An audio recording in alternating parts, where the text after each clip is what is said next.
Good evening, everyone. Hello, welcome back to the show. I am your charming, self-proclaimed, yet still humble host, Mukluk. Today, we are probably finishing Wanderstop. It certainly feels like we're at the end. They've certainly had a few hints. And then later on, we are going to be trying out a new indie tower defense type game called Tower Dominion. And we might have a visit from that developer in the chat at the same time. It's a possibility. Let's see. Got a question for Magic Muffin. Says, can I ask, what's your opinion on the Guild Wars 3 announcement NCSoft did? Do you think they will make a totally new game as from Guild Wars 1 to Guild Wars 2? Or do you think that we just fresh up Guild Wars 2 or call it Guild Wars 3, new engine, etc.? I've only seen rumors about Guild Wars 3. I have not yet seen anything concrete about it. So I really don't have anything to add beyond that. If you've got any links to, like, concrete stuff from a reliable source, you want to send it to me, I will gladly take a look at it. I've not seen anything that looks concrete yet. Okay, so let's talk with the big man. What's he say? Hey, there's a customer over here saying some things that are difficult to understand. She mentioned Aeon Brew. Do you know what that is? 36 months is 3 years. Where have the years gone? And what about the next 3 years? Everything looks like a potato. Send help. Cheers, Magic Beard Man. I don't know. I trimmed it pretty short yesterday. I don't know if I'm Magic Beard Man right now. Thank you, Synth. Appreciate the 36 months. She mentioned Aeon Brew. Do you know what that is?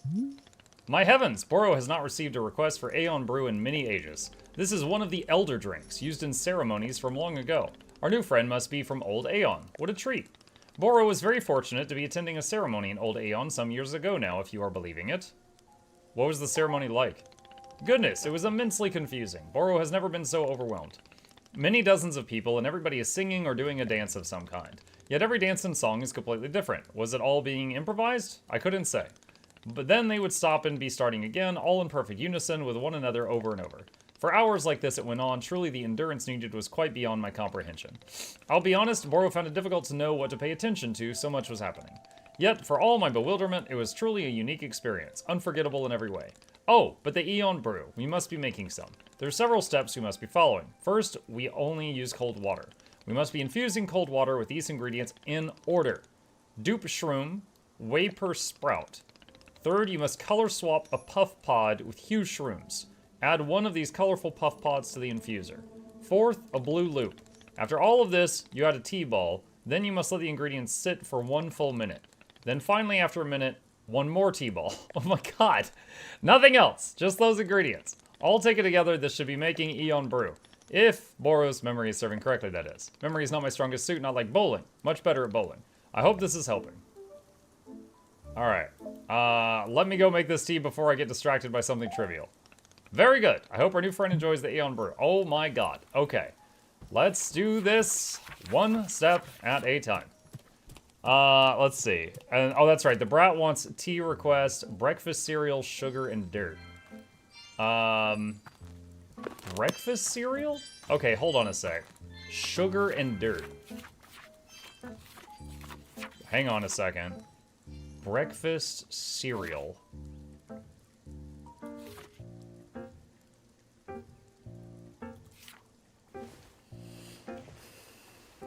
Sugary is whistleberries.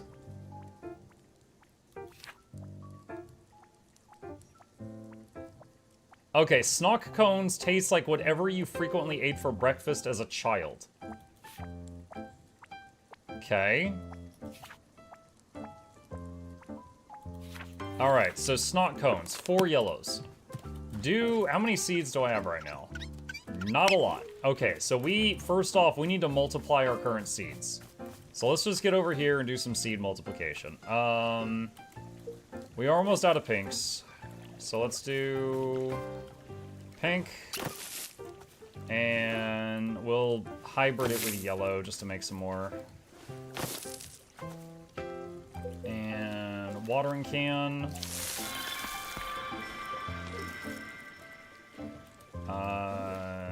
Water. I've heard Old Aeon 5 times. God, I know where after second time.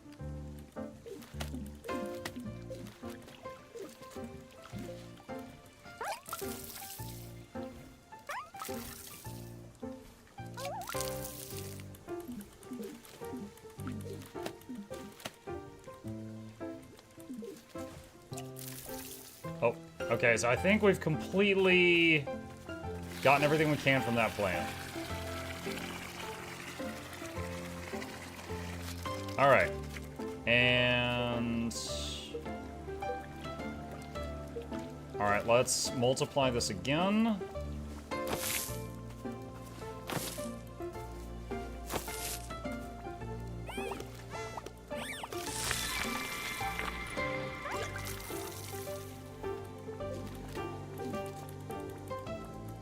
Come on.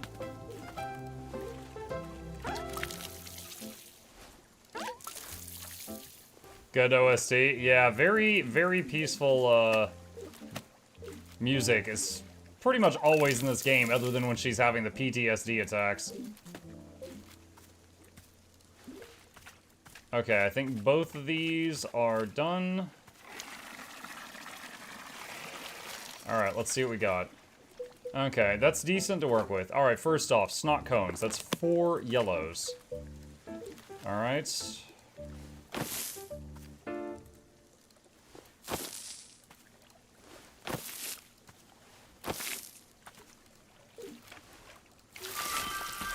Alright, there's that. Okay, so we now have a snot cone. Alright, so snot cones taste like breakfast. Okay. Next thing is just sugar. What's something that tastes like sugar?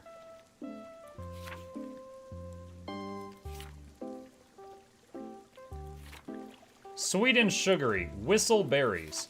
Which is pink with something around it. It's not blue, it's not pink, it's not yellow, so it has to be green. Pink surrounded by green will give me a sugar taste.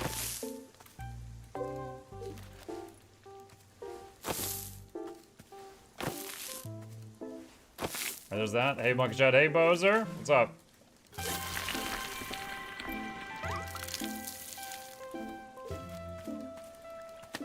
Alright, there's Whistleberry. Done. Okay, and the next is dirt. She wanted something that tastes like dirt. Let's see. Tastes... Puff Pod tastes like the origins of the planet itself. Okay, that could be dirt if we don't find something better. Impossible to place. Bright and tangy with hints of lavender. Enhances one's amazement of the vastness of nature. Some burning sensation of the feet. Tastes the day you met your best friend. Tart, sticky. Pungent cinnamon. Sweet cherry that tastes lingers on you for days. Pretty tasteless. Taste of ginger and well-worn leather. Physical pain. Tastes of citrus. Tastes like a beer flavor ice cream. Personal like to confess. Tastes like apricots. Sweet meal said increased focus concentration. It's vanilla. Rich in chocolate. You said to be the fruit of the underworld. Sweet treat is from particles not utterly fabricated in popular songs. Okay, so I'm assuming it's the taste of the earth. Puff Pod. Blue surrounded by red.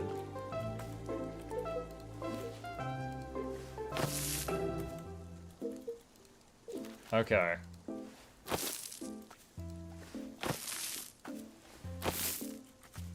And watering can.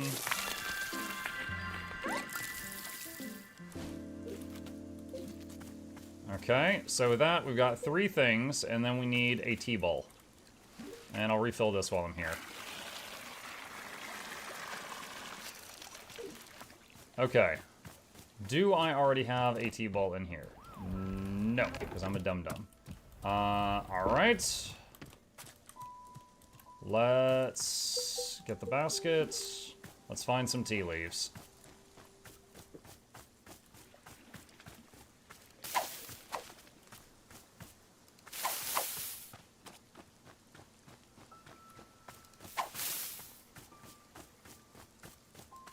What is this game about? It's about a lady who used to be, like, the best fighter in the world. And then she lost for the first time and got dethroned. And it was a big hit to her, psyche. And so she started trying again, and then she lost again. And she tried again, she lost again. And now she's like, I'm crap, I'm worthless, blah, blah, blah, blah. You know? Major blow to her ego. And she's trying to bounce back again, but she's having a really hard time of it.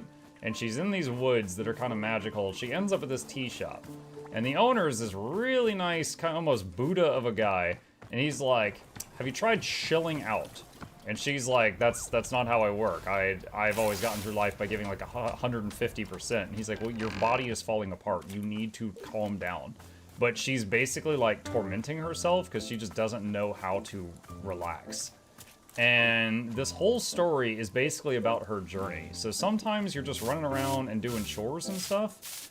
And other times you're basically just trying to keep it together, which has been a very interesting story so far. Like, I'm someone who would probably get bored just playing something like, you know, Stardew Valley.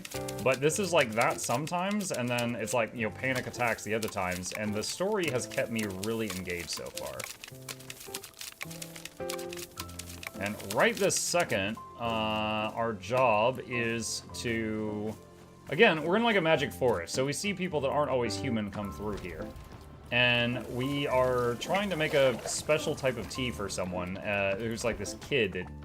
I think they're like a little demigod or something. But she wants something that tastes like cereal, sugar, and dirt. And so I am working on putting that together as best as I can right now. And waiting on the tea leaves to dry out so I can just run around and do whatever at this point. So, let's see. What was something I need for the other project? I'm gonna need a dupe shroom. What does that look like?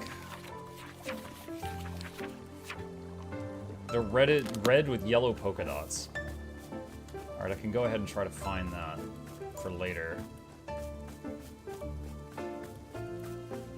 It's not one of those. That's it right there. Okay. Put that in my pocket for later.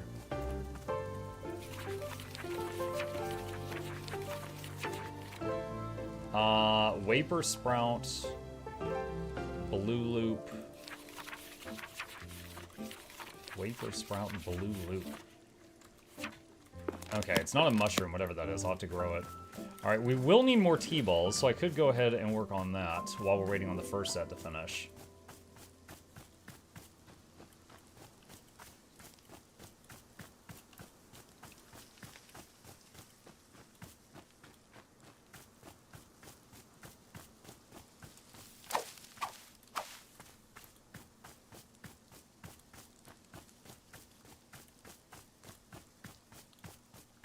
Basically, the little round bushes, you can scoop them up with the basket. That's what I'm looking for right now.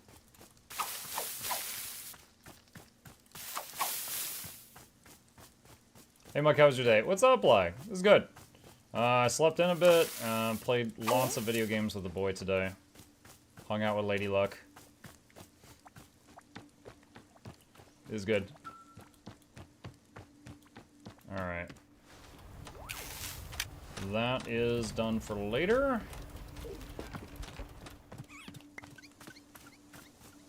And the other stuff isn't dry yet.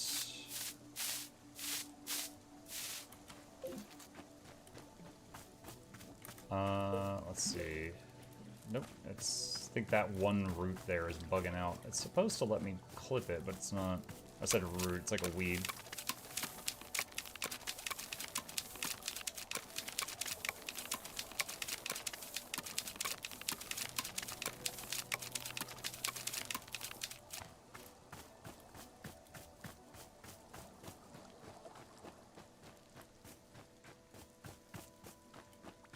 Okay, let's put these away. I don't even remember what this was, so we'll just drop the rest of this.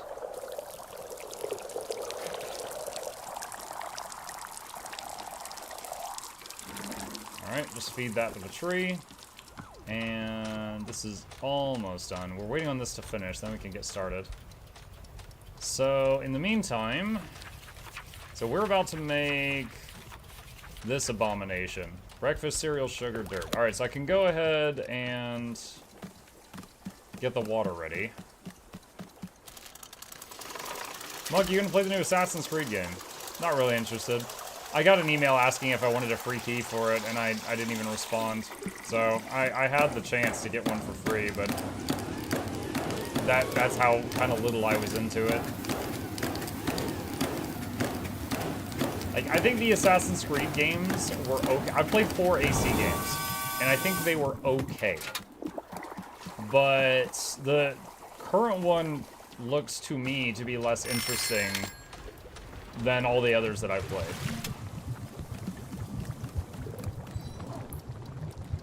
Alright, T-ball. And these 3 things. That's supposed to taste like breakfast. One of these was sugar, and one of these was taste of the earth, which I hope means dirt. Because she wanted a dirt taste. Oh, we need a cup.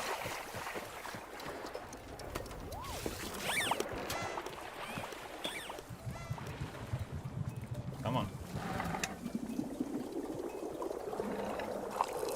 You dodged a bullet? Well, I don't know if it was anything that serious, but... Okay. Where's the kid? There she is.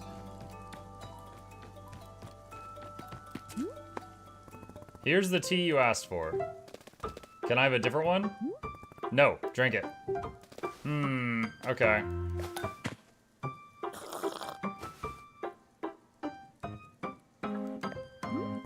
What do you think? Whoa, it tastes just like Commander Crispies. How did you do that? Magic. Haha, no way. Magic is for nerds. Maybe tea doesn't suck if it tastes like Commander Crispies. It don't taste like dirt, but that's okay. I never really liked eating dirt anyway. Oh, I guess I missed that requirement. I thought I got the recipe right. Oh, hey, there's something I need to ask you. Do you think you could beat a lion in a fight? Definitely. Yeah, I think so too. How about a whale? Can you beat a blue whale?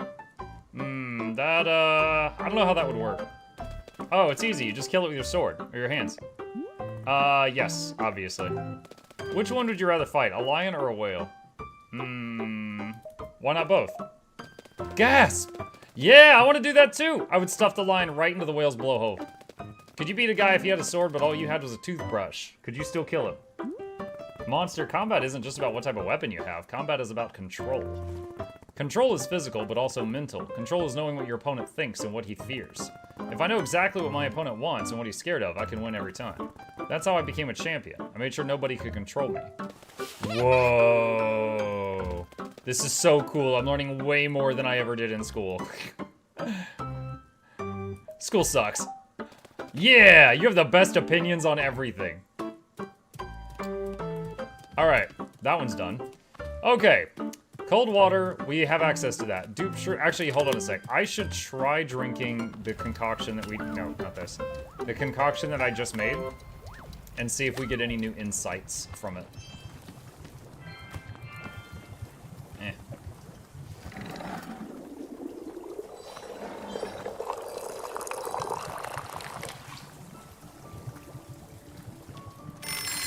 Alright.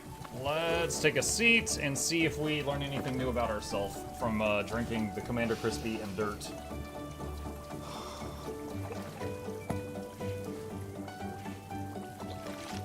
I'm drinking this tea, and these feelings are rushing into my mind. Feelings of, like, it's as though I've won a tournament. And rather than immediately going back to training like I usually do, all I want right now is to relax and celebrate a success. Just do nothing. Go back home, take it easy, do nothing. I've never wanted that before. Huh. Weird. So, like, what's the value of living that way? I mean, she sounded so nice until that. What do you get out of it? How do you know when it's enough? Because there's no indicator. I don't understand it. I don't see what it's worth. She's that, what is it, type A personality? That's like, I need to relax harder. I need to win the relaxing championship. I have to be #1 at relaxing. Okay. That task is done. Let's feed this rest of this to the tree. Hey, what's up? There's Chip for y'all. Okay, tree grew another flower. Alright. Okay, so cold water, check. Dupe shroom, check. Vapor sprout. I need 1 blue surrounded by 3 greens to make that. 1 blue.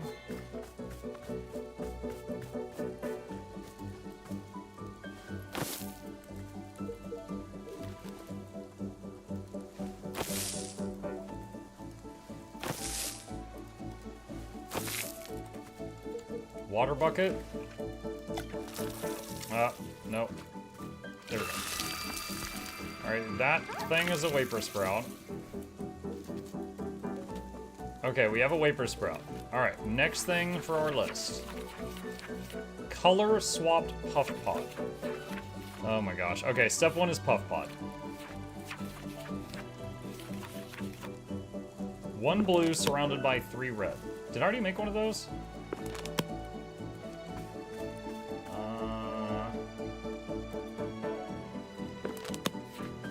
Is this a puff pod?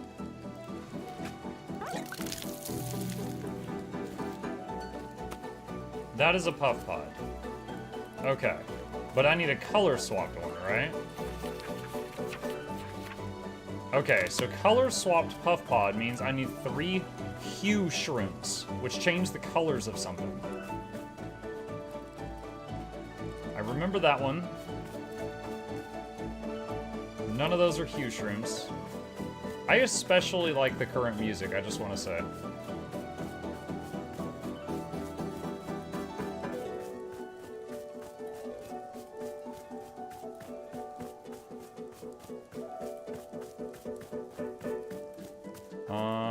That is a hue shroom there, so that's 1. Put that in the pocket. We need 2 more.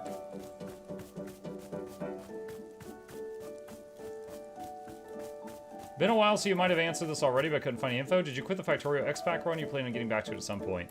I would still be happy to get back to it at some point. It is kind of on pause. We were at a point where it just needed, like, tons and tons of time for the factory to build everything I needed to get to the 3rd world. And honestly felt like viewership was really low each time I went back to it, so I kind of just put it on pause. So it's... I don't know how long it'll be on pause, but it's on pause right now. Just, it felt like people were losing interest, so. Where is it? Okay, I think this is it. Alright, hue shroom.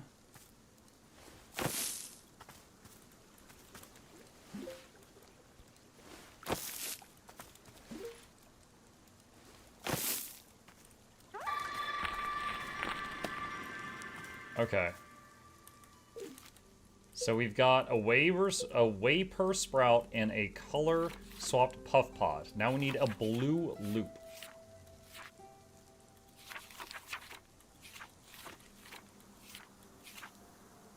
Green surrounded by not pink. We don't know what. Okay. This is my last green. So first I need to get more green seeds. So let's just hybrid it with this, just for getting seeds.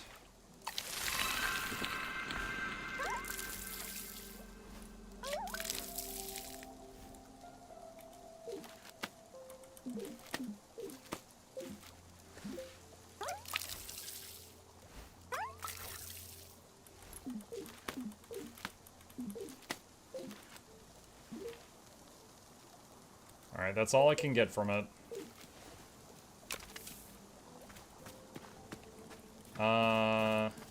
What does she want? Hey, what's the coolest fight you've ever done?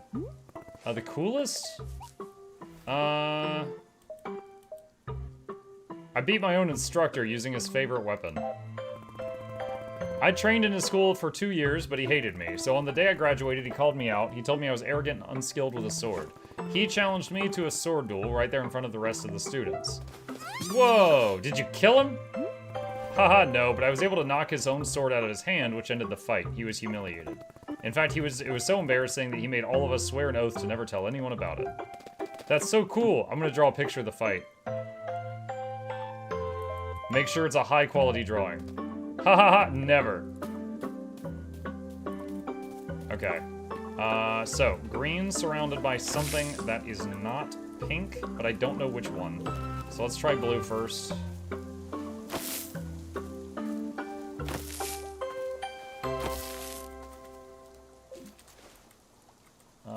Wrong thing. Is that it? Blue loops. Yes, that is it. Alright, so water it, and we've got a blue loop. Okay, that's another ingredient checked off.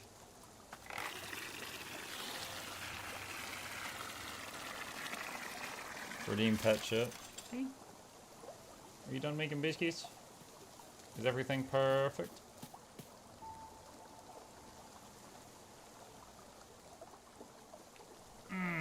Okay. So, we got the blue loop. Now we need 2 T-balls, which should be done drying by now. 1, 2. Okay. This is going to be complicated. Alright, we need a cup. Alright, and cup. Okay. We should have everything we need. So let's get our guide. First off, cold water.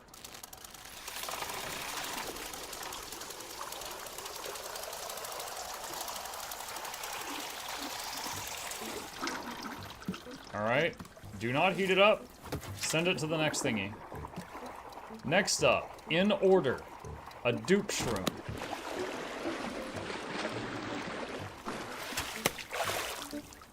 Vapor sprout.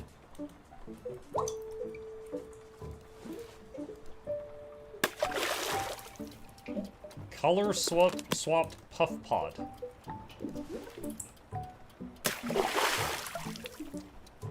Blue loop.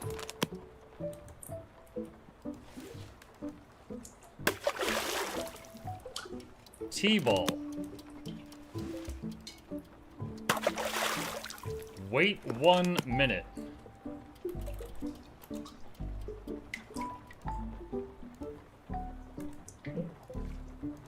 I'm starting a 1 minute timer on Windows.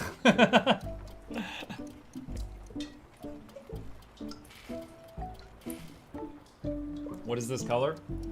The more stuff you throw into the infuser, the more the color changes. Especially if you use hue shrooms, which we did, which makes the colors even crazier. 30 seconds remaining.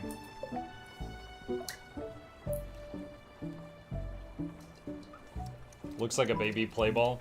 Kind of, yeah. I like how you see Monster walking around. Yeah, if you hold spacebar, you can see people's outlines through walls. So if you're having trouble finding an NPC, you can do that. 8 seconds. 5, 4, 3, 2, 1. Okay, that should be over 60 seconds. So next is the second T-ball. All right. Okay.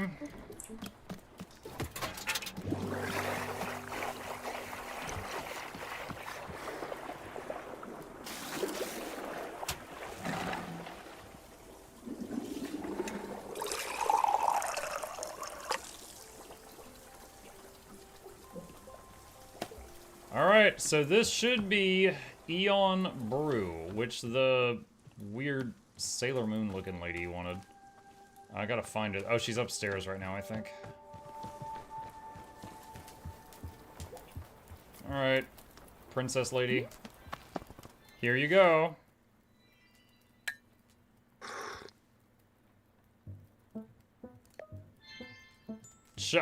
Nair's been so loved to brew so much. Aeon brew, it does some. You're welcome. Welcome indeed, an easy blessing, begotten heavy minds. 'Tis brew most lovely, a call upon her dreams, light begotten light rest. Very most grateful for it, love. What brings you to the forest? Ah, Carlin spawned lovely tree wood, so's us of old eon come forth toward quite often like. Can't help it, no, couldn't stops if truly wanted, is 'tis tree wood's most coveted indeed. Sure feelings it, yes, the pulliness, my love, it stirs my heart. Pulliness? Chia feel it too, the pulling, the ripping? 'Twere pieces of myself removed from, made fragment. Feels it all about here, I does, yes. What are you here to do? To do? Why, goodness see, only here's to be. Just to be, yes, indeed well, wish to be here for as many passing days. It's all's we ever want in us. To feel's what ancient Poland does for tender hearts aglow. Necessary like, yes, a fragment that keeps all's every stuff together. Ah. My love, cheer face, most wandering cloudy like to is, but wanderings eases blessings, yes. Sha'n't be deeper worsening chaw's worries, no. Very much unfriendly that. Ere love, let's us be looking pon picture instead. 'Tis a most joyful un.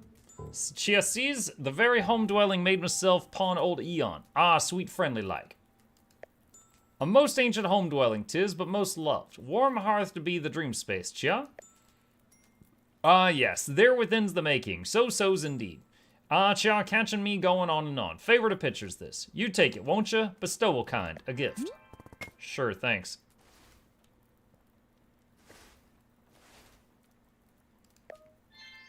Dreams, my love, dreams, they are at the call. Lovely sweet, they settle in, Chia kind. And she left her dirty cup on the ground. Alright, let's put this away for you. And then we gotta try the Aeon Brew and see if we unlock anything. Alright, so we gotta get a new cup. And I'm gonna put that here.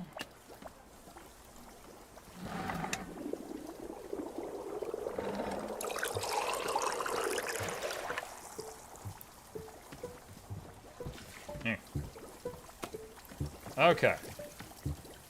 Let's see if this does anything new to us or for us.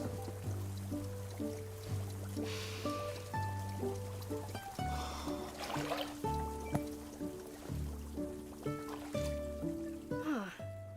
Interesting. It kind of sends these weird shivers all over your body. But it's not unpleasant. It's sort of, I don't know, invigorating? Like I could stand up and dance or something. Yeah, okay. I can see how you'd use this in a big ritual. It's making me a little jittery and ready to move. Weird. Wow, and now the feeling is just totally gone. You need to keep drinking this stuff pretty regularly to make it through a whole ceremony.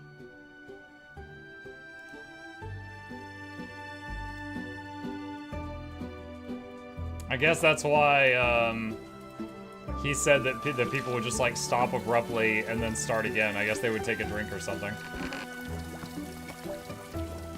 Okay. Alright. Where... Okay, so there's monster over there.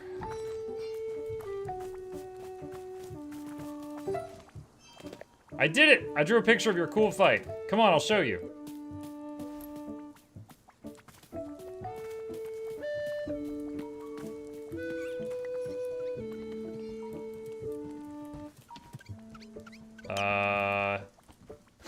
What? Look, look!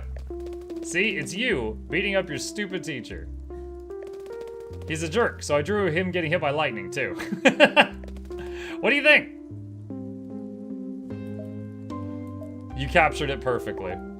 Yes, I knew it. This is totally what it was like in my head. Oh man, I hope I get to see you fight one day. How did you get so good at fighting? Did you train on a mountain in the snow? No, I just trained the usual way. Hard work every single day for years. Whoa. Her face. How did you force yourself to train every day? Well, I didn't force myself. I wanted to do it. You did? You wanted to exercise? Yeah, I wanted to be great. If you want something hard enough, you'll go to any length to achieve it. Oh. How do you get yourself to want something hard enough? I don't understand. Like, if I want something, but I only kind of want it, how do I want it more? Well, I mean, when I say I wanted to be great, it was more like I had, it was like like a voice in my head telling me what to do. Or I mean, later on it felt more like an actual person, I guess, but for a long time it was just a voice. A voice telling me to work hard every day. To never stop. I had to. I didn't have a choice. Whoa. That's so cool. I want to have a voice in my head like that.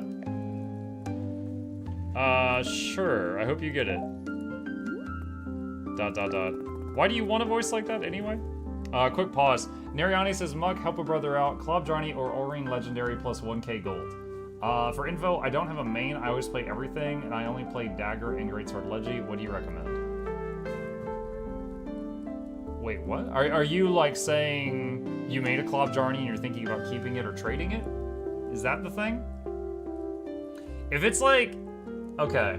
I mean, alright, 1k gold can do a lot. Like, if you don't have a Sky Scale, that's done. If you don't have Griffin, that's done. Things like that. So, if you've got any QOL stuff for your account that you haven't unlocked yet, that 1k gold can unlock a lot of stuff that makes your life just so much easier.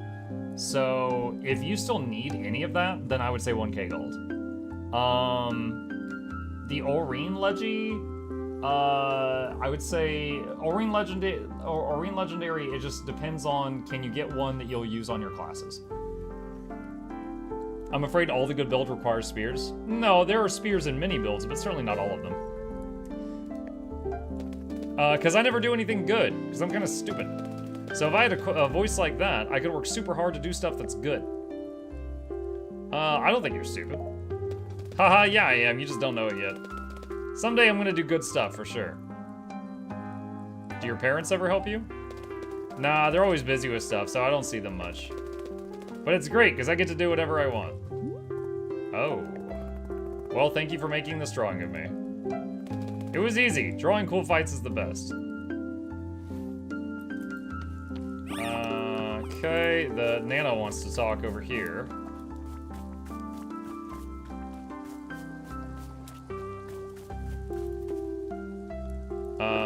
Wrong button. How's business, Nana? Ha! If I told you that, it would completely eliminate the element of surprise. I'd be a sitting duck. I could see you there waiting for me to slip and reveal something. It won't happen. So, have you studied the economics book I gave you yet? I glanced at it. And it blew your mind clean out your ears and you had to stop? Good. That's to be expected. But that's only the beginning. You stopped there and you failed. Keep annihilating that brain. In economics, anything less than walking around in a pool of your own brain mass is considered a failure. Sheesh, kids. Days. Got no worth it. That's why you gotta keep the kid over there out of trouble. Gotta give her some direction. Nana, why do you keep berating me about taking care of Monster? Do you know her from somewhere? What's the deal? No deal to it. I don't know the kid. Just, you know, got a feeling. That's all. No, hang on. Explain what you mean. Look, I'll tell you something here, but you gotta keep it between us. Deal. I see things, okay? I got a type of vision. Ain't like the way most folks see things. The big fella over there been helping you out? He sees things too. He's got an eye for what people need. See, the adults are already pulled into the station. We got our ducks in a row. But the kid over there has, well, let's just say she's got potential. Could go a bunch of different ways. And old Nana happens to have an eye for the ugly ways it could go. What do you see? Don't you worry. I ain't a fortune teller. Just got a vibe, that's all. All I'm saying is, a person needs direction or things get ugly. And I seen real ugly. I'm telling you to head it off at the pass. Don't let it go there, wherever there is. That's it. That's all I gotta say about the matter. Alright, look, take something off the counter. An olive branch, on account of you helping with the kid. Picture, a cup, a big old pluffin'. Give me that. Thanks, Nana. Don't say I did nothing for you. Actually, scratch that. Please say I did nothing for you. Last thing I need over here is to be seen as some kind of charity case. Pa! Never again.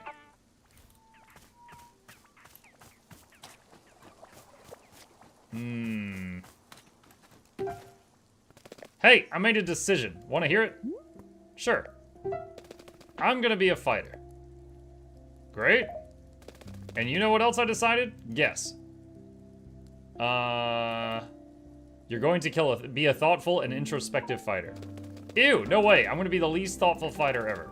But that's not the thing I decided. I decided you're gonna teach me. You're gonna show me how to fight. I wanna know all the ways you kick and punch and how to dodge a suplex. You can show me sword stuff. I promise I'll be the best student you ever had. If you're my teacher, then you can make sure I work super hard and train every day like you did. Please? Well, yeah, sure, I'll teach you. Yeah! I'm gonna be a fighter! This is the coolest, I'm so excited. Oh, I'm gonna be able to kick Weasel Wesley right into his stupid face. What do we do first? Can you show me a sword attack? We gotta do sword stuff. Actually, I can't pick up my sword. What do you mean? Doesn't it belong to you? It does. I've had it for years. I used it every single day. So what's the problem? It's just, I can't, I don't know. I can't carry it.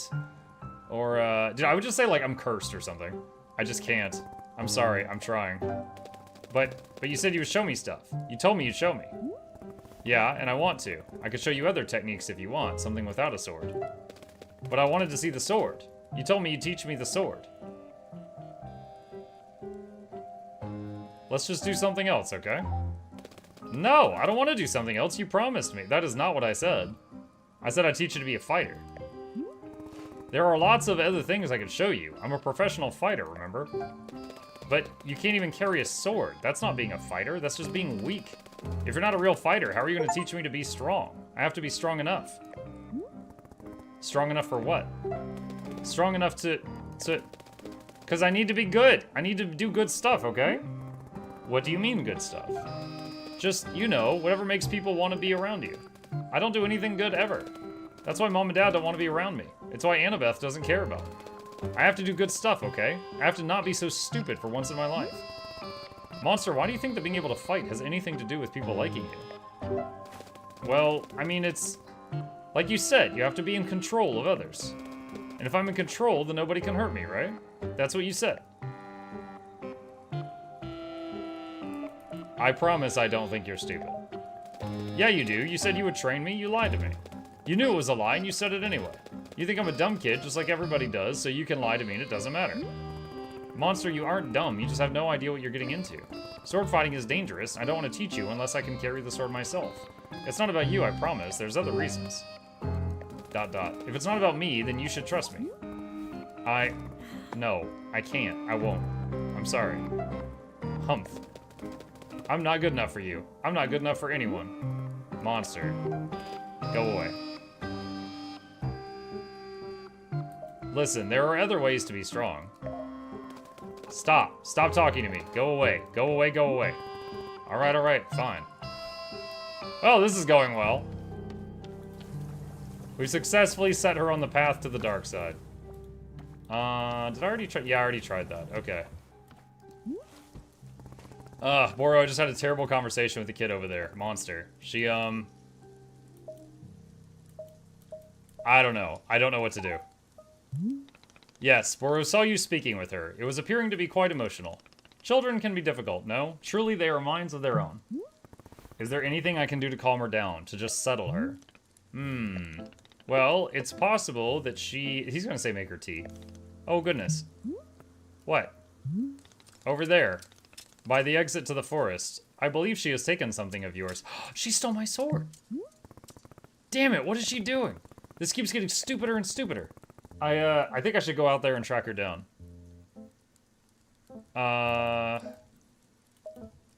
Don't want her to hurt herself. I see. Would Miss Alta like Boro's assistance at all? No, yes, I would. I'm gonna pass out in 5 feet, just like every other time. I started this. I'll be the one to fix it. Very good. I am understanding. I wish you good fortune on your forest rescue expedition. Thanks. I'll be back in a bit. Quick, make her tea! It's our final power. The ultimate option. Alright, here we go. Now, usually we go out here, and within a few minutes, we're passed out on the ground because of whatever's happening to us. Monster! Monster, where are you? Ugh.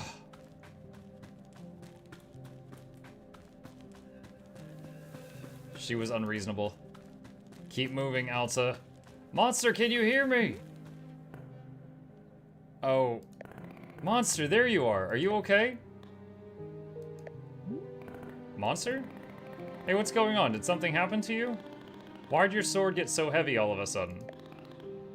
I gotta be stronger. Dot, dot, dot. It's like a whirlwind? What the hell? Yeah, I can do it.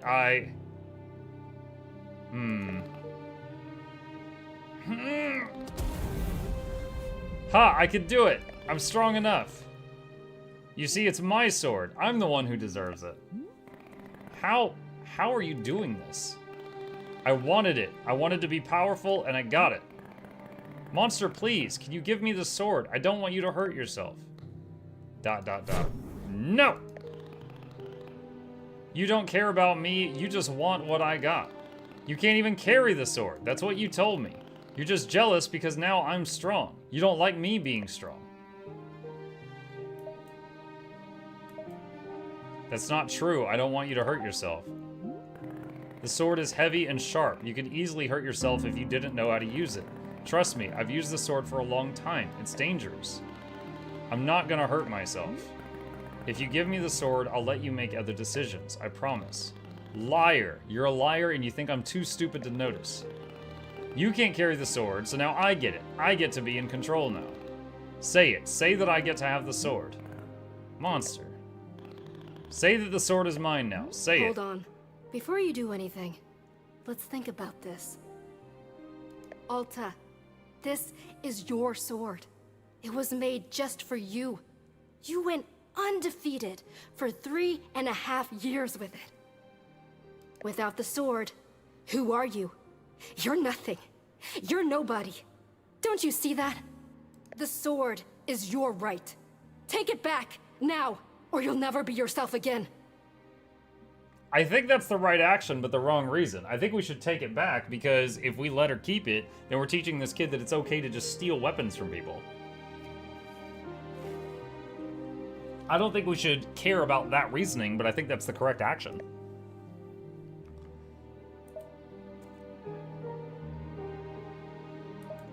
Lunge and violently rip the sword away from her. I'm probably about to get stabbed. What are you doing? Monster, give me the sword, now. No!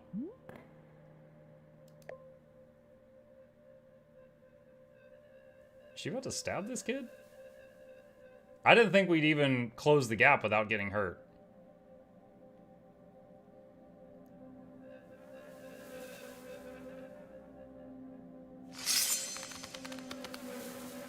Oh, she's holding it.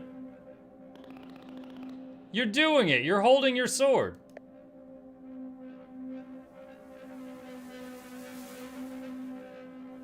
Do we? So if we threaten a child, all right. So that's the secret to unlocking our powers, chat. We just have to threaten children.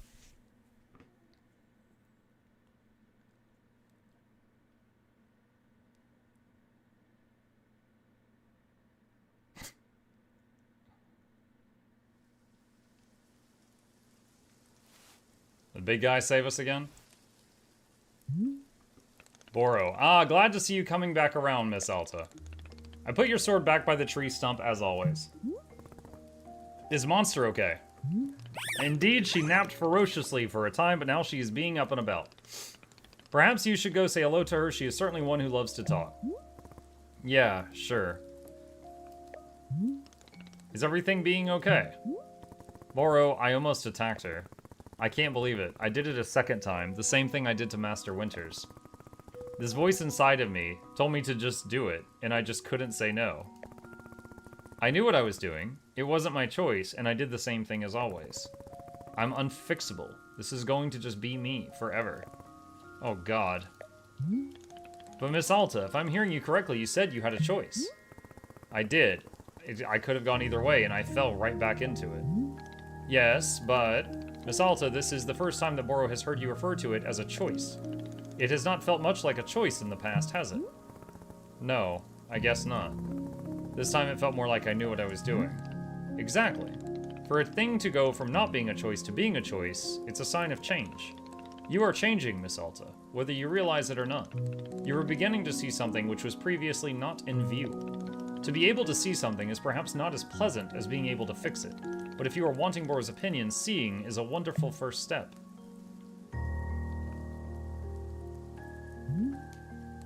Well then, the shop needs our care as ever. I believe I will take a look around. I am wishing you well as always, Miss Alta.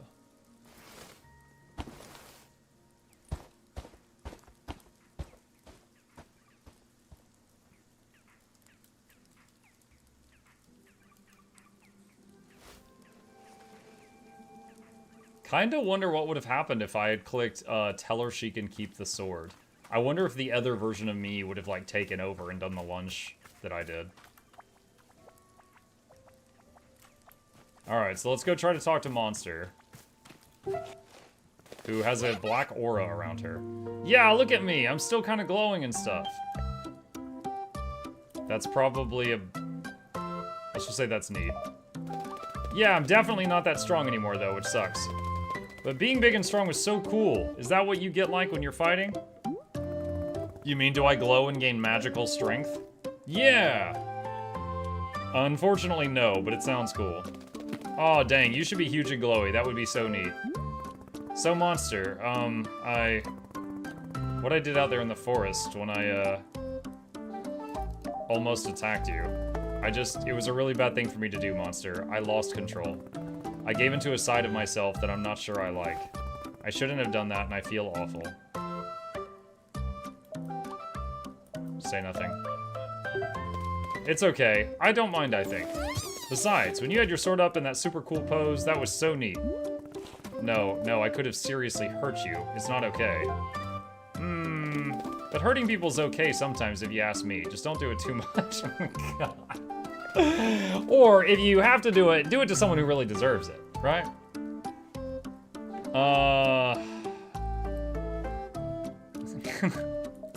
Alright, I'll try to only hurt people who deserve it.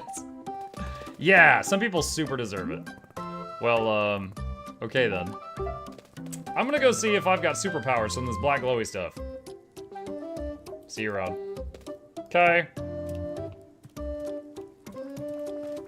Alright.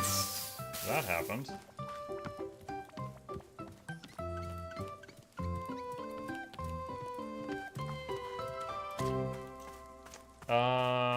Okay, so we're kind of waiting for something to pop up, so I guess we just tidy up the area for a few minutes.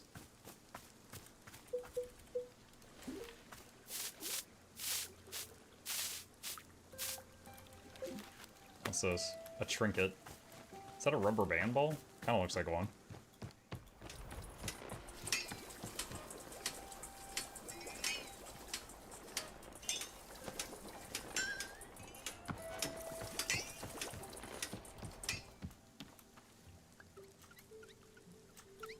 No one wants to talk yet. That bit with the sword almost got too dark too fast. Was pretty disturbed for a second there. That's how this game goes. You spend like an hour just like doing chores, and then you suddenly remember you almost killed your teacher.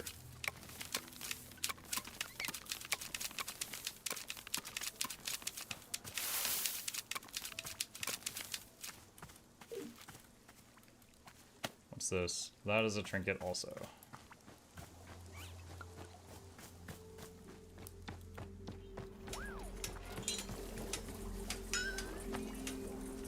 It's like a little toy lizard thing.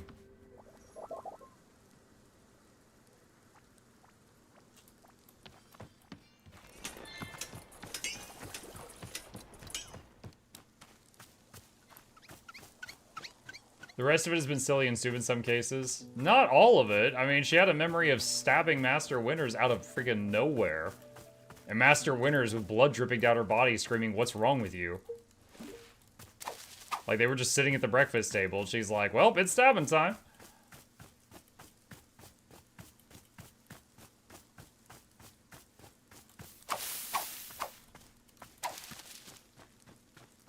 Wasn't there a scroll there on the ground? Yeah, just there's always... Oh, shoot, we're stuck. There's always stuff to run around and tidy up. So, just looking for stuff to interact with right now. I missed that part.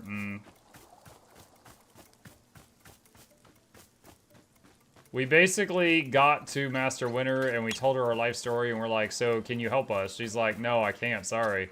And then the other us took control, and we just like lunged across the table. And then we regained control, and we were standing over her with our sword like in her. Like she had done like this to catch our sword because she still had her old fighter reflexes, and it's the only reason that we didn't kill her.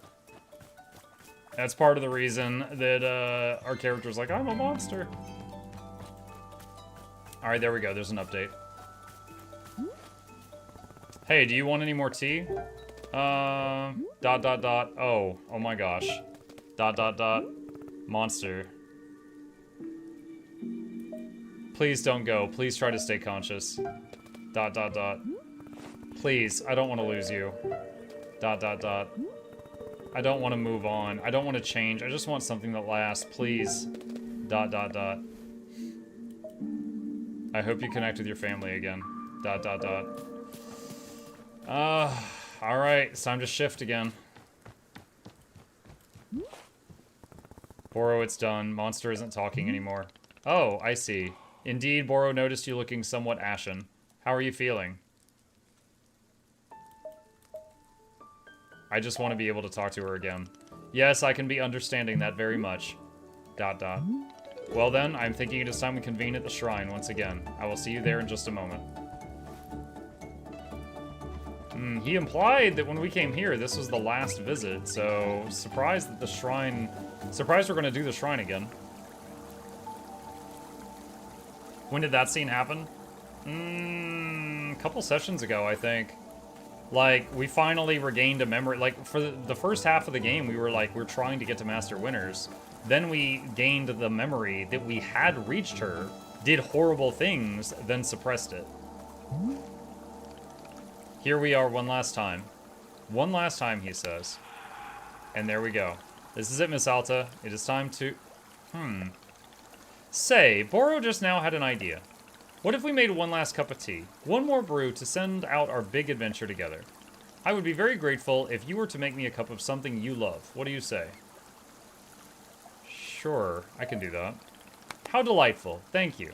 Please bring whichever flavor of tea you prefer. I am feeling most amenable right now. Perhaps a flavor that best captures your feelings on our time together. But only if you wish. Anything at all will do just fine. Thank you, miss.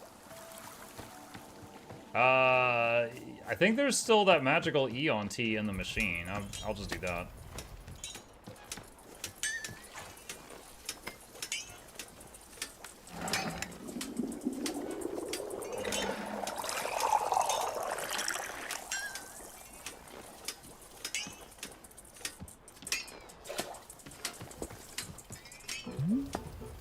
Ah, and here it is.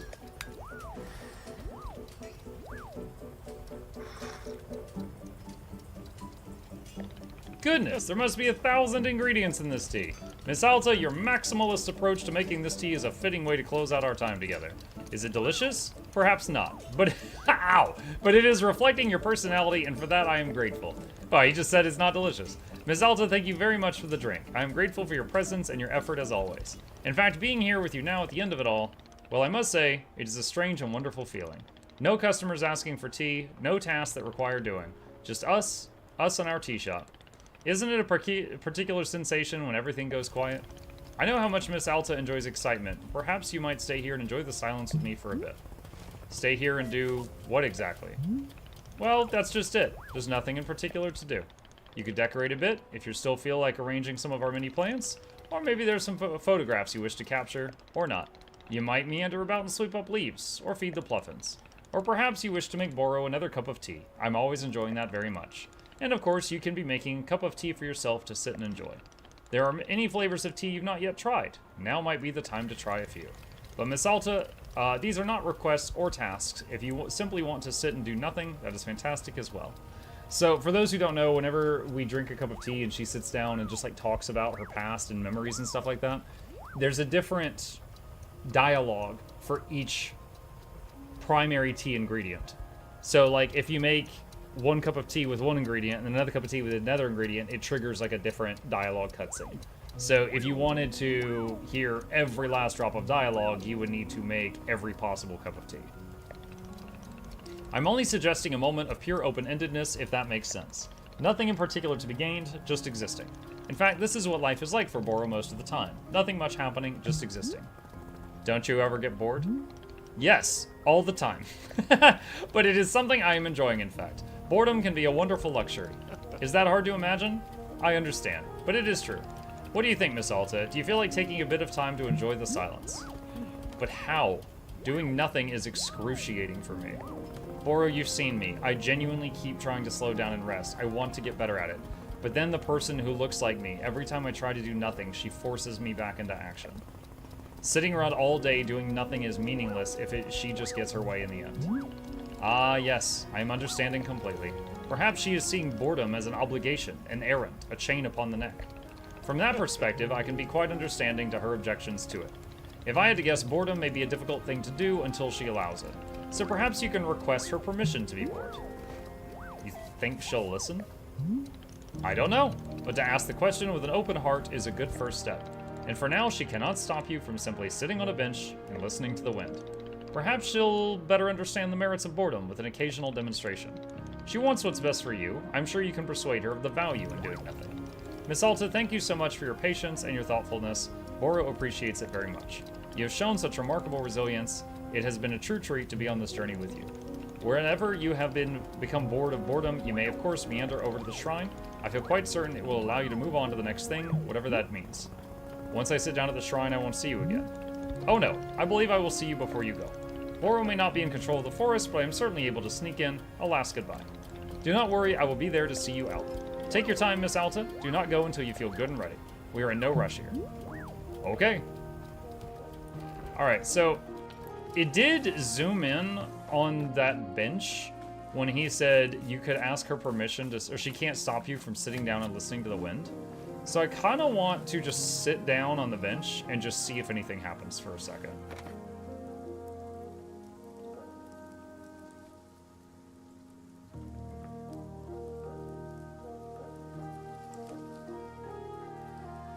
Monster has a dialogue bubble.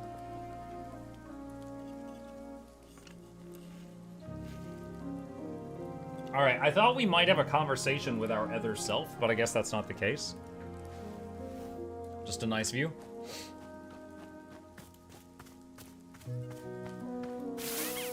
Oh, the shop too. Oh gosh, I'm like stuck. ... Hey monster. ... I don't know if you can hear me. I hope you're doing okay. I'd love to get to talk to you again someday. Well, yeah, okay. I'll see you around.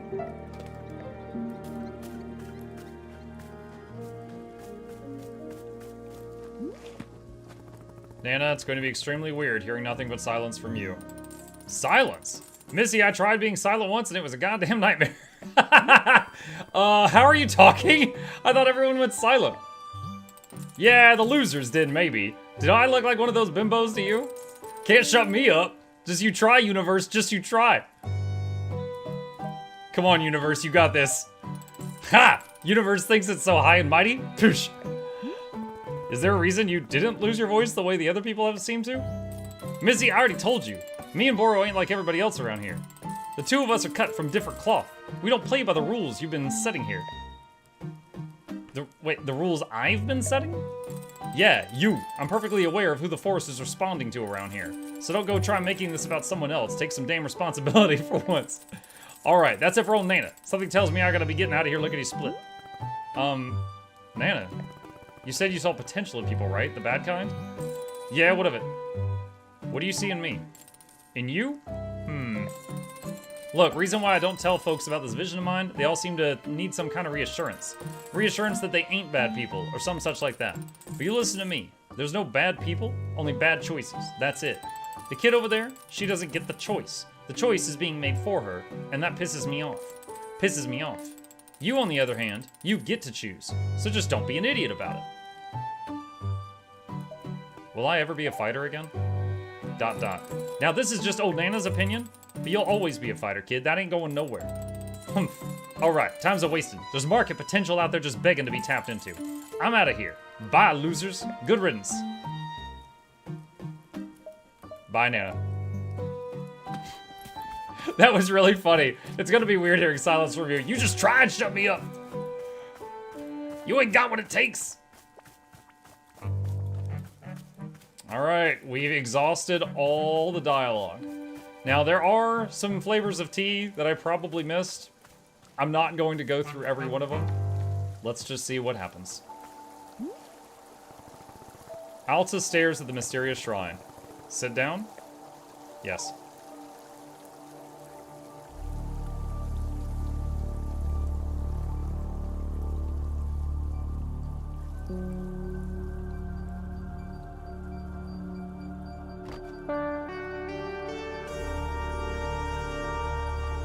This tune always makes me think of like a spaceship game or something.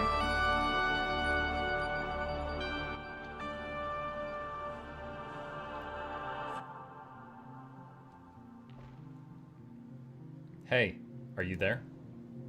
Can you hear me? ... I know you're here.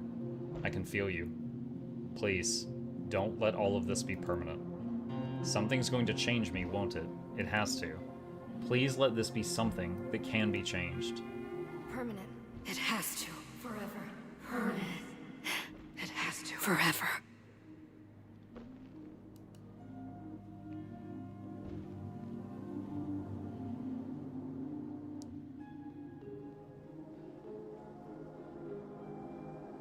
The one last goodbye. Oh, I should have tried picking up the sword one last time. Probably wouldn't have moved, though, if I had to guess. Well, well. There it is. We're done. Miss Alta, I believe the forest will now be sending you off. So, I'm just going back? Everything returns to how it was? Well, I can tell you for certain that you will be leaving these woods.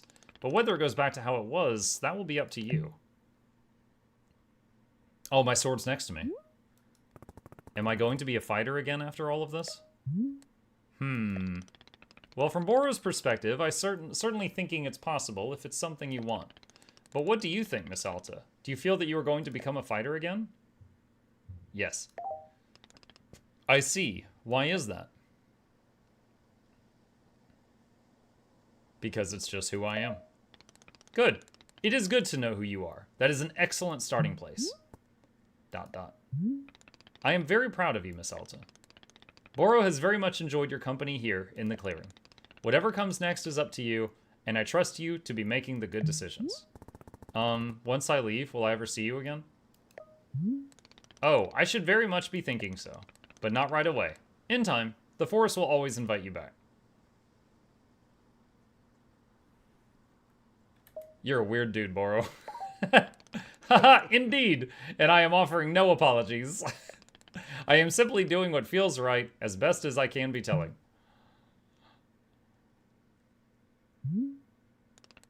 So, what do you say? Are you feeling ready?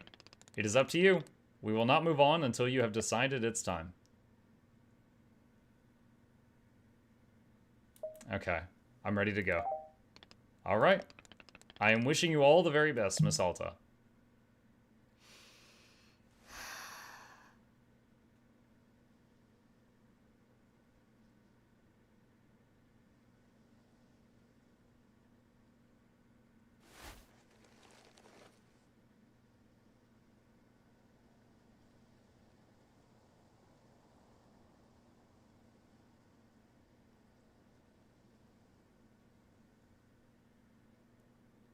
The sword's gone too.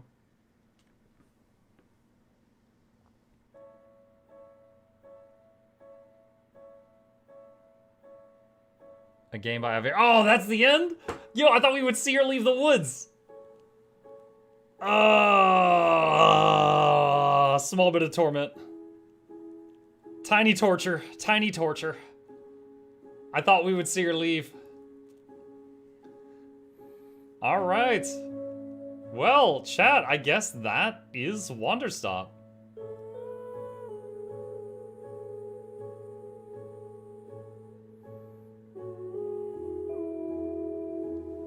Let's see. I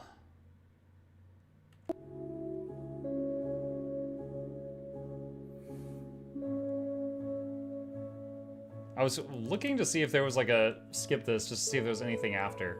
Okay, so for now, I'm gonna wait and see if there's anything after the credits.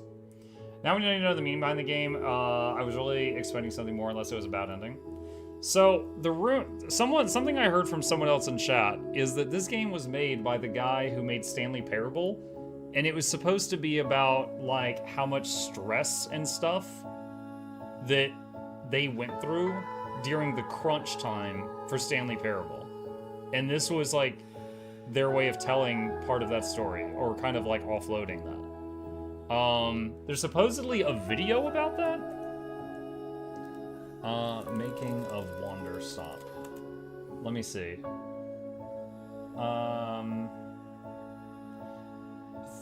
Though Redden's vision was originally only to make a cozy game, Wanderstop's focus shifted to the subject of trauma when Zamonja joined development and Redden chose to integrate his feeling of burnout from developing the Stanley Parable and the Beginner's Guide into the narrative.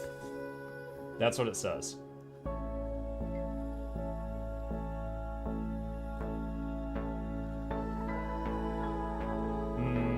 Can't wait for the next game that explains his burnout from Wanderstop. Oh my god.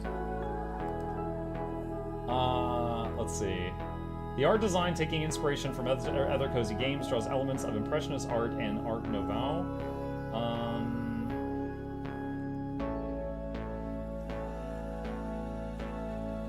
I was looking to see if there was anything else here. Let's see, after C418 and Reedon each had ideas for a video game by 2015, development on the game began around 2017, lasting over 7 years. It was completed in Unreal Engine, utilized the Blueprint's visual scripting software for no-code development, and although Reedon's vision was originally to make a cozy game, Wanderstop's focus shifted to the subject of trauma when Zamonja joined development, and Reedon chose to integrate his feeling of burnout from developing Stanley Parable and the Beginner's Guide into the narrative. That is what the wiki for the game says.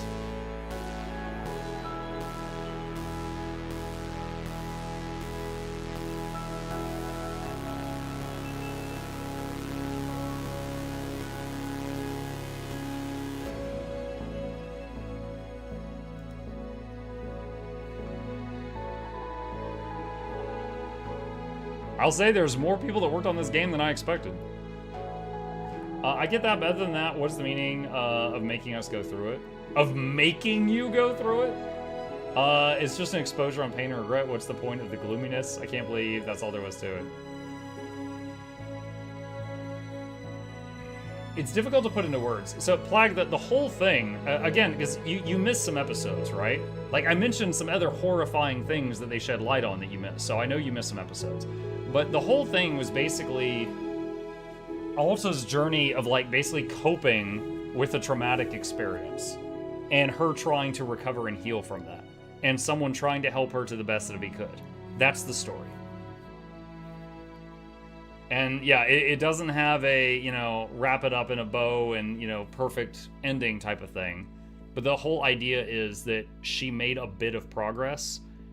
And he said that is a fantastic starting point, you know?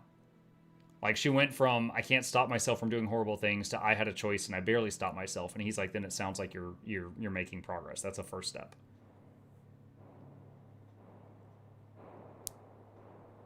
Just waiting to see if there's anything else. I guess that's it. Okay. All right. Chat review time. Anytime we finish a game on this channel, we spend a few minutes talking about the game and what we feel about it. So, Wanderstop. Wanderstop is a game I originally played because I got an offer to do a sponsored stream for it. I got paid for it. And I was like, oh, it's from the makers of Stanley Parable. I love Stanley Parable. Yeah, I'll check this out. And if it had just been the tea thing, I probably would have gotten bored of it eventually and not maybe finish the whole game. I might have. But the point is, like, games like Stardew Valley, where it's just, you know, do a little cozy thing, eventually get boring for me. Like, you know, I like Warcraft and Warhammer and stuff like that. I like games with some combat. But this, honestly, throwing in the PTSD made it interesting, and that was definitely, like, an incredible layer of storytelling on top of the game. So, like, it made me look forward to each of those new revelations when they happened. The graphics, I'm getting ahead of myself. So we usually go through a few bullet points for the game. So first off, you know, the story is Alta, and she's going through this traumatic experience, and she goes into the woods trying to find Master Winters. But the woods are magic in some way. And she ends up at this tea shop. And whenever she tries to leave the area, her sword is too heavy to move, and she passes out, and Boro finds her and carries her back. And he's like, the woods are magical, and they think that this is where you need to be, so you just keep getting led back here. So he tries to teach her how to calm down and to chill out a little bit and to relax, because she's constantly giving 110%, and her body's like breaking down. And he gets her to, he's like, why don't you just help at the tea shop? You can leave anytime you want, or don't help if you don't want to. But, you're doing great. You're doing great. So she ends up helping there, and you do the task around the shop. And over time, you meet other people and magical beings and stuff like that. There's one being that's basically a demigod, and they have the power to help you, but then they get distracted, and she has to deal with getting hope that her problem's about to be fixed, and then it just comes crashing down when the demigod thing just wanders off because it's distracted by some other thing that it found interesting, and stuff like that. It just is happening frequently. And I thought it was a pretty cool telling of, if you take out like the whole, like the tea and stuff, and you're just like looking at storytelling, like this person, they built themselves up, they became the best, then they suffered their first loss, and it was a crushing defeat. They didn't take it well. It's like, okay, I just need to do better. I need to put in more effort. And so they started, cutting back on sleep even more, working out even more, and then they crashed out again. And then it was just loss, and they were just like, I'm garbage, I'm trash, blah, blah, blah, blah. And so then they put all their hopes on Master Winters and went to talk with her, and then she was like, oh, I can't help you. And then it was just like, she'd been telling herself for so long that Master Winters was going to be the solution to all her problems, that when that happened, she just snapped. And then she attacked her. But then she was so mortified by what she did, she suppressed it and forgot that she had done that, and you find that out later on in the game. But the whole thing, as far as like, Plaque, who said, what was the point, was she was better at the end of the game than she was at the beginning. And the whole point was that she was just trying to get out of these bad habits that she was in and just like improve herself a little bit. So it was, I found it to be very interesting. It's definitely not my new favorite game genre, tea-making trauma sim. But it was very interesting. Music was beautiful. The world was gorgeous. I definitely wish we could have seen more, because like when she would go out into the woods, you always just saw that little thing of her running in place or the still pictures. But the pictures were quite pretty, so it was okay. But like there at the end, I really would have loved to have just seen her like stepping out of the woods holding her sword or something, even just for like a second. But as it is, it just like heavily implied that that she left, and then it didn't really show anything. But magical forest. But it was certainly pretty interesting. It was certainly pretty interesting, and certainly like nothing I've ever played before. I can say that just taking care of the place made me think of other like colony sim games, like a little bit of Stranded Alien Dawn, a little bit of Oxygen Not Included, a little bit of Stardew Valley. Taking care of the place was kind of like that. But then the storytelling, like the story that they chose to tell, was vastly different from what the colorful, cheery world around you would make you think that you were about to hear about, Also, their idea of kind of like dimension hopping with the shrine, that was out of left field. I didn't see that coming. That was a very interesting way of going about it. And the whole people just stop talking and you can't hear them anymore when it's time to go. That was I guess to give you like a feeling of like taking a step forward and leaving stuff behind you or something like that. It felt very abstract, but it worked. I was able to, follow along and get through it. Yeah, I think that's about it. Let's see. Ring says, as someone working through my own burnout, I like this a lot. It's relaxing. The fairy tale look to it is pretty cool, and I also put some aspects into perspective. I liked it. It was helpful overall. It was a pretty great concept for a gamer, Johnny says. Yeah, I think, was it Nogdog? Yesterday he did his resub, and he said, this is my favorite game I've ever seen you play. And I was blown away by that. Because, like, I think it's a nice game. It's a cozy little game, but I was blown away that of all the games he's seen me play in the last like 3 years, which would be around 300 games if he was here every night, this is his favorite one. So I was like, okay, well, that's very high praise for this game then. So I would say that, you know, certainly not, it's not my favorite of favorites, but I liked it. It was pleasant, which is the reason I'm still playing it. I was paid to play it for 2 hours and show you guys the game in case any of you were interested in it. I came back and continued to play it all the way to the end because I was enjoying it. And I really think that there's not much better compliment for the game than that.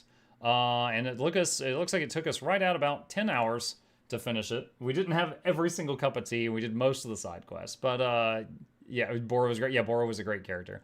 But yeah, that was our journey through Wanderstop, and hope you guys enjoyed it too. All right, marker. That is the end of that YouTube playlist, chat. Let's see. I feel like I need a Boro in my life. Sometimes just need to remember to look on the bright side. Yeah. I love these type of games. That's why I pushed Spiritfarer in the past. I'm gonna miss this game. Oh, Blue. Really, Blue? The whole time I was playing it, you were just going spooky game, spooky game, spooky game.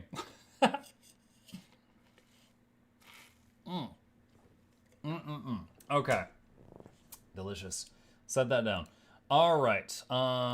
Didn't mean to have that open. Move that over there. All right, chat. Next one. New playlist. Okay. Recently, we had a indie dev pop into our chat one day, and they were like, hey, Muck, do you play indie games? And I was like, yeah.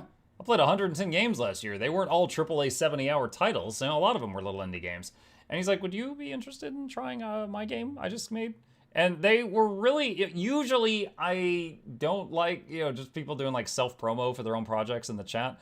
However, they were really polite about it, and I was like, I'll take a look at it. And they sent me a link to this. It's called Tower Dominion. And Tower Dominion is a tower defense game. I actually have played a lot of tower defense games in the past. I've played 3 of the different Dungeon Defender games. I've played multiple of the Orcs Must Die series. I've played thousands of hours of Balloons. Dude, I used to play the old tower defense flash games on Congregate when I was at work when my boss wasn't looking. You know, and some of you know what I'm talking about, some of you don't. The point is, I have dabbled in this genre for decades. I enjoy tower defense. So I saw what the genre was, and I was like, yeah, I'd absolutely try this out. This looks pretty cool. There is a demo that is available to play for free right now. I'm not sponsored to play this. I was given a copy of the game for free, but they didn't pay me or anything like that. That's just full disclosure. But they gave me a copy and said, you know, we're a small studio. It'd mean the world to us if you do, in fact, want to try it out. And they sent it to me. And today we're going to try it out. Today we're going to try it out. So let me open this up here. You know what? Hold on a sec. I think I accidentally clicked through intro cinematic. Let me close it and relaunch it and just see. I'm not going to click the mouse at all this time. Let's see what happens. Oh, okay. It was just like the company label. Okay. All right. All right, main menu. So let me change to a game capture here. And let's see what's up. So, new game. What do we got? Are these like different factions? Okay. Iron Dragoons. The strategists of the 14th follow precepts of overwhelming force and focused firepower. Lacking the genius of Ekarina, they just send wave after wave until victory. Overwhelming force, every 8 seconds, sends grenadiers in a charge toward the enemy. Oh god. Game category needs updating. Oh, thanks. Hang on just a second. Okay, done. Okay. Commander Anicia, on the field, the commander spawns with each charge, even if downed. Extreme Combat Doctrine, +1 grenadier production every other wave. Or Warden Gerhard. Anti-tank warfare, buildings that are adjacent to at least 1 Mirador gain 15% bonus damage. Grim Overwatch, you start with 5 Miradors. Oh, let's try the redhead at the beginning. Commissar Anicia. Alright, so... Wow, you unlock one of the things here by losing an expedition. Okay, well, we got 3 of these here. All right, so we'll start with her and start game. Let's see what happens. Soldiers, this is our HQ. We must defend it at all costs, all right? Commissar, the topologist analysis is complete. We can expand from any of the current entry points. Press right click to rotate. Okay. Commissar, new threats detected. Information about the enemy will be gathered here in the threat report. Okay. Pendor, high altitude, flies directly at the HQ. Takes 50% less damage from regular weapons. Aramobis, Devorare, and Minimukos. Congregate. Now that's a name I've not heard in a long time. A long time. Yep. Central Command has authorized these blueprints to build our defenses. Our building capability is limited, so we must be careful. Mirador is simple and effective. It can be equipped to detect camo enemies or support the HQ. Has Defender M5. Sturdy Bunker, a single heavy Vencador with a limited field of fire. Or Officers' Quarters to train unique staff members and commissioned officers. Mirador looks like a archer tower, guard tower type thing. Alright, so we've got what appears to be 2 entrances.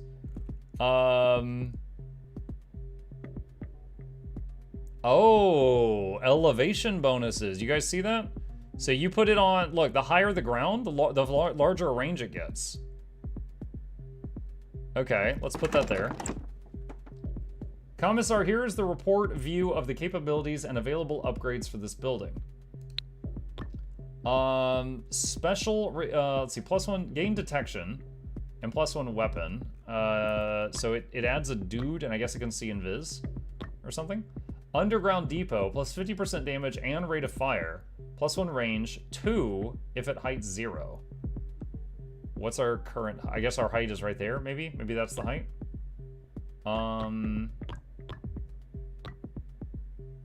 I guess let's give it detection. Okay. And then we've got Sturdy Bunker. Oh, okay, so this one is like 180 degrees firing. Okay. Let's see, it's 3 that way.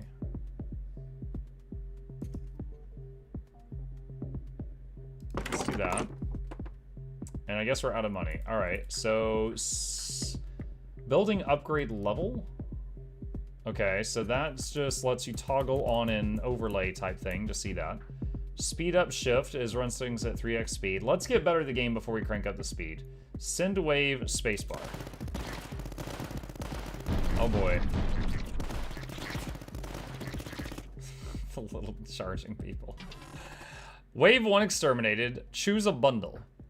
Light mortar tower in a sturdy bunker. Mirador tower in a warwolf position. In a sturdy bunker efficiency, so that buffs existing bunkers. And an imperial barrack. A barrage LMG at each corner fires on enemies, and an underground barrack accommodates grenadiers. Let's try the barrack. But I don't have enough money. What's the upgrades to this? Plus 50% rate of fire and reload speed. For each adjacent sturdy bunker, plus 50% damage and rate of fire.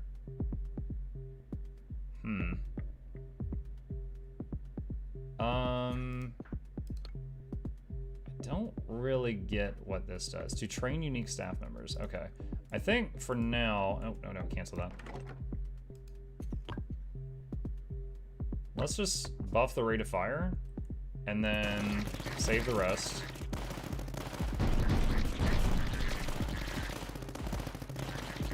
Okay, so we took a little bit of damage there. Anything special if you click on the HQ? Oh, hold on a sec.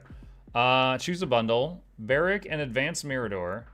Warwolf position, Barrack and Light Mortar. Plus 3 Grenadier production. Let's get Warwolf position. So if I click on the HQ... Oh.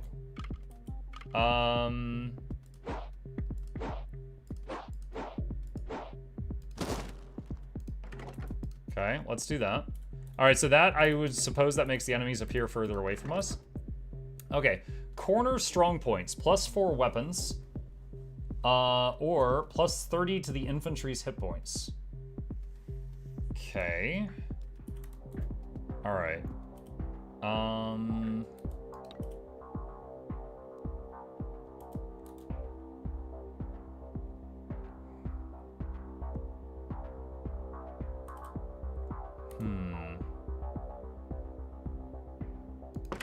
Let's do that.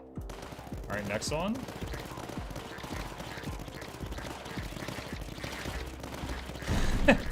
The little grenadier is just suiciding out every round. Feel bad for him. Alright, Imperial Barrack and a Werewolf or Puma position and a platform. What is platform? Increases the height by 1 and can be built upon. Oh! Okay, immediately wondering, can you do platforms on top of platforms? Now, I mean, it could be good either way. It's just adding 1 height, because we've already seen how powerful it is adding a height to something. But I'm curious about that. Alright, and I don't know what Puma is. Simple but powerful anti-air. Plus 50% damage against air units. Okay. Let's save our money.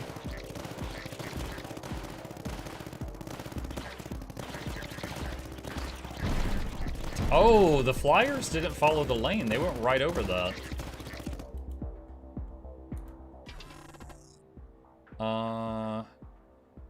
Recon 25. Strategic resource to reroll zones during the expansion phase. Also used for special upgrades in buildings. All right, that's new. Let's try that.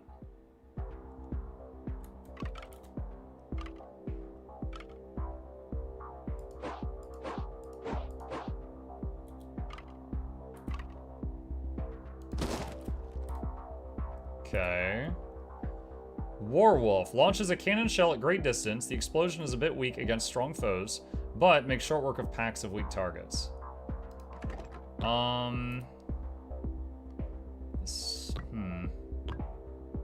Wondering if I should do this just to help with the flyers or not. And this is also an option, which is like really big. This reaches all the way to the main base. So if I build this here, it would also help when the level gets larger.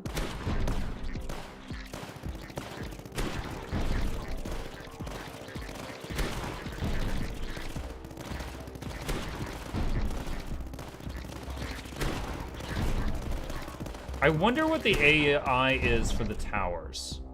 So to give an example, in balloons, by default, all towers attack the frontmost enemy, the enemy closest to your core.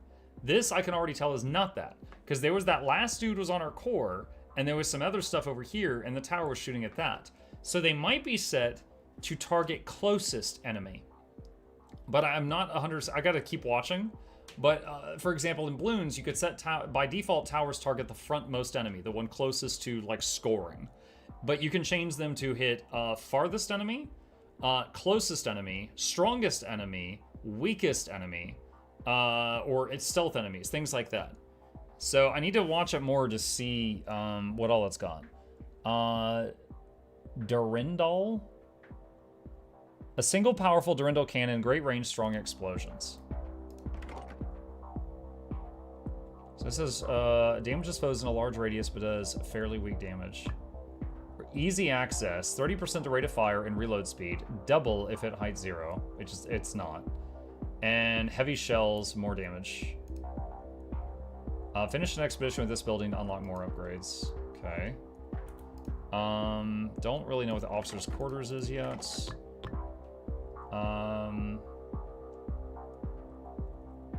50% more damage and rate of fire.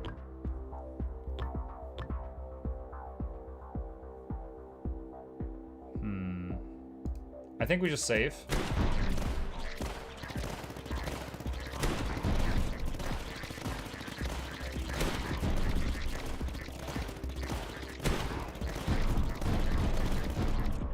Oof. And I guess the core doesn't heal between waves, it seems. Scout hideout. Stealth units can set up a hideout using recon instead of toolbox supply. The snipers have detection. Light mortar. Gain 400 supply. Let's just get that. Oh. Oh, dang it. I hit reroll by mistake. So now we've got this. Okay. Single powerful Durindal cannon. Or, let's try... So it seems the main thing damaging us is flyers that cut across right here. So Puma is the anti-air defense.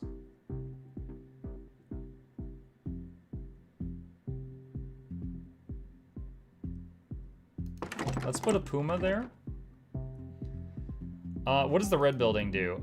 It was already there. Let's see. Place a building adjacent to this to activate it. HQ will repair HP % each wave. Oh, I just thought that was a doodad in the background. Are there any others?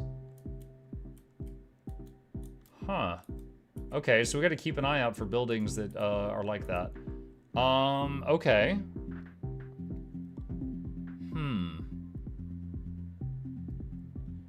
Imperial Barrack, a barrage LMG at each corner fires on enemies, and an underground barrack accommodates grenadiers. So, if I build this here...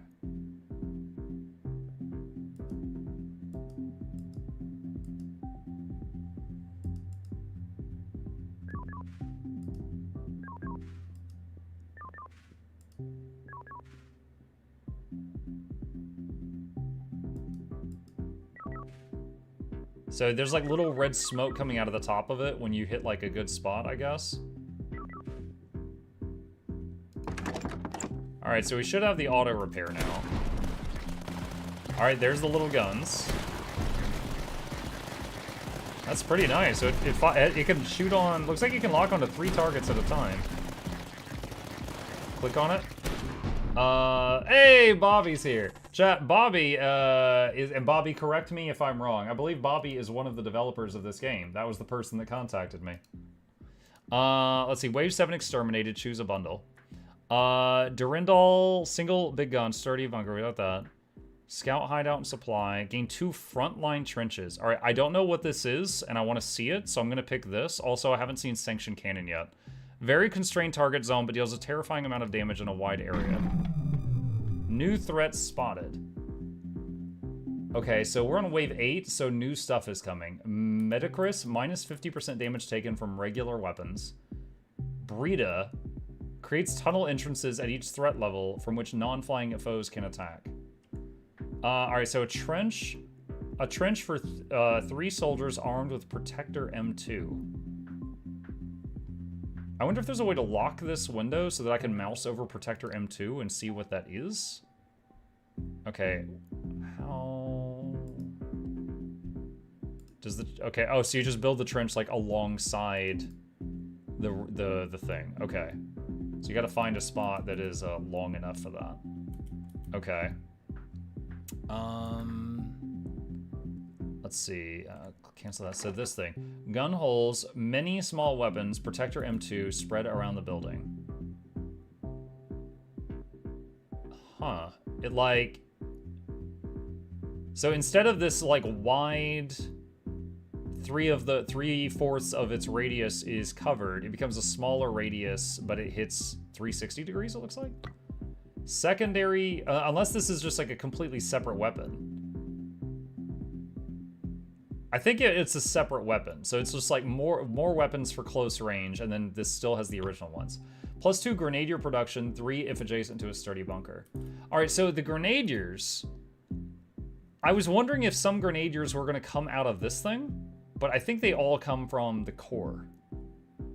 +2, 3 if adjacent to sturdy bunker. It's not adjacent to that. Okay, I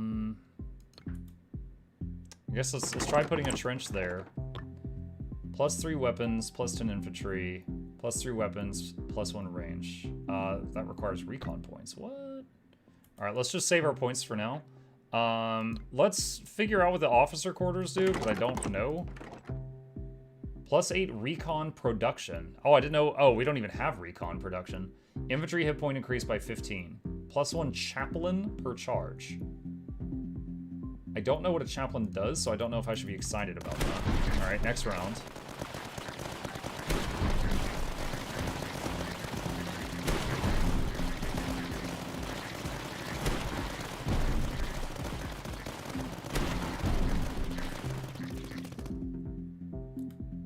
Wonder if you could place trench on platforms? Maybe.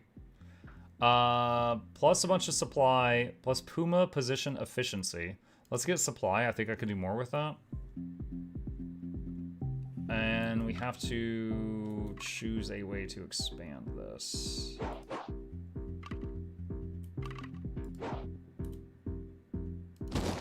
Let's do that. Okay.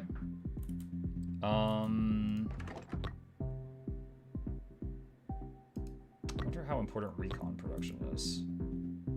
Target priority becomes air units. Wait, is it not already? Same strengths as the Barrage LMG, strong against swarms of anti and twice the damage. Okay, so I guess now it can hit it. Wait, target priority is fastest. You can, we were talking about target priority earlier. Target priority closest to HQ. Target priority, can you change that? Or is it just each weapon has its own? Target priority is closest to HQ. Target priority is lowest hit points. Target prio is fastest. Okay, so I definitely want this to target prio air units. That's the whole reason I built this thing. Alright. Maybe we save up for the sanction cannon? Alright, let's go. Oh, what is this thing's prio? Target prio is closest to HQ, it says.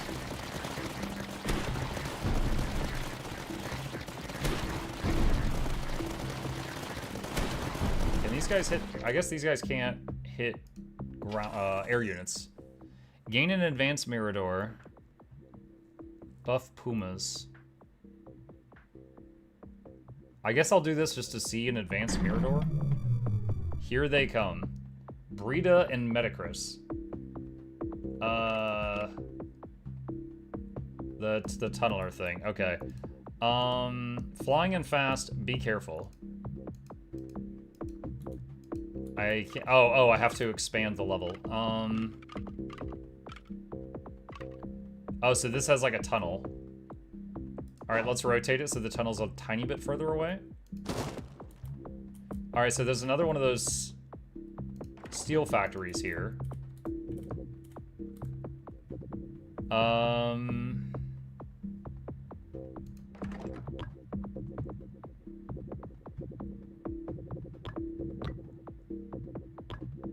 +4 heavy Vencadors, but I can't. I want to mouse over the weapon. Hold on, shift, lock it, no, alt, control, no. I want to have mouse over that and read if that weapon can hit air. Wait, this has it.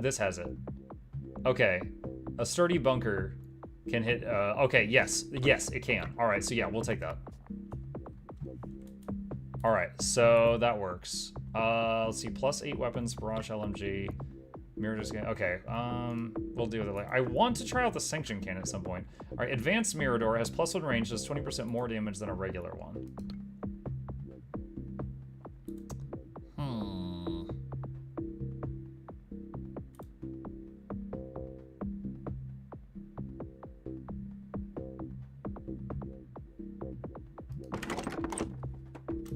Let's do that.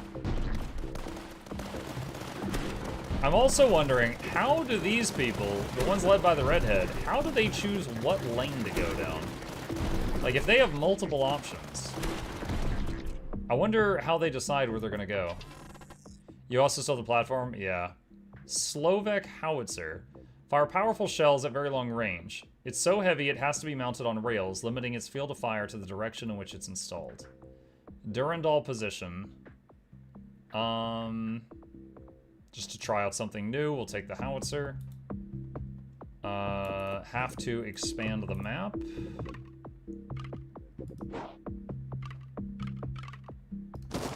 We'll do that. And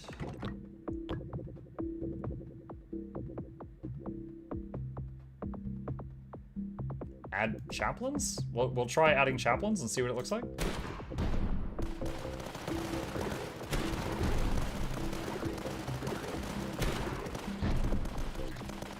Yo, it's Ramus!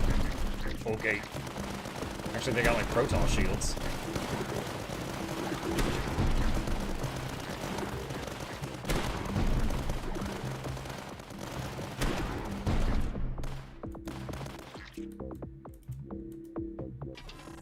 Okay. Mirador minus cost, scout hideout. We haven't tried a scout hideout. Let's take this just to see some new stuff. Light mortar position. Good to dispatch small foes. Oh boy.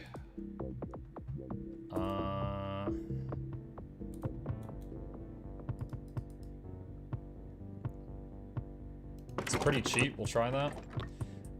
Hit several targets at a time. Each wave gain... Wait, each wave gain 5% damage. So it just scales? Yo, I love mechanics like that. I'm taking that. Alright, I'm gonna try to save money to see more stuff that we haven't.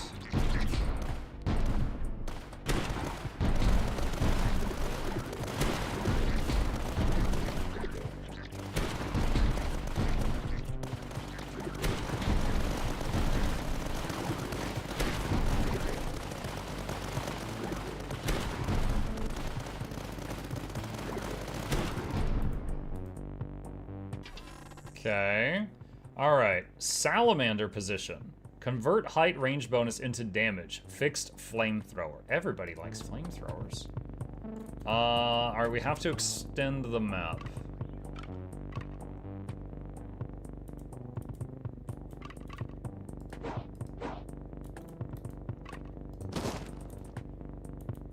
Okay, save money.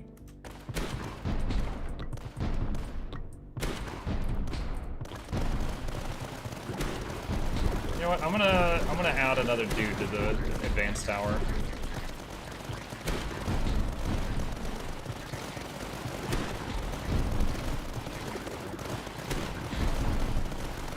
Oh, these are getting a bit close. Okay, we're all right. We're all right.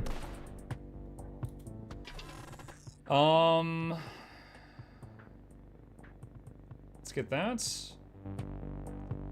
And so we have 780. We get 100 a turn. I want to see the sanction cannon, the scout hideout, or the Slovak howitzer, or the salamander. So save.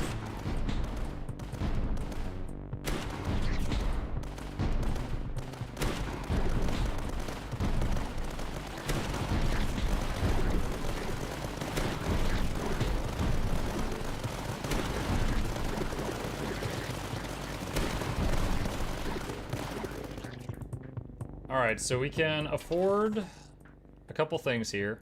Building HP increased by 10%. Buildings HP. We've not seen any enemy attack buildings other than the core. So that upgrade would imply that some enemies can hit your buildings or in some way. Unless this should just say the core. I'm not really sure which. Take this for the supply. We have to expand the map. I wonder if when you split one lane into more, if that actually adds more attackers, or just like okay, the next wave, let's say it's gonna have 100 enemies. If I add more lanes, does it just divide those 100 enemies among the additional lanes, or does it add more because new lanes showed up?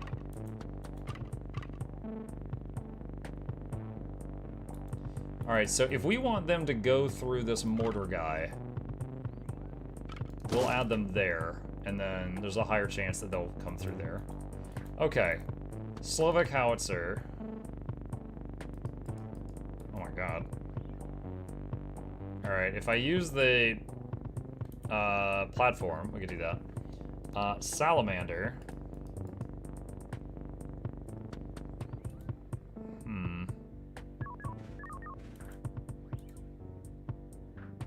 Sanction cannon. Very constrained target zone, but terrifying amount of damage. Oh, that's really far away. Okay.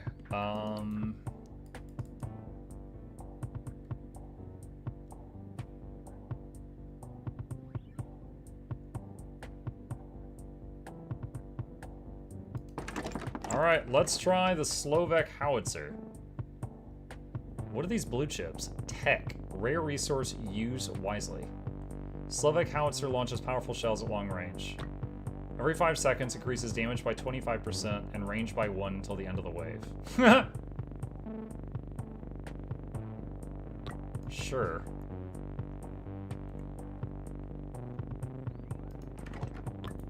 Let's also add gun holes.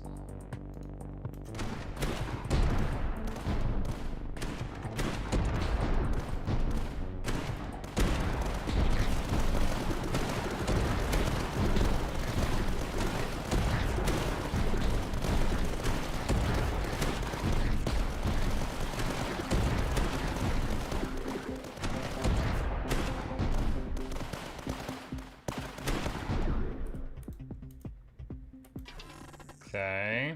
Plus 100 supply. Buff to Puma. HQ gains 10% damage and hit points. While you have only one Durandal, all buildings plus 5% damage. I think I've only got one. I'm trying to remember which tower is the Durandal. I think I've only got one. Building hit points increase in a sturdy bunker. Let's take the supply. And the upgrade that has supply.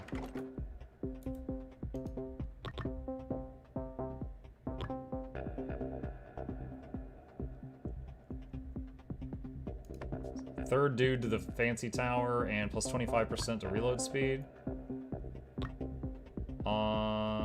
If adjacent to HQ, it's not adjacent to HQ. Plus 50% rate of fire and a fourth defender. So I assume all four get the 50% increased rate of fire, which would be wild.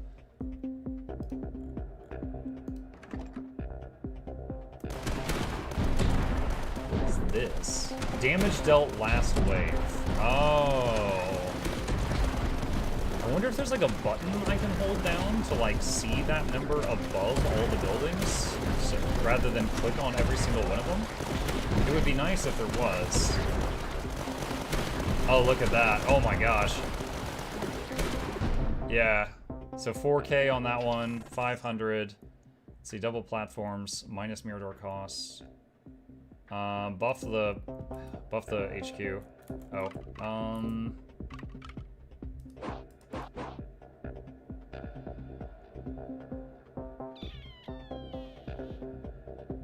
let's do that. So just looking at each one. So 100 damage, 200, 700, 600, 2,300, 2K, 4K. So yeah, this advanced mirror door is doing a lot right now. Oh wait, I almost forgot about this guy. 700. What is this? Techno amplifier. Place a building adjacent to the structure to activate it. Minus 50% upgrade cost for adjacent buildings.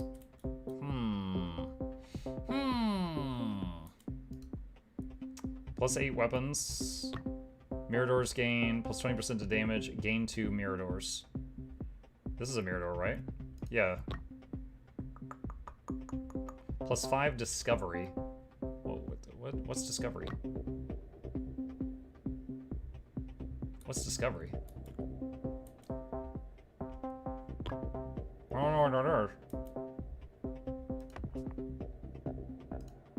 Okay, I'm gonna take it.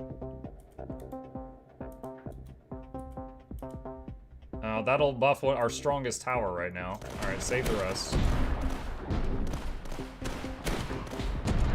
Fuck, what's the purple building on the new ad? Oh, I saw your message too late. Wait, there's an orange one too.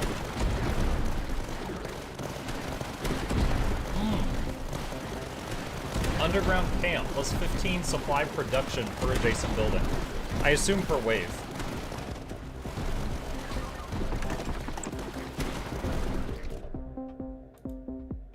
I wonder if a platform counts as a adjacent building. Wait, have I made a Durandal? Retribution position. Armed with Retribution missile rack, this position can destroy even the most powerful foes. New threat spotted. Parasis, immune to slow. Joke's on you, I don't have slow. Mukos, divides into 3 Mukos on death. Alright, discovery gives you more chance to have a neutral building when placing a tile. Okay, so finding goodies. Alright. I thought I had a Durandal. I don't. I had a Werewolf. I have not made a Durandal.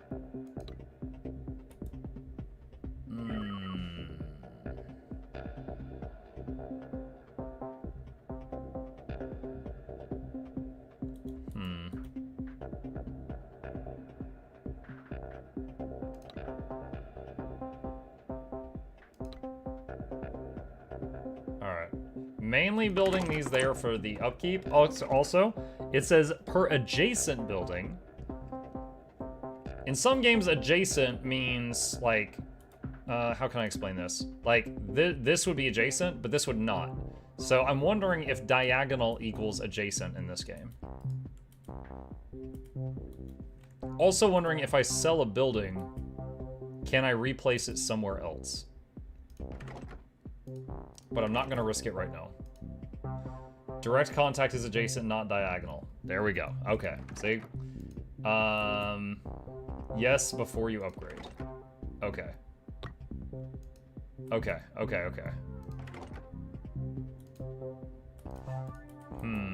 Alright, let's save the rest.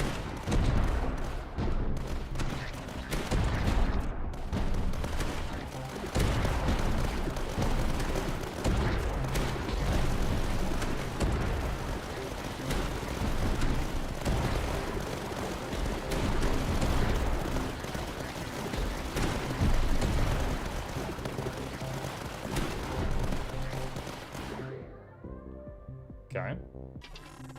Plus 500 supply, mirror door buff, 25 recon. On discovering a neutral building, all buildings gain 15% damage during the next wave. Let's get the 500 supply so we can get some more interesting things. Straight line tile.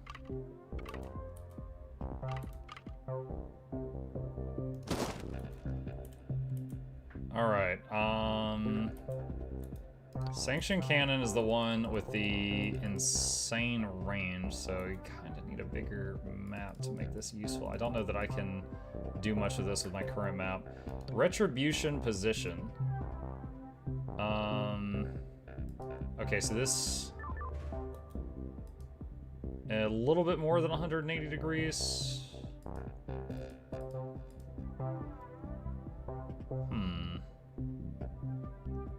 I have one platform, which might open some doors.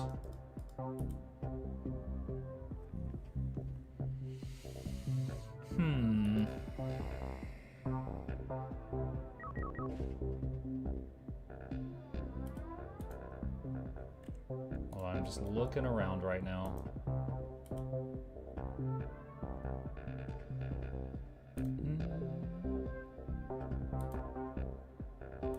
See, hopefully you're taking notes for some helpful tips, descriptions, and add-ins to the game. Bobby, I don't want to overstep here, because you didn't come to me for like a sponsored stream or something. You're just like, hey, would you like this? And I was like, you know what, I would. Would you like me to give feedback? Like when it comes to like stuff I would love to see, like I'm not sure.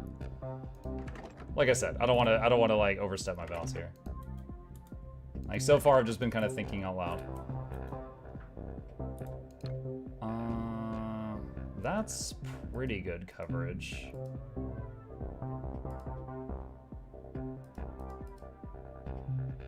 I guess that's fine. Alright, how does this thing work? Targets the thing with the most hit points. Shoot, I just don't want it to affect your experience, but you do you. I'll rewatch the VOD for notes. Gotcha. Okay. So, yeah, no, I'd be happy to. I just, you know, I wouldn't want to overstep. That's all. Yeah, like I've dabbled in tower defense games since like Warcraft 3, StarCraft 1 custom maps, you know, and I'm sure a few other people here can say the same. But yeah, like Warcraft 3, StarCraft 1, StarCraft 2 custom maps, balloons, flash games on congregate.com, tower, what is it? Dungeon Defenders, Orcs Must Die, like a bunch of them. There's a bunch of them. I would love, like, right now, we've got this thing where like I click on them and I could see damage dealt last wave. That is fantastic. I would love to be able to hit one button and see that number above every building. Right? Because right now I have to click on every single tower in order to see that information. That is good information. I would love to be able to just like hold shift or hold alt or something and just see a number float above every tower to know how much damage they did on the next wave. That's my number one thing right now. Because that kind of gives you like, oh yeah, that one's doing great. That one's carrying. I should, you know, put more upgrades into that. Or, oh, that one's dead weight right now, etc., etc. But right now I have to click on too many things to get that info. Let's see. Let's see. Durandal cannons. That's 50. That's really expensive. I know, you know, the chaplain. I haven't really seen what the chaplains do. Like, this adds a chaplain, but I don't have a tooltip for a chaplain. So I don't know what a chaplain is. So I have no idea what I invested in there. So a little tooltip for the chaplain would be cool. And like some of these, like for example, if I'm like, let's say I'm about to make my first sturdy bunker. And it says the weapon is a heavy Vencador. But I can't mouse over heavy Vencador to see what it is, right? When you already have a bunker, I could see, oh, this can hit air. This has target priority closest to HQ, which is fantastic. I love being able to see the target prio, and I love being able to know which ones are anti-air and which ones are not. But if I'm building my very first one, it doesn't tell you like what a barrage LMG is or a protector M2. It doesn't tell you those.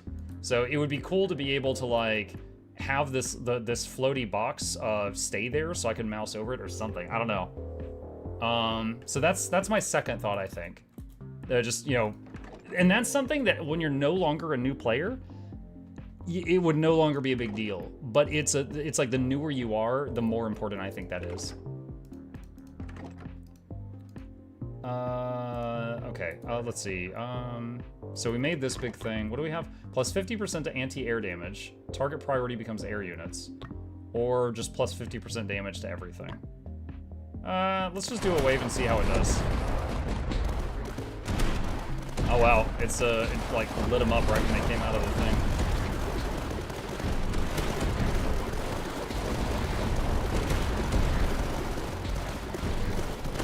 Is there an undo button? I think that Bobby mentioned that you could sell and get back the building to move it if you haven't done an upgrade yet. But I haven't tried it yet.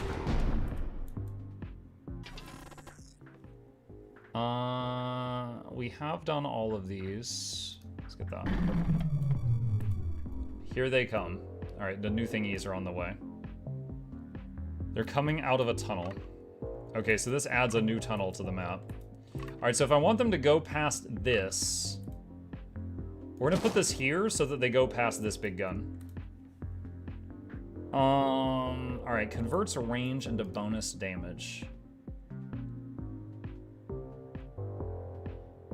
And I could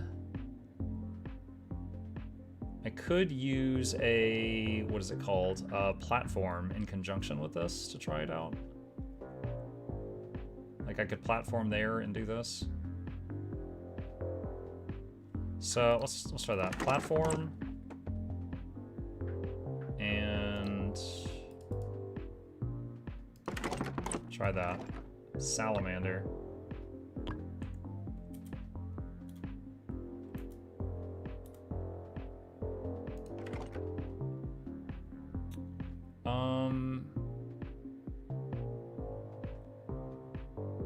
More door efficiency.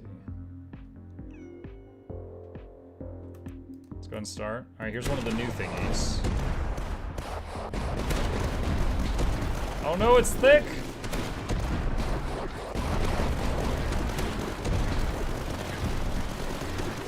Another small thing is I have no idea how the grenaders decide where they're gonna go.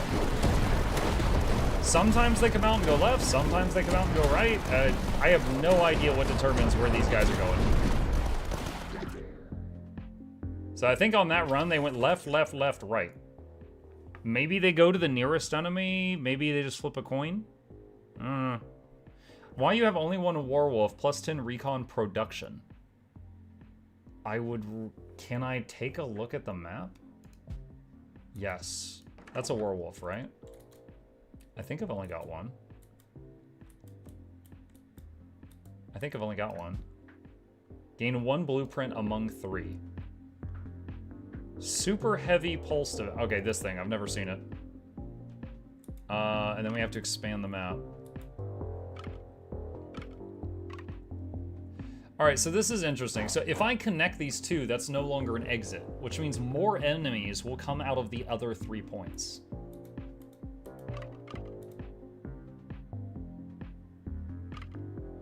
Or I could do this to extend how long it takes them to reach me. Let's do that.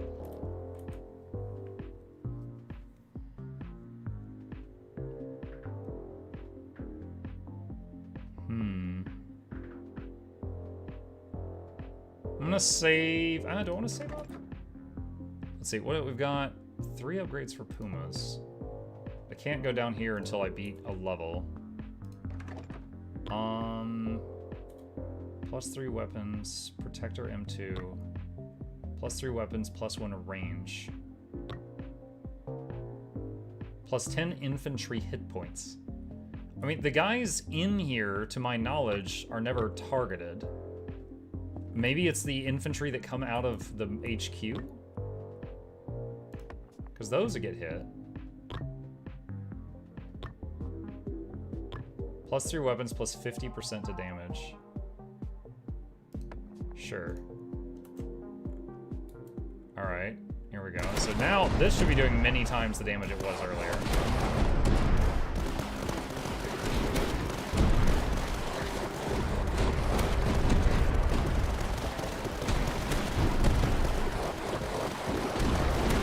I'm gonna add plus 50% damage to this thing because this thing targets whatever has the most hit points.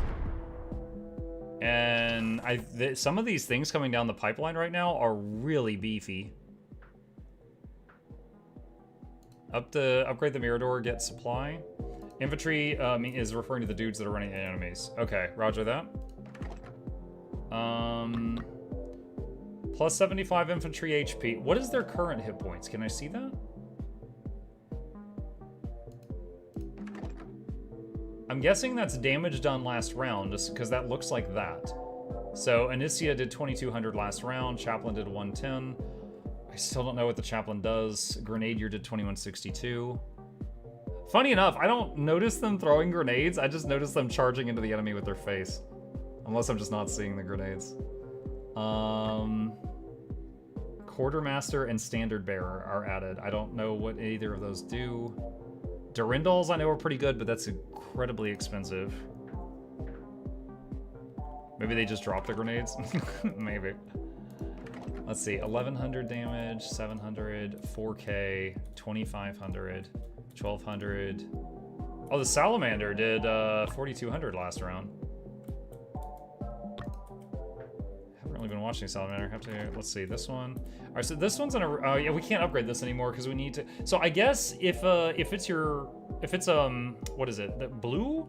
If it's a normal building, I currently can't go past the first row of upgrades, but if it's an advanced one, you seem to not have limitations and you can go all the way to the bottom.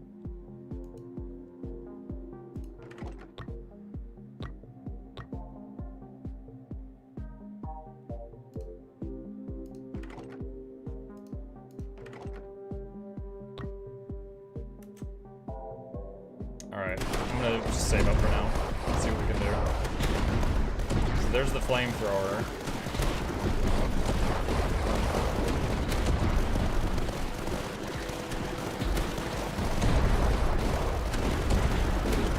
So it seems like the troops just kind of do damage per second as they run into the enemy. So I guess just by giving them more hit points, they live longer and effectively do more damage. I guess. I'm gonna take the supply option, just to have more to spend. New threats approach. What is this? Full invasion. The final wave contains more and stronger tier 0 foes. Okay. Alright, we have to expand.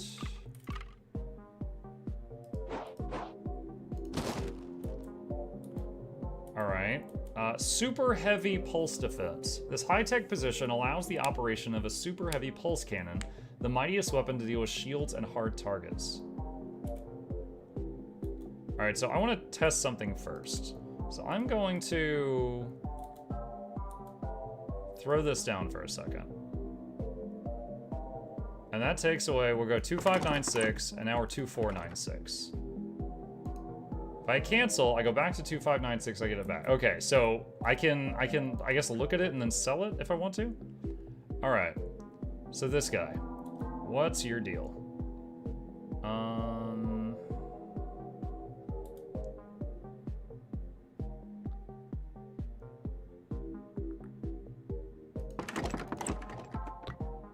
Target priority is most hit points. The Fortress version of the Pulse Cannon. Nothing can withstand its power. Hits several enemies at a time, plus 200% damage to shields.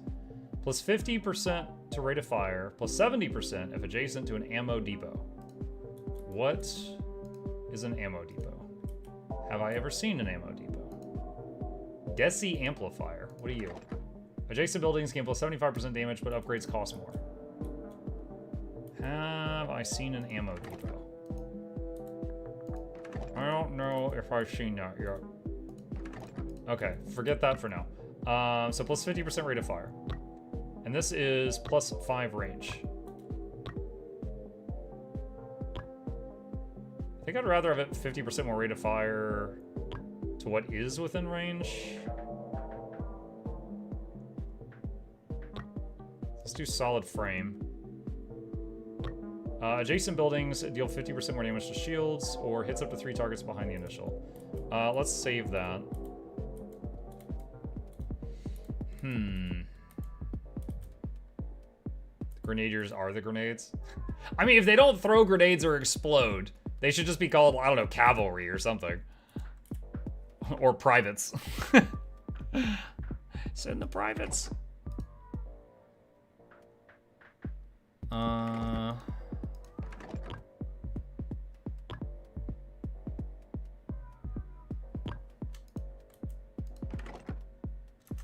Alright, let's just start it.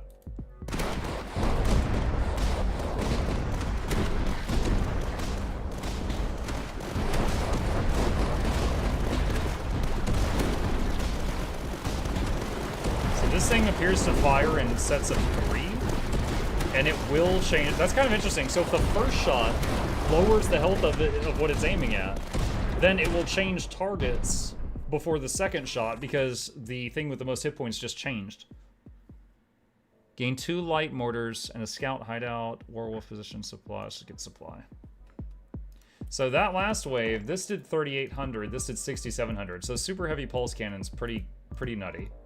So super heavy pulse did the most, 4,800 on the flamethrower. It's crazy how much the flamethrower is doing despite the very small attack area.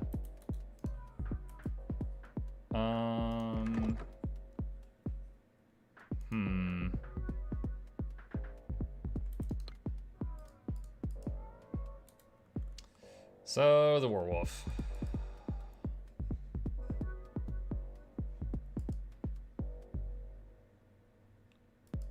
Man, really kind of difficult to use this one unless you got a very extended map.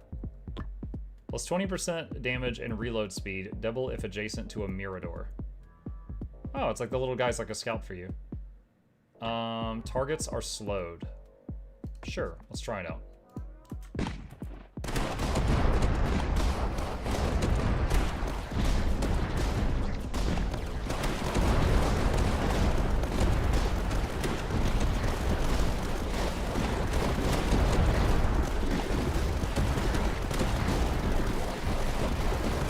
They're getting mighty close.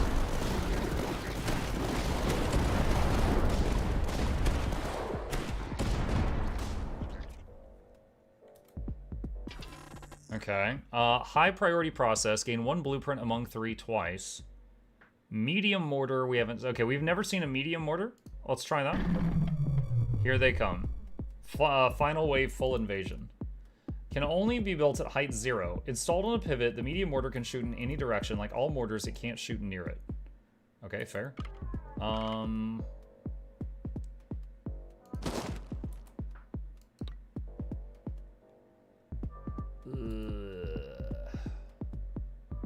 I guess just here, just for the most surface area. And what do we got? Hits farthest away. Wait, target priority is most hit points farthest away. The heavy mortar has a very constrained target. Well, what if the thing with the most hit points is closer than the thing with the second most hit points? I don't know who it would shoot at. The heavy mortar has a very constrained target zone, but deals a fair amount of damage in a wide area. Plus 2 range, plus 50% to damage, plus 2 minimum range.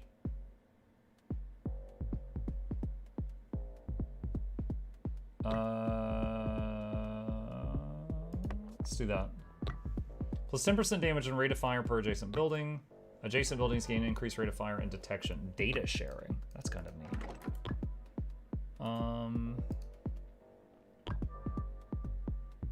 Hit up to 3 targets behind the initial. Plus 50% damage. Racks contain 10 missiles instead of 6. So I think currently it fires 6 shots, then pauses to reload. So this would make it 10. And 50% more damage. Plus 2 range per battlefront. What's a battlefront? Now see, the Battlefront is written in teal, which makes me think I could like mouse over it for a tooltip or something, but I can't do that. I don't know what a Battlefront is. Is that like a per tile? Is that a Battlefront? Is there a wiki? It's entrance. A Battlefront is an entrance. Okay, so I've got 1, 2, 3, 4, 5, 6. So that would be plus 2 range, so 12 range and 25% more damage. But this would be a lot. This would be a lot more damage to anything within its range. So I'm gonna do that. Wait, what? Minus 50% damage, but plus 5 targets, plus 100% explosion radius, plus 50% rate of fire. Anti-swarm protocol. Forbidden explosives, plus 300% to damage, plus 50% explosion radius. You know what? Just for funsies, let's try anti-swarm protocol. For more bullet. More bullet per bullet. Another thing I wonder, so this gun, it fires 10 shots and has to reload, right? What if it fires 9 and then it's out of enemies? Is it smart enough to reload without waiting on more, or will it sit there with 1 bullet left in the clip, wait on enemies to get there, then fire the last shot? I died. Dang, I got to the final wave on my first game. New doctrine, gain 400 supply. New hero, Knyaznyashnikova, for losing an expedition. No. When did you, I think you said no when I was asking if they were smart enough to reload and not just wait. Okay. Advanced upgrade unlock. Finish an expedition with this building, unlock more. City bunker, Warwolf, Mirador, Puma, Light Mortar, Imperial Barrack, officer quarters. Okay. Alright. Can I see how much damage each thing does? You can! I love it. What about the people? Can I see how much damage Commissar did? Okay, so main HQ did 72. Wait, how is that possible? Main HQ did 72,000 damage. Really? That much? I felt like most mobs didn't reach it very often. The Advanced Mirador did 53k. Retribution did 48k. 20,000 on Super Heavy Pulse Defense, but I didn't have it for that long. Salamander 39k. Imperial Barrack, Mirador, Slovak Answer. No, but that's a good point. We should add info about infantry damage. I would love to see it. Like the first reason that comes to mind, Bobby, is because Commissar Inicia, that's like her thing, right? Is that she joins the charge. So you could evaluate how good she is versus a different, I don't know what to call it, leader, by seeing how much damage she contributes. If she's not, you could directly compare that to the benefits of the others and decide who your favorite is. It's like right now, I have no idea how, I don't know either A, her damage isn't listed on here at all, or B, her damage is included under main HQ damage. Oh, Platform did 0 damage. Dang it, Platform. Get your crap together. Okay. Alright, cool. Alright, we got to the last wave on our first attempt, Chuck. So, alright, so Commander Inicia went out on the field. And she charges with the guys. And you gain a Grenadier, +1 Grenadier production every other wave. That's it. Now, because it says production, I'm guessing that permanently increases the cap every other wave.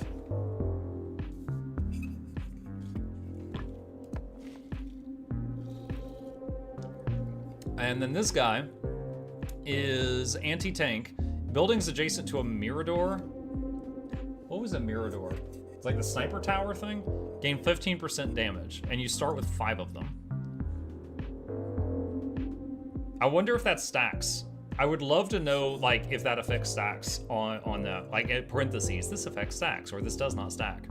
You know, if you've got like one big gun with 5 Miradors around it, does it benefit from all of it? And then we got this lady. Looks like Carmen Sandiego. Proud and glorious warriors. The 8th Armored has the best training, the best equipment, and genetically modified super soldiers. Oh, it's Halo. Blazing Commanders. The commander personally fights on the battlefield. How is that different from Inicia? Noble houses gain double the amount of blueprints in reinforcement. Blessings of the First Saints quadruples the chance of building doctrines to appear instead of regular doctrines. Starting Escort gains 2 Praetorian Guards. Alright, well, let's try this faction and see how different it is. Now, in games like this, an additional faction is typically a couple of things. Either A, it's the exact same buildings with a different coat of paint and a different hero.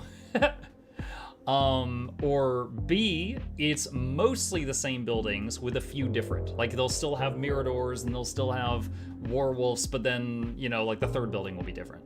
Or C, it's a completely different set of stuff. Now, I will say, assuming that's the HQ, if that's the HQ and that's the HQ, then that's already different. So let's see what happens. Knisha Denshikova. Okay. Sure. Alright, what do you do? Imperial Stronghold, units, Gnyaza and Praetorian Guards. A support helipad gives you recon production and plus repair. Or plus 50, oh my god, these are major. Recon, so I never had recon production unlocked in the last one. And this gives it immediately, and it gives repairing. But 50% HP and damage to all troops is pretty nutty also. Upgrades for the commander.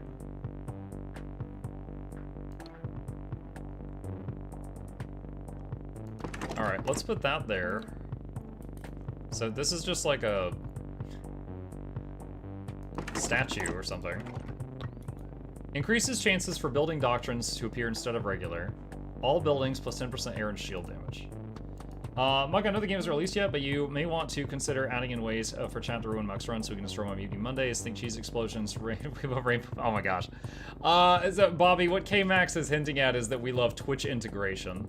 So like, if you had, I don't know if you wish to do this, but I'm just explaining what they're talking about. Every Monday we play games with Twitch integration in them, where, you know, for example, the Rift Breaker is one of our favorites, and like every 5 minutes it does like a vote in chat, and it's like, press A if you want to break his legs, press B if you want to steal half his money, press C if you want to take away something, and then chat votes, and then whatever it is happens in the game, like once every 5 minutes. Steals money, yeah. Let's see, +1 weapon. Okay, so this is a Mirador as I know it, nothing too crazy here. So let's just do that and then send wave.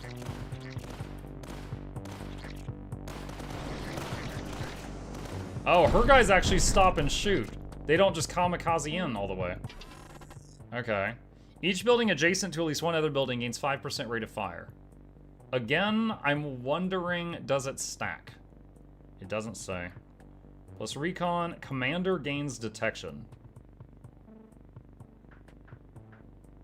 Sure, let's give the commander detection.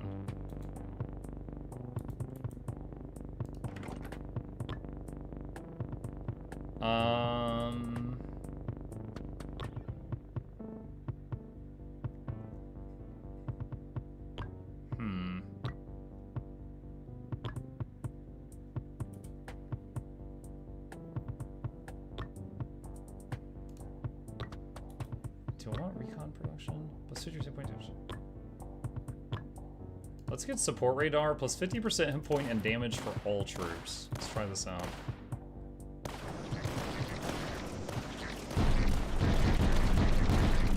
Ow. You can hit air, right? No, actually, I don't know if that can hit air. I might not have the ability to hit air right now.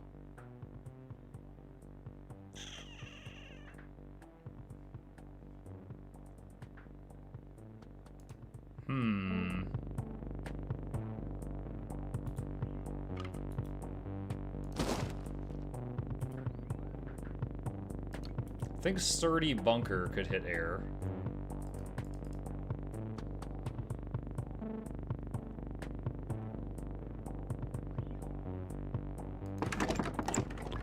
Yeah, that one can. For each adjacent Sturdy Bunker, plus 50% to damage and rate of fire. I don't have enough. Let's just get rate of fire and reload speed for now. Second Heavy Vencador, plus 1 hit weapon, Heavy Vencador. Target priority becomes air units. Let's try it just like that right now. Oh, so we do not have auto repairing right now. Is that a cat on a horse made of cheese? I don't know if that's a cat. I think that's just like, I think that might be a person. Okay, that is doing some perfect cover fire. Let's see, scout tower. Stealth units can set up a hideout using recon. Instead of supply, the snipers have detection. I don't think we ever successfully got a scout tower set up last time. Let's try to do that.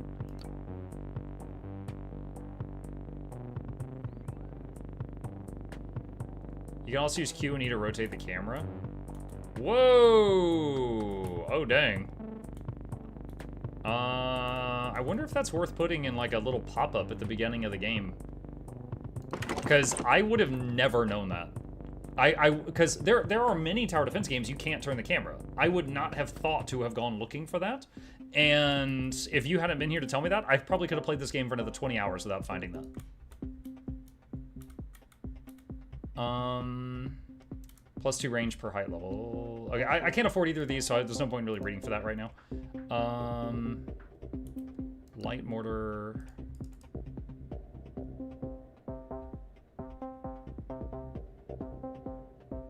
Let's do that.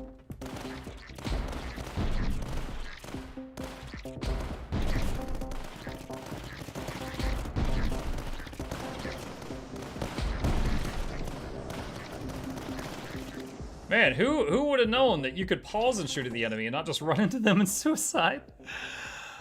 Let's see, Durindal and cheaper tower upgrades, sure. Let's do that.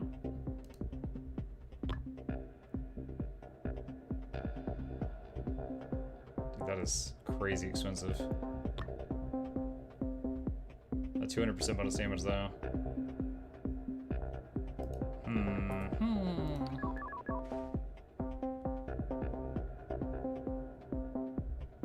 Wait, what was the options here again?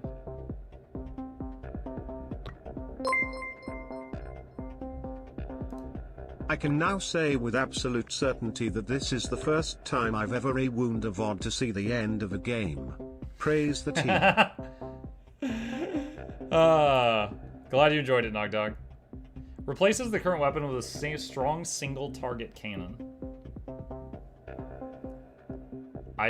Can that cannon hit air? This thing is taking care of air, but I like that it helps the ground units when there's no air left. However, I'm guessing if I get this cannon, it can't hit air. But I don't know. Michael. And I'm like, what? Oh my god.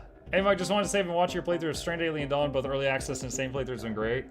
Oh, that's nice. I've got a bunch of Stranded Alien Dawn playlists if you're interested, Master Leo. If on Mukluk Plays you just search for Stranded in the playlist section, there's quite a few if you fancy it. Quite a few.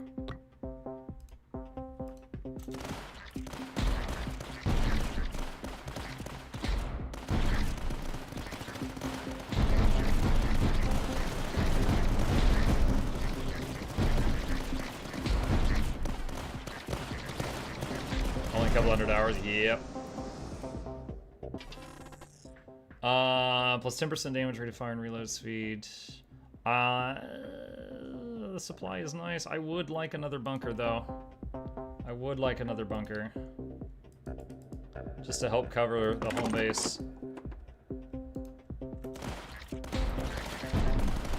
What is this thing? Adjacent buildings gain detection and +1 range. Oh, I need one of those auto repairing things.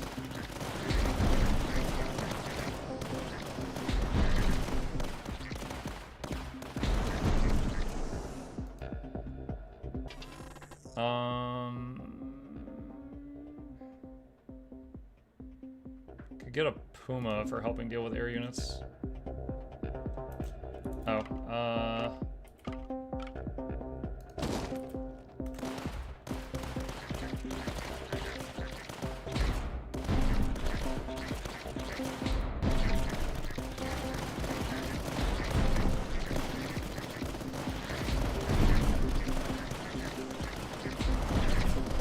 another thing I've not quite figured out yet, because I haven't seen it close enough, is when enemies reach your core, does the enemy just sit there and beat on your core? Like they keep attacking until you find a way to kill them? Or do they just reach the core and just die, and then like they just die, and then your core takes X amount of damage depending on the strength of the enemy. Because, you know, in some tower defense games, it's like if it's something, it's B. Okay. Yeah, in some tower defense games, it's just like they cross the finish line, and then you just lose X amount of lives type of thing. Let's do that. So for each sturdy adjacent a bunker, 50% damage and rate of fire. So we can do that now. Can I change the upgrade on something? It doesn't look like it. Unless maybe I sell it, rebuild it, and then do the other upgrade, but I would lose some money.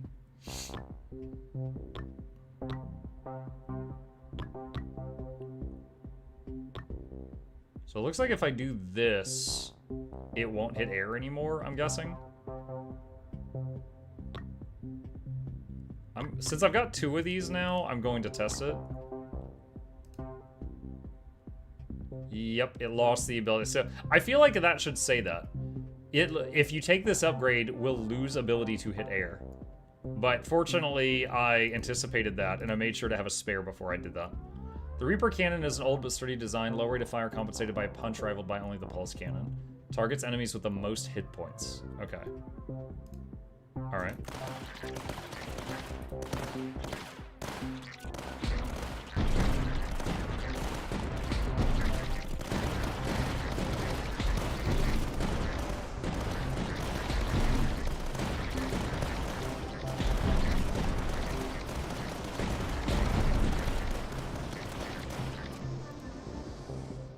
Mugger, you think you'll do a review video of Wanderstop? Yeah, I'm considering it.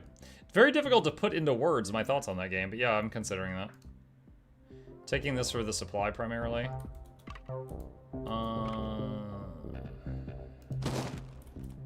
Let's do that.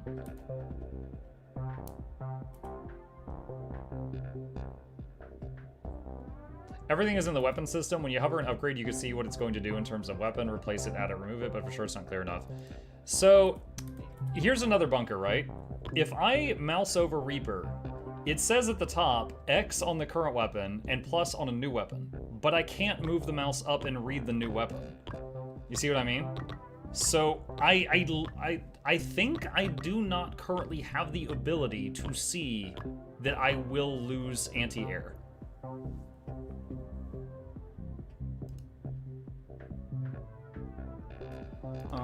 Puma.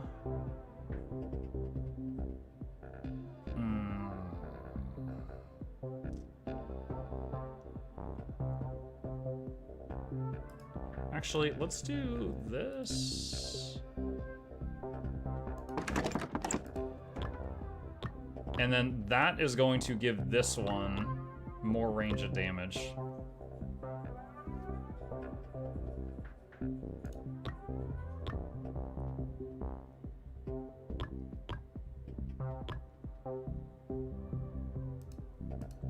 Let's see, 1200, 300, 699, 727, 651, 600, 15, okay. All right.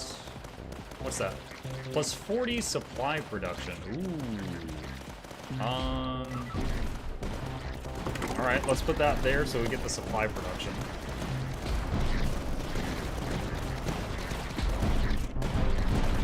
Wait. It is shooting the Reaper Cannon at air units. I just saw it. Okay, so it no longer says that it can... Okay, so it goes from saying it can hit air to not saying it can hit air, but it does hit air.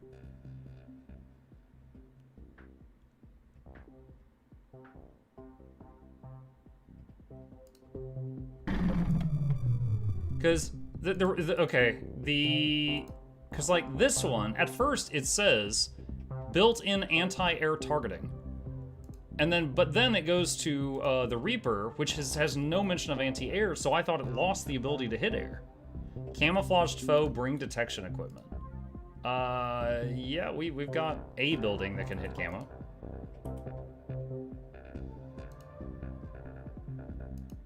Well, okay then. I'd like to build a Puma over here, but I need more money.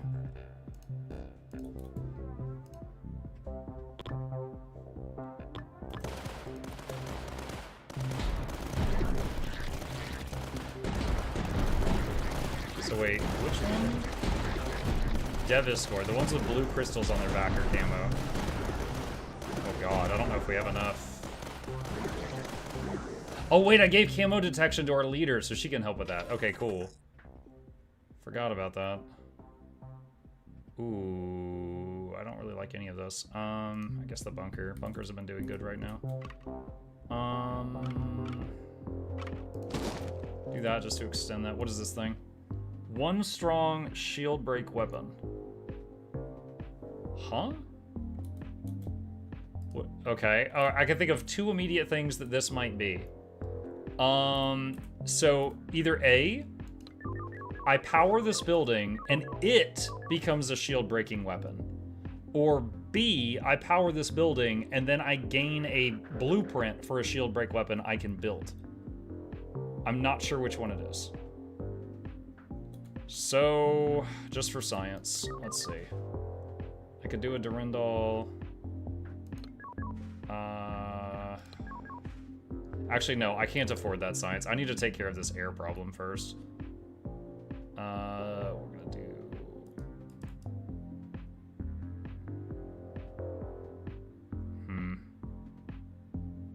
Do I have a platform? Alright, I'm gonna test something silly.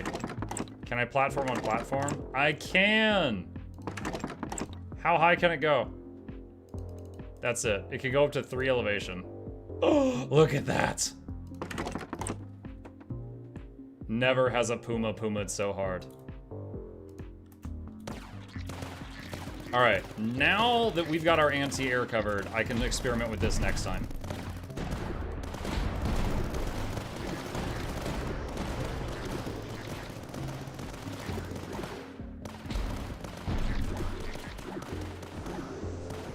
Do these guys see camo too? Oh yeah, the special reinforcement upgrade gave that, okay. Buildings adjacent to 4 other buildings gain 20% bonus damage. Bonus to mortar.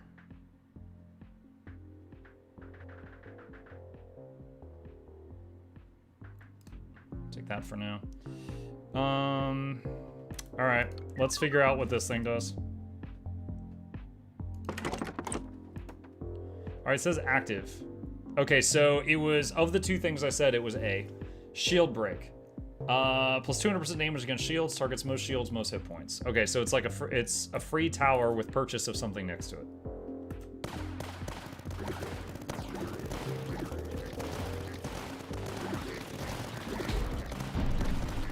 I still haven't seen anything I can use to repair my HQ. On the last map, I found 2 or 3 of those HQ repair things, so I assumed they were common. But I haven't been so blessed on this one. Supply. Like the green plant thingy just across the shield gun has an effect also. This thing? Hang on. Oh.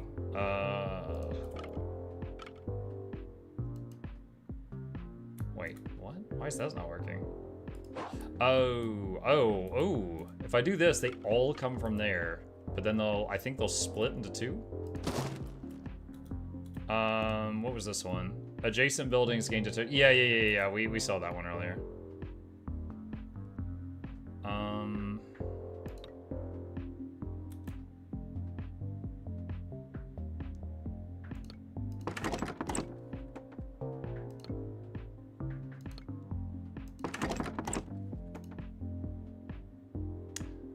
I built the wrong thing. Nice. Yay, cancel button. I wanted to put Durandal there, but I can no longer afford it. So next round. Yay, cancel button. What's this supply? Was this supply per building? No, I think this is just one time. I was considering building more stuff around it, but no, I don't think that's going to do anything. So it seems like the little troopers that come out of this building are way stronger than the ones from the previous faction, but they are very slow also.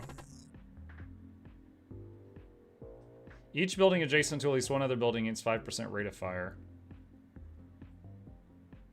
Take that. Now again, I don't know if that stacks. Like if I click on this...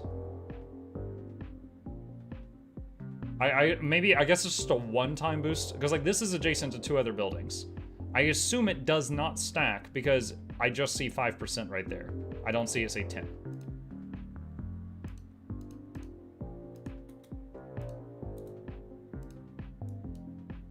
$1,400 on this thing. Alright, Durandal. Can you add a platform under a building when it's already placed? No. And honestly, I don't mind that. That just means that you need to do a shred of planning.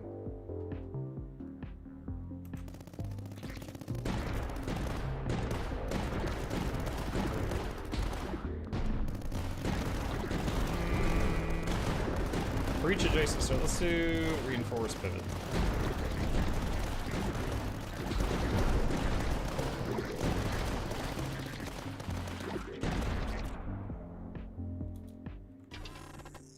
Plus a recon.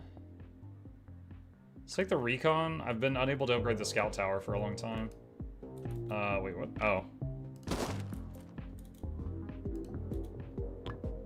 Large squad. Plus 2 weapons.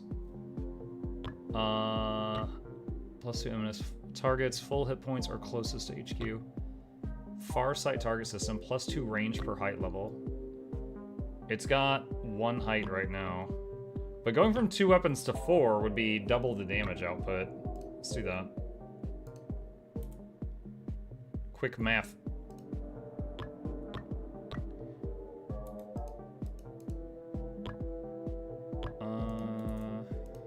Durandal, plus 1 range, 2 if adjacent to a neutral building. Which it is actually. Which is not intentional. Plus 50% damage, but HQ hit points reduced by 15%. What?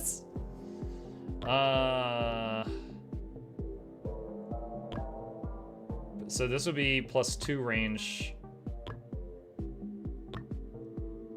You know what? We're gonna live on the edge, chat. Reduce the hit points of our core for 50% bonus damage. We're gonna live on the edge.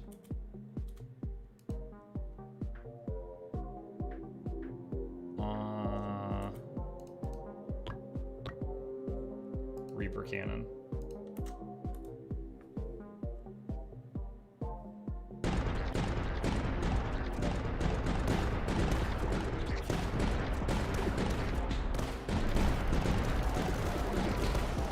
Might want to reconsider healing the HQ. I don't know how. I have seen 2 ways of healing the HQ. The first is this upgrade, which I didn't take, and the second is the neutral building that repairs the HQ. I have not yet seen any other way of repairing or healing the HQ. Oh, there's a supply point. What is this? Tactical Fortress. The towering fortress stands against the foes of the Sartstvo. It houses the most powerful weapons of the noble houses. That sounds really fun, but that's incredibly expensive. We'll try to get to that. So it sounds like Bobby's implying there's a way to repair the HQ. I don't see anything in the HQ menu to do that, though.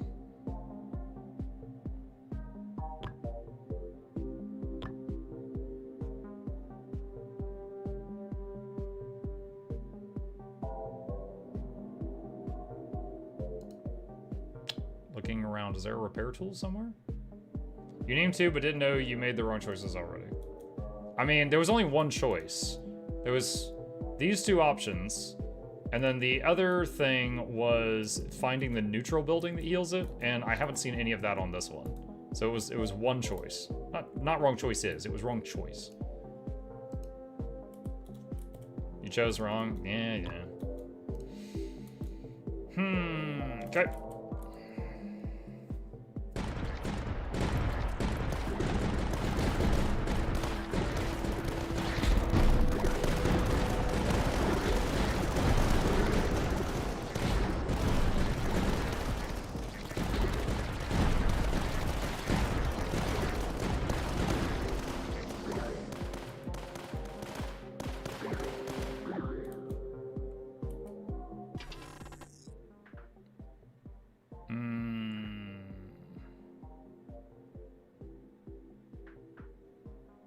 We've got a lot of bunkers on this this run, so I guess we'll do that.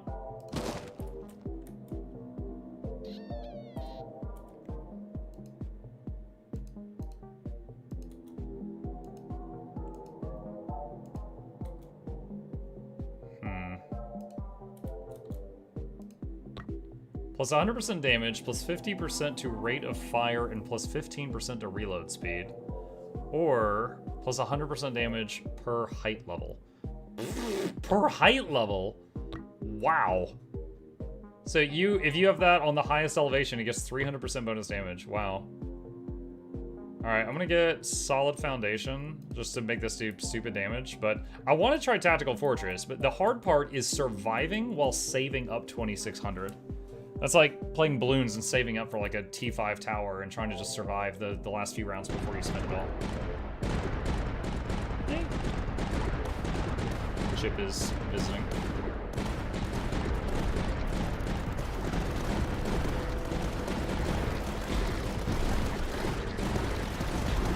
Say it's 3x3, do you have the space? I got a couple platforms, I could probably make it work.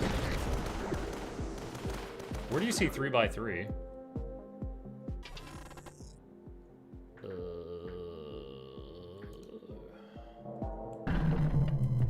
New threat spotted. Oh no. I'm also hoping that on the higher difficulties it goes past wave 25.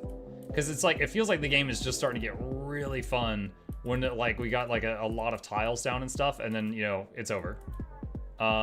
So I'm hoping on the higher difficulties it goes to some like ridiculous number, or maybe even like an endless mode where it just goes until you die.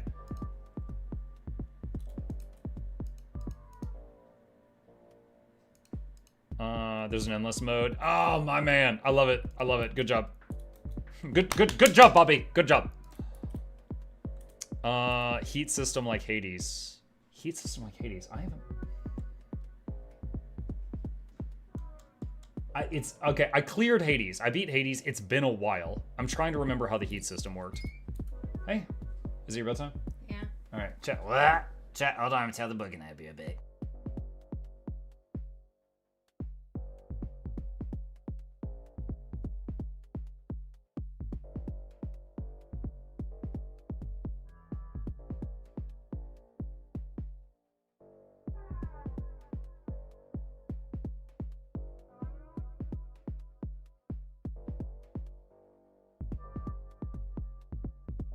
All right, and we never saw him again. Yeah, Gabe almost took me out there. All right, saving up. Let's see what happens.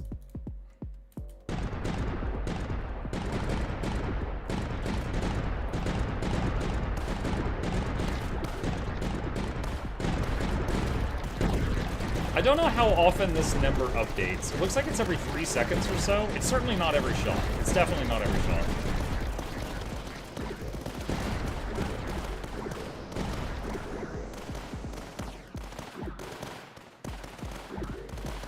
Because these Praetorians are much stronger than the Grenadiers, so I don't actually know if they respawn. Like, if these dudes die, I don't know if they reappear before, like, the next round or something. Goodbye. Goodbye. Good night. Alright, we're gonna take the bunker upgrade just because it's a free upgrade to the existing bunkers and we can keep saving money.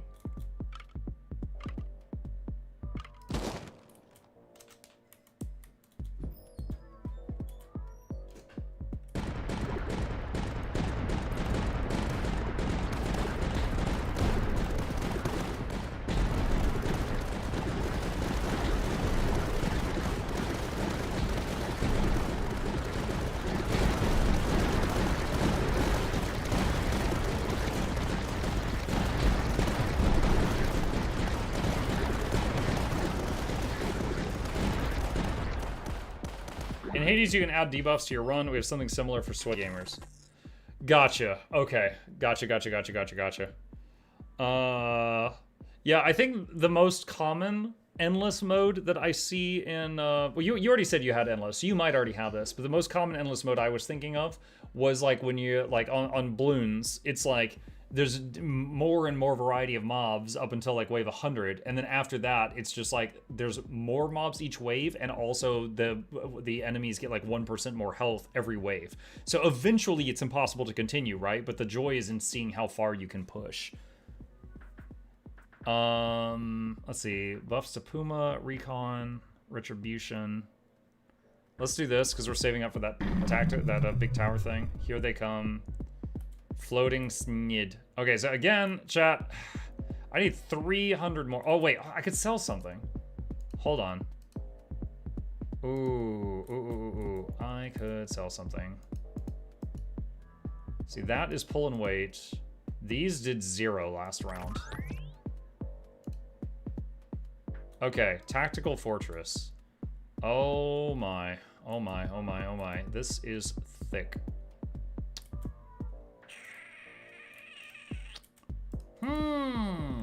Okay, hang on.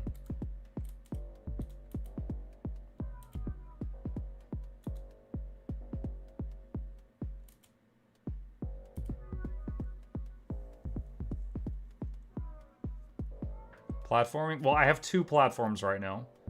Like, I mean, assuming I get them back, if I've got 4 platforms on the map, I could sell and refund. And then if I get them back, like, for example, if I wanted to put it here, I would need 5 platforms for this spot. Oh, what the heck? Does it have different guns on each side? It has different guns on each side. Holy crap. Huh. I got this new toy and we can't play with it.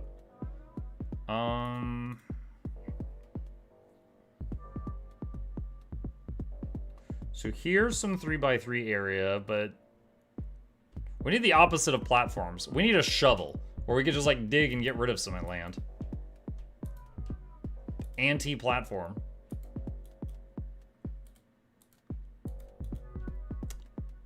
What's this thing? All buildings gain plus 10% damage against air units. This was asked a lot. Well, I'm asking it again. Because right now, the only places I could possibly build this are here, anywhere in here. And that's it. That's literally it. There's no other place I could put this. And to put it down here, I would need like 8 platforms or... Yeah, I would need like 8 platforms. Or 7 if I got rid of that tower. Over here, I would need 5. I would need a minimum of 5 over here. So I can't at the moment. And I might die on the next wave if I don't build something.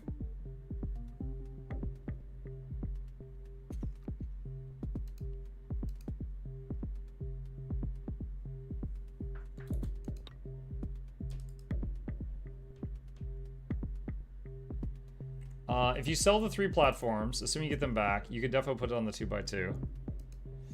God, though, that'd be scary. This Puma is doing all my anti-air right now. And I don't know, like, this thing has 3 guns on it. I don't know which of them are anti-air, if any. Sell the sturdy bunkers doing 0. That's not the problem. It's not money that's the issue. It's, you know, I'll risk it just for the content shot.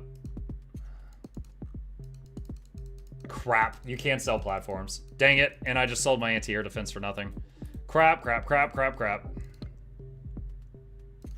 Alright, put him back.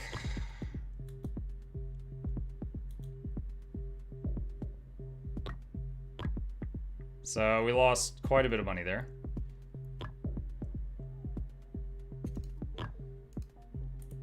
Alright,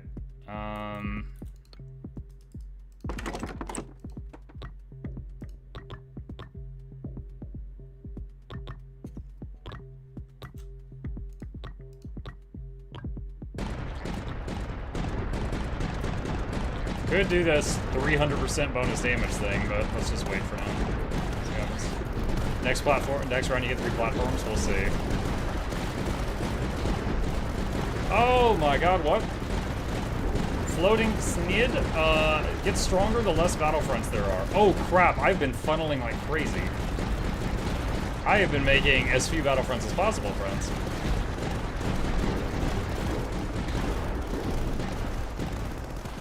We're okay. Armored staging ground. HQ will release an Arctorius tank every 10 seconds. Zone command. A support building to request more supply. It can be either upgraded to request resources or equipped with various weapons. Let's get the one with the platform.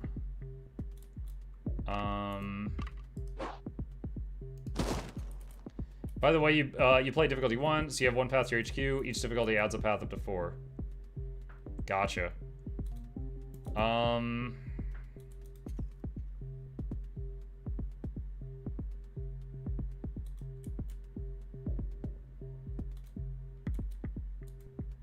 So since I can't sell platforms, I need at least one more. I would love to try this tank thing, but that would put me further away from the big purchase we want. All right. Plus 100% damage per height level. And it's at height 3. There we go. Let's see what this sucker does now.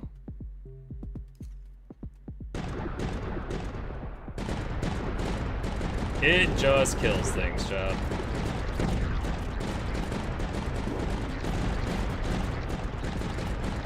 This thing is just a tank buster now. It's already done more damage than anything on the previous round.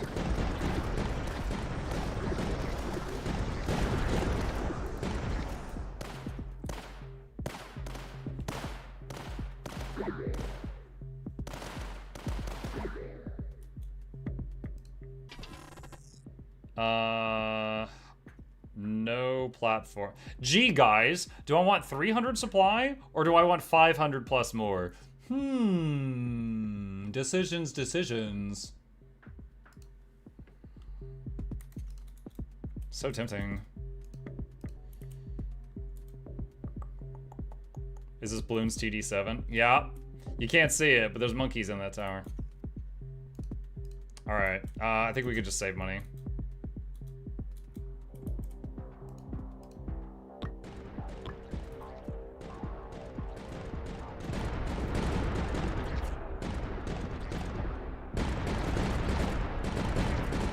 This is pretty good. Like, this row and this row I'm kind of eh, but that's pretty good.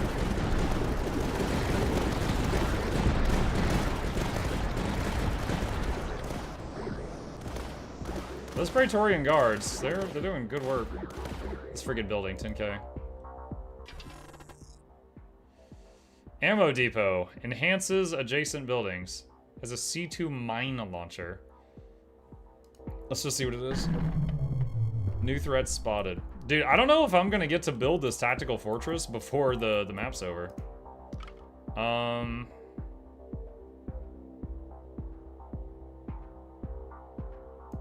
So again, if I wait, hold on.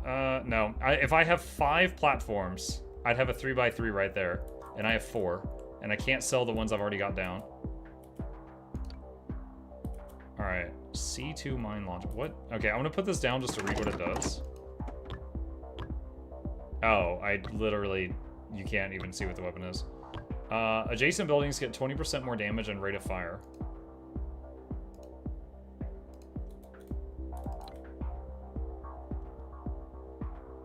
Might as well put it on the most insane building I have. Bonus increased by 5%. I kind of want to, that's great. I want to see what the mine launcher does. Launches landmines, staying on the ground until the end of each wave. Explodes in large radius, dealing heavy damage. Mines are triggered by camouflage foes. Okay, so it just fires at the path. Interesting. Alright. I want to, if I knew for sure I wouldn't get platforms, I'd put this down to see the tanks, but I want to see if we get a platform. Do you mind if I ask you a Q question? That is always fine, Tommy. What's up? Oh my god. Not even playing a scary game right now. What's up, Tommy? Alright, so there's some mines right there.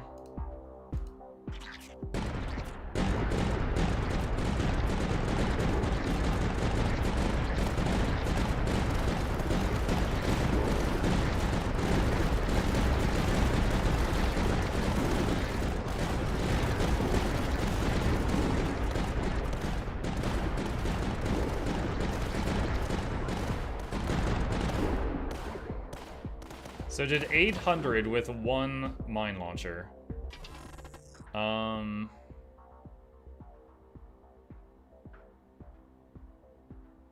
Let's get the recon.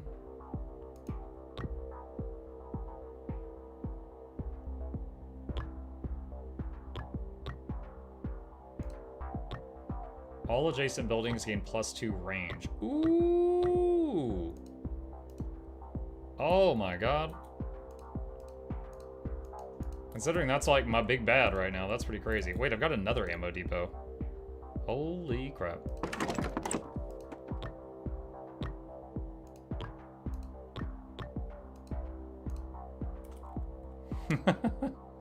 It's crazy.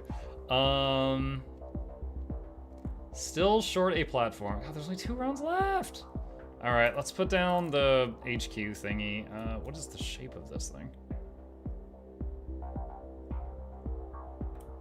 I don't think it has to be near the HQ.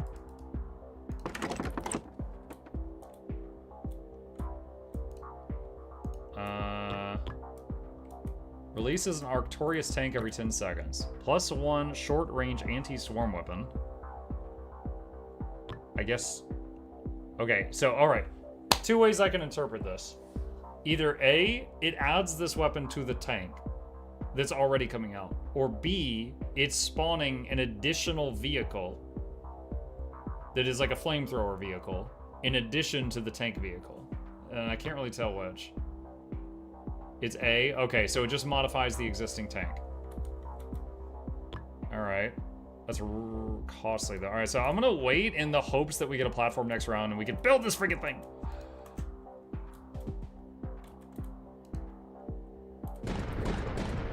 Oh my god, that yo, we can hit him way up there.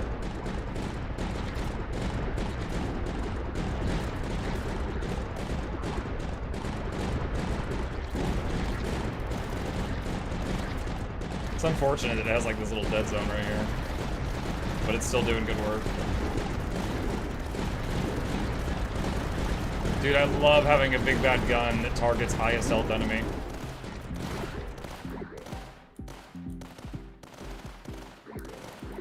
At first, I disliked that I couldn't change the targeting. Oh, there's the tanks. At first, I disliked that I couldn't change the targeting priority of enemies, but I do like that I can, that the weapons have different targeting priorities and they're not all just shoot at the nearest thing. Well, damn, we're at the last wave and we haven't gotten another platform in like 10 waves. So we are not going to be able to try this thing out and that saddens me. So hopefully at some point in a future run, we'll be able to. Unless we can somehow get what we need right now.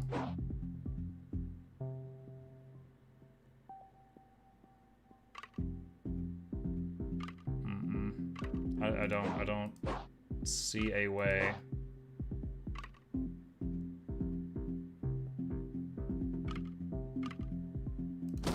All right. Final wave. Time to give it all she got.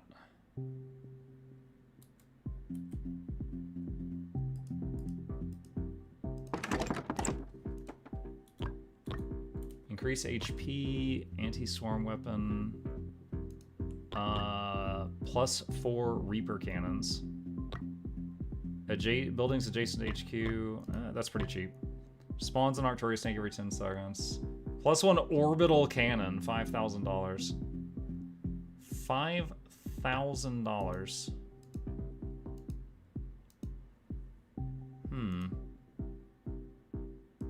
You know what? Hold on.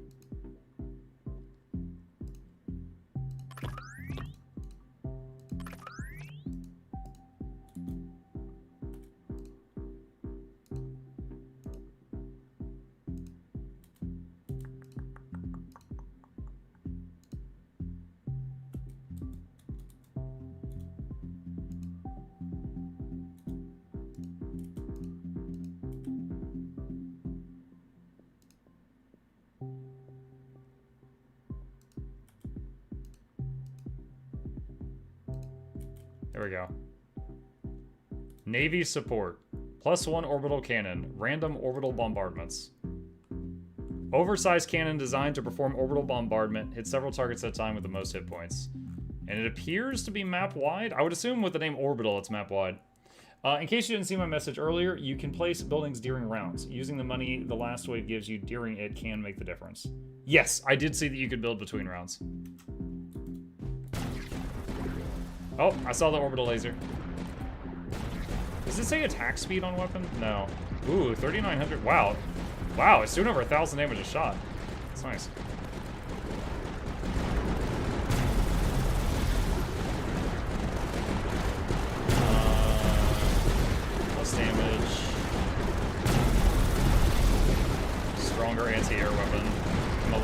concerned about the airwaves coming over.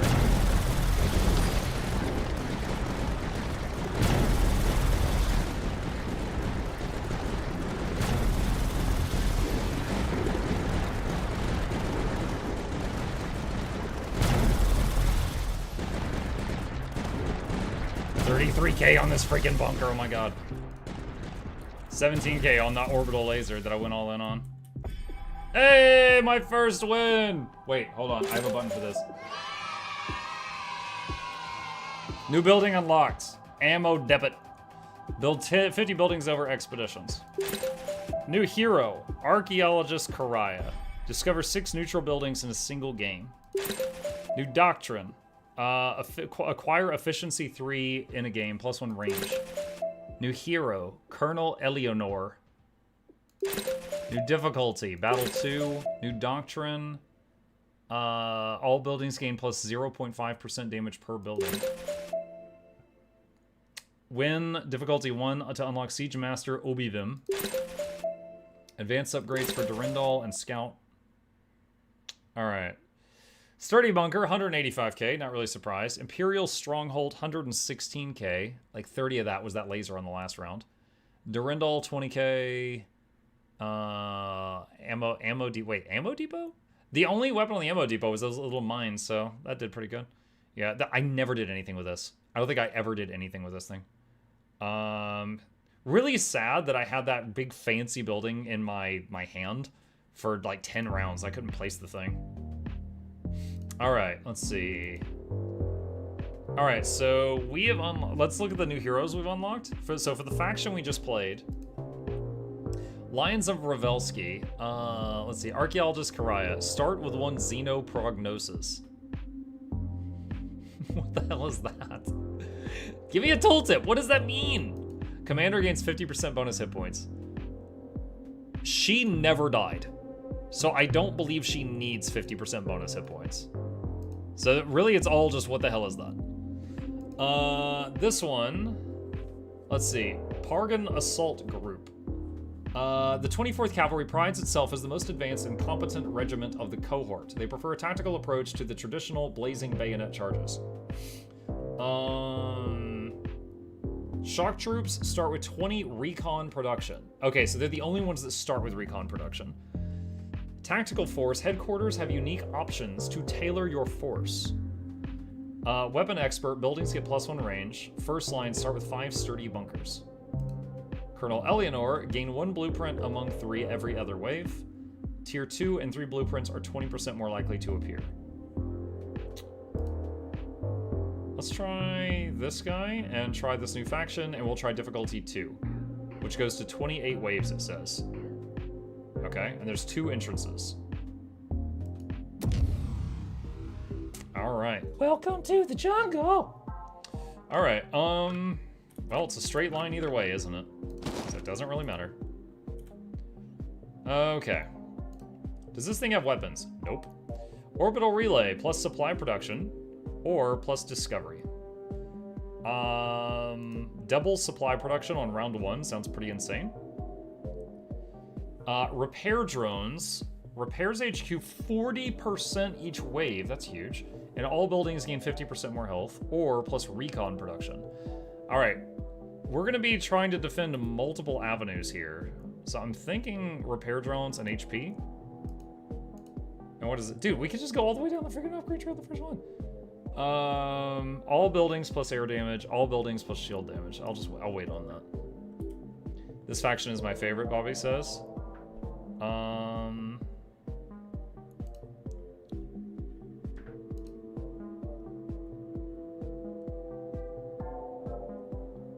Okay, so I assume they're gonna half come from one way, half from the other way.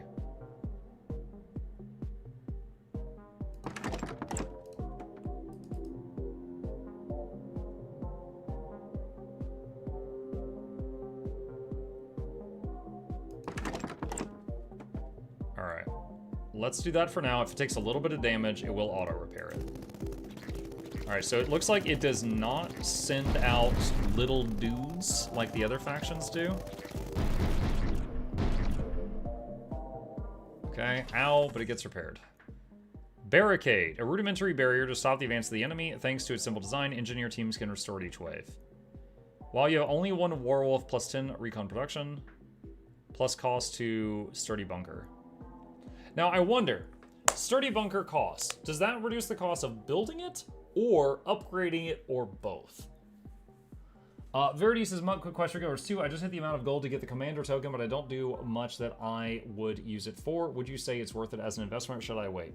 Honestly, I would wait.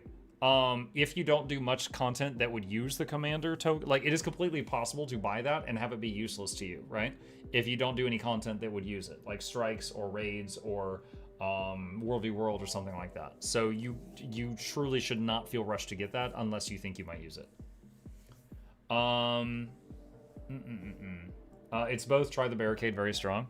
Okay. Well, this lane is currently shorter. So let's put it right by the core. Foes must destroy this barricade before progressing on the path. When the barricade is destroyed, it comes back full HP next wave. Plus hit points or HQ plus hit points.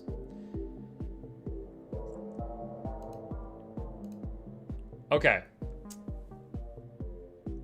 How much hit points does the barricade have? I could see the HQ hit points at the top middle, but I can't see the barricade's max hit points. So my current urge is to do the math and figure out, is 75% of this a larger number than 30% of this? But I cannot click on this and see how much hit points this thing has anywhere. Like, I think any building that is destructible should display its hit points somewhere.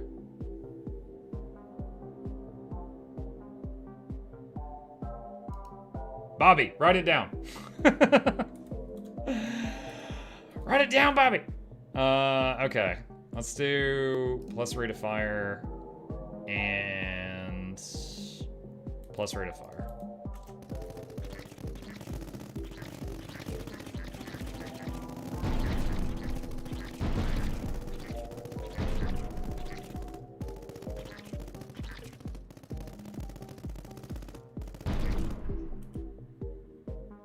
Blurry mode? Yeah. Next question. If you've got an enemy that's almost dead and it reaches the core, does that enemy do the full damage it would have done to the core? Or do they do a reduced amount of damage since they're almost dead? I've seen tower defense games that do both. So either way, there's not a right or wrong answer here. I'm just not sure which it is. It's full damage? Okay.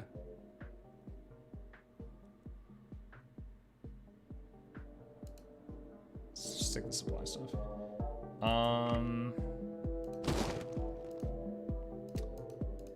Can I undo that? Ugh, I immediately have regret. I wish I had twisted that to go the other way because of this thing's range. Oh well.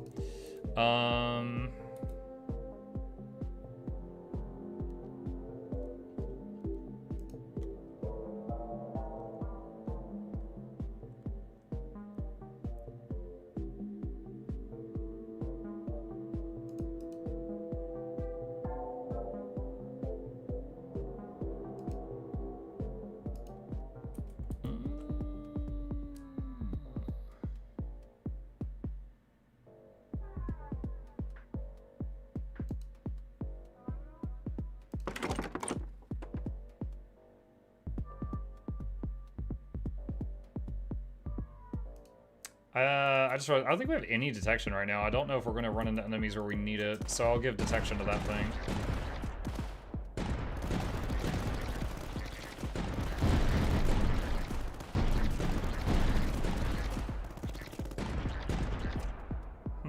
That was weird. Hang on. Buildings next to the neutral building gain 50% damage. Puma position.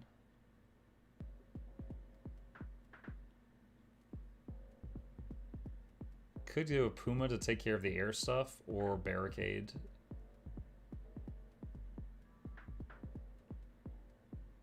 Next time you put a tile, check the widget at the bottom left of your screen. You can use recon to switch the piece offered. Yes, yeah, I did that. I did that once by mistake earlier. I hit R wanting to rotate because it's muscle memory from some other tower defense games I've played. R is rotate building, but in this game R is recon, and I did that earlier by mistake because of that. That is not a complaint. That was just me making a mistake.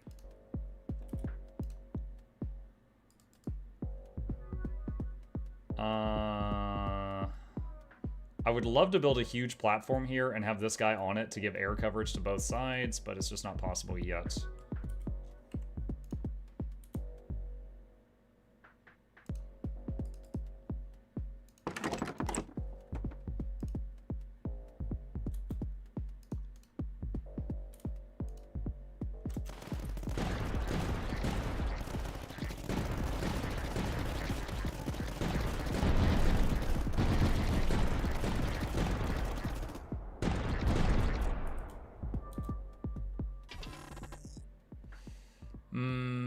Why you only one werewolf? I don't have any werewolves. Bunker stuff.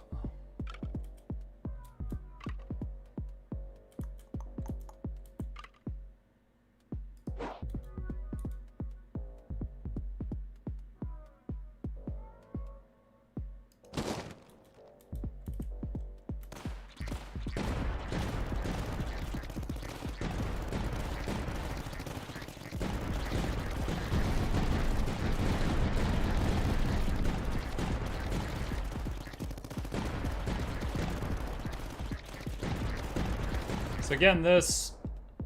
Additionally, the plus HQ HP helps with flyers, whereas upgrading the wall doesn't help with flyers, so... I don't know how much HP the wall has, because I can't find that out. But, oh, that's pretty insane. Plus 25% HP to the HQ. Let's do that.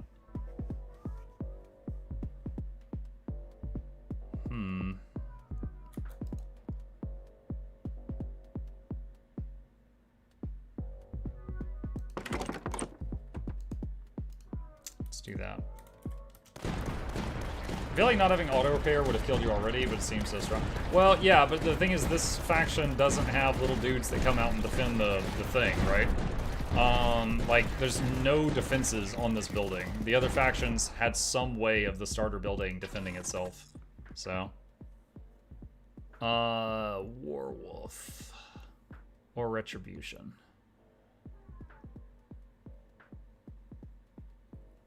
Why you have only one Mirador?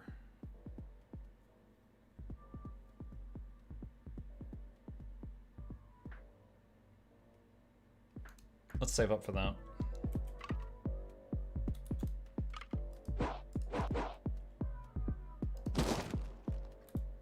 What's this? Plus 15 supply production per adjacent building. I'll throw a tower there for the income. What's the special feature of this faction? They start with a whole bunch of tech, which they can spend at the like on round 0 to get a whole bunch of little upgrades. This barricade building might be unique to this faction because I never saw it when I was playing the other two. One of the upgrades, just a second. One of the upgrades that was available at the very beginning of the game is repair drones, which is a massive amount of healing on your core each wave. The commander was +1 range to everything, yeah. Was this per tower? Per adjacent building, it is per. Just gonna build this for a second and read it. That's most hit points. Okay.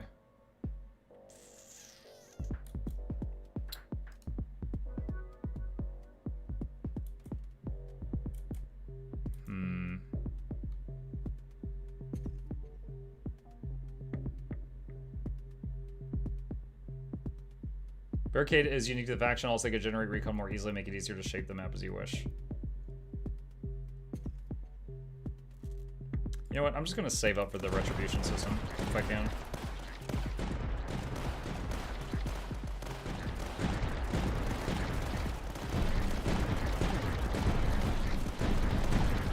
We're taking so much damage for flyers.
hang on. Figuring out my options here.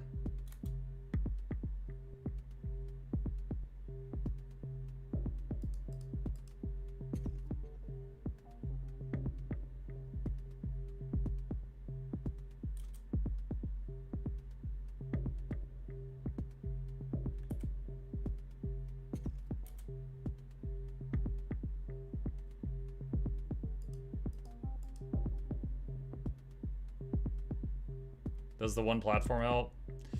I was taking that into account mentally, but I don't see a way to do a lot with that at the moment.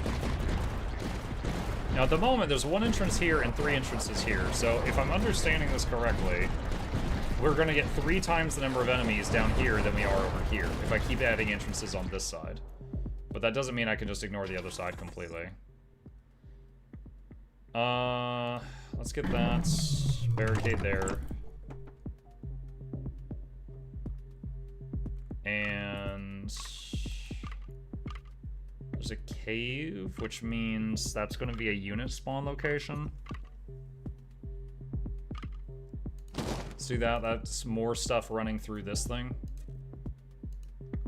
Plus anti-air.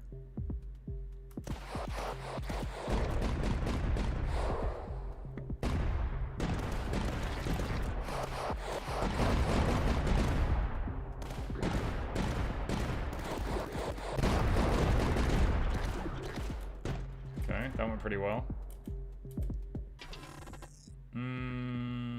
While you have only one Durandal, all buildings have 5% damage. Oh god, which one was Durandal? That's Durandal. Do I have any Durandals? I don't think I do at the moment.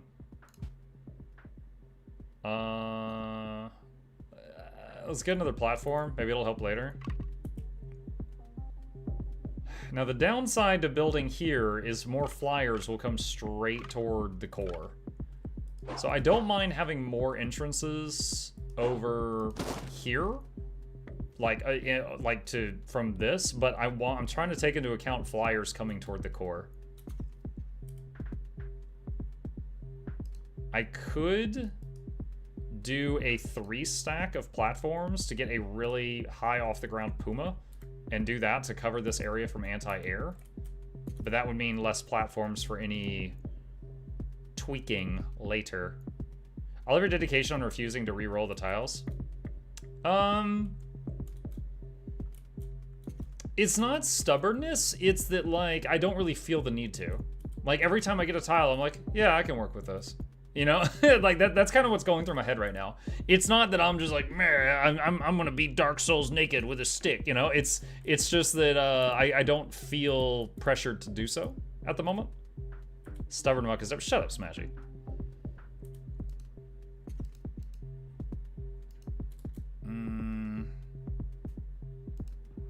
I think we just save.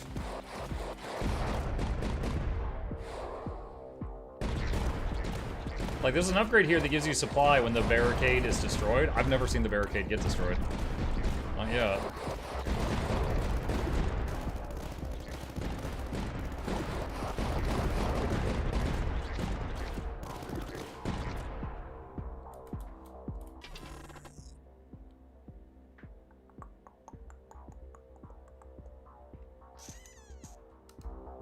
That, I guess.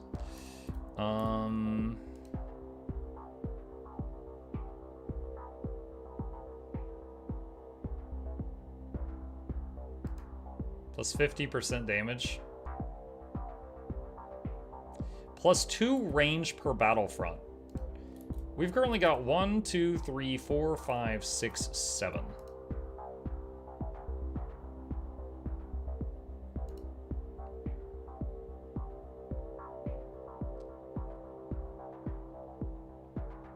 Swarm Protocol, plus 5 targets, minus 50% damage, plus 100% explosion radius, plus 50% rate of fire. Or Forbidden Explosives, which is way more damage to the targets it is aiming at.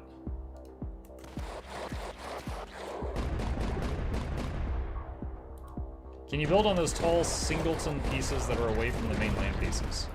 Like out there? No. No, you can't. It has to be in one of these, like, tiles that you've put down or started with.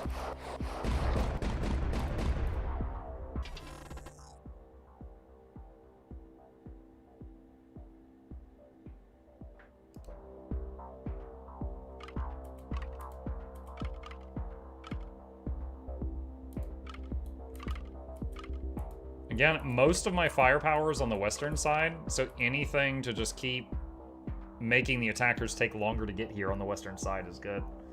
However, you know what? Since I'm just getting bullied about it, let's see if I can get one with more entrances. Perfect.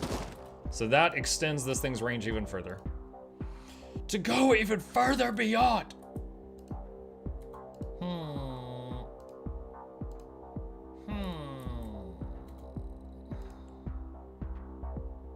800 last round, 5,000 last round, 87 last round, 1,200 last round, 0, 50, 46.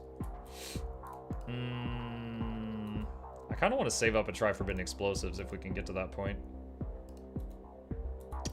We shall see. See if we get there.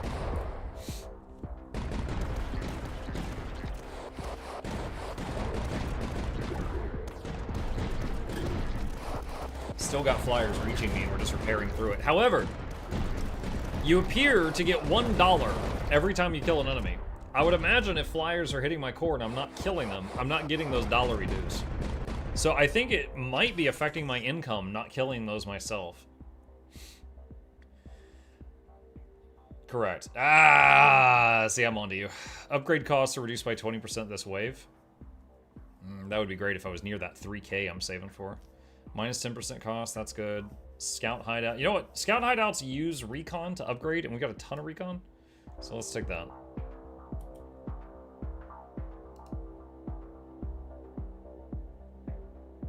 This is so close to +3.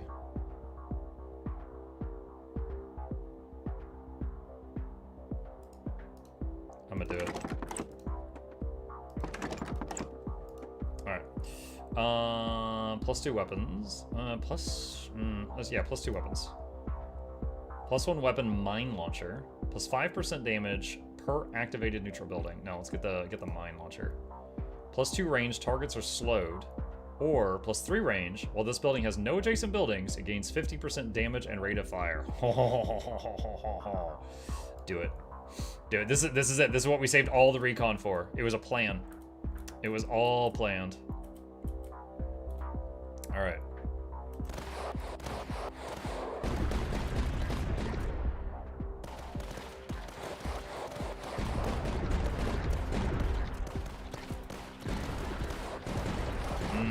Are we okay over here?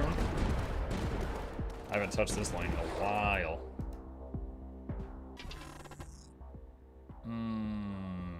Plus supply production. Give me that income.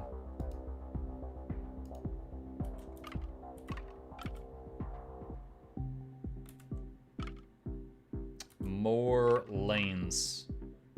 We want more chaos. Just keep making stuff spawn over there.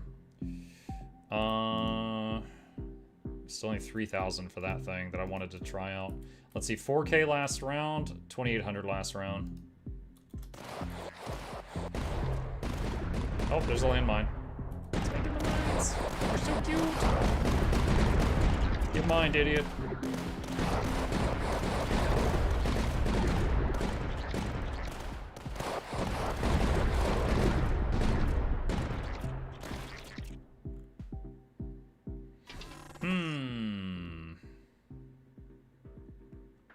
Platform, in case we need it later.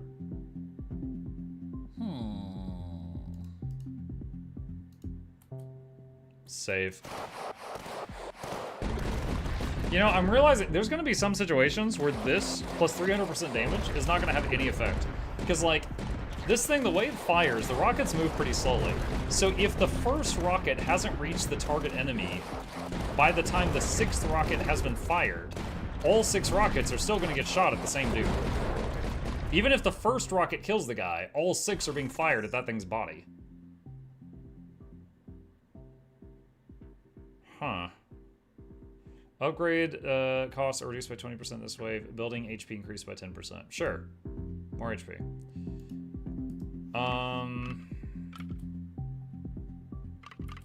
Reroll it. More entrances. No, I want more entrances. There we go. There we go.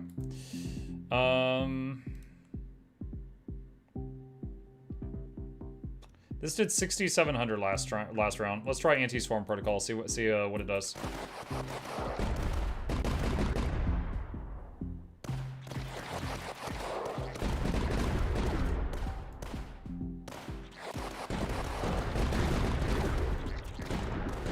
It's already bypassed then. Alright, so yeah, decent upgrade.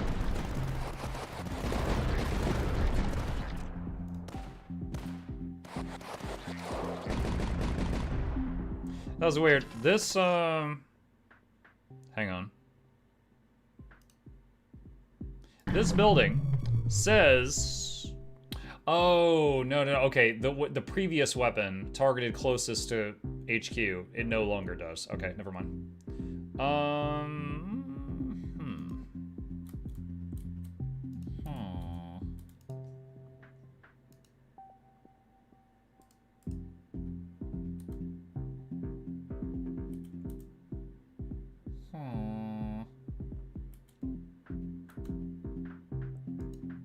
You know what? I'm gonna do that one thing I told you guys I was thinking about earlier. Let's see, where should I do it? We'll do it here.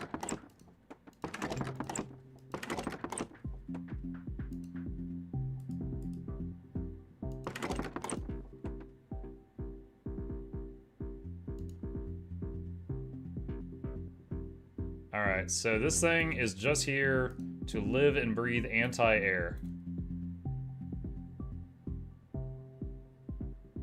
Replaces the weapon with a stronger anti-air weapon.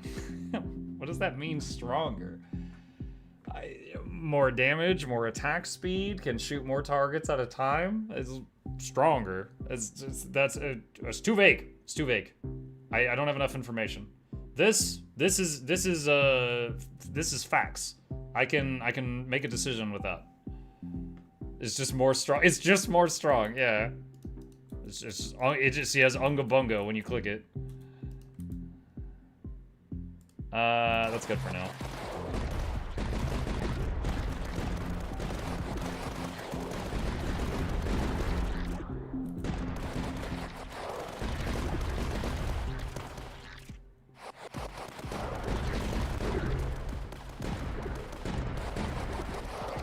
Bobby, when I've got my second YouTube channel just has episodes of my stream for people who miss it.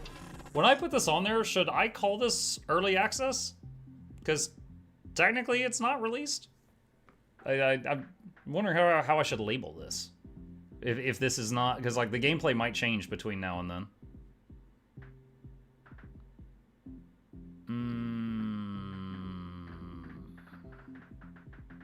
Scout.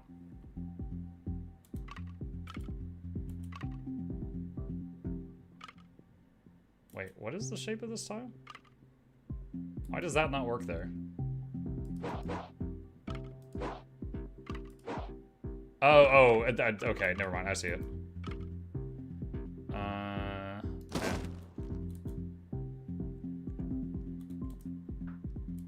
I guess I am accessing it early, so it might be early access.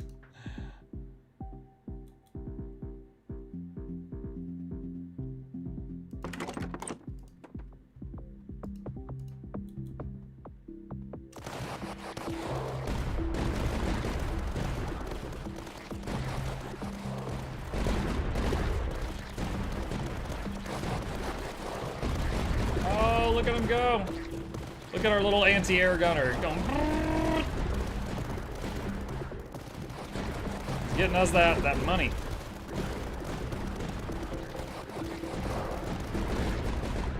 Oh, actually, he hits ground targets too. But his target priority is air first. Nice. On threat reveal, gain 400 supply. I think there's gonna be one more threat reveal. Hold on a sec. I think there's going to be one more threat reveal. So that'll be 400 supply later.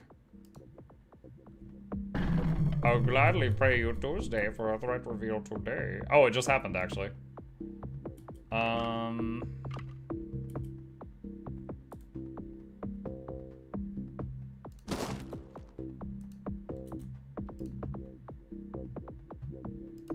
And this thing's range keeps going up the more entrances there are. You have what we call internally playtest version. We will release the game in upcoming weeks. You can call it early access, but we're not in early access on Steam. Okay. Playtest. I mean, I could just put playtest in the title.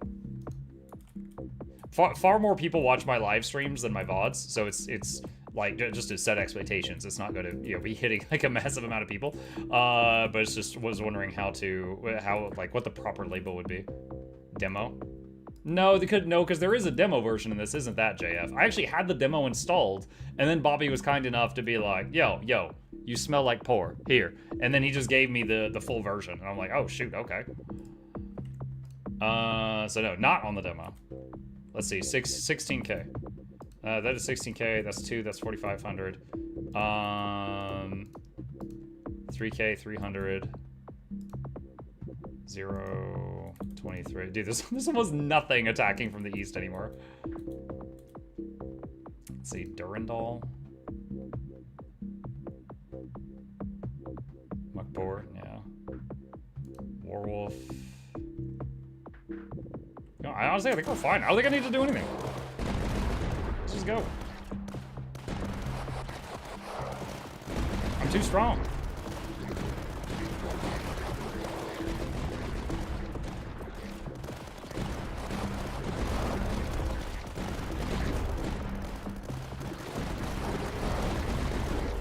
Question for you: can I use your VOD and or YouTube video on our Steam page as a stream if I link your stream?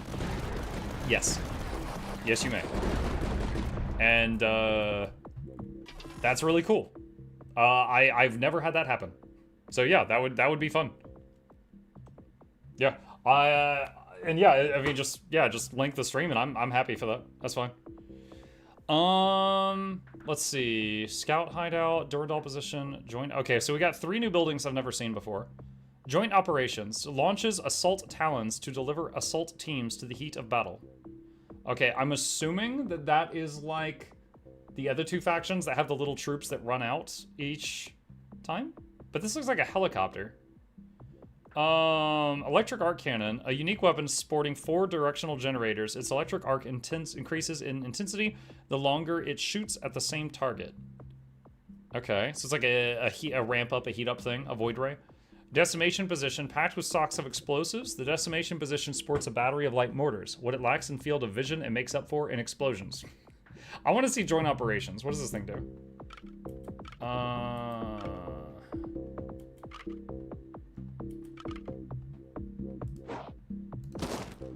We've added more entrances, so this gets more range. All right, let's see. This did 15K last time. Launches assault talons. All right, how does this? Okay, that's pretty good coverage. Does it benefit from being on high ground? Yes, it apparently does.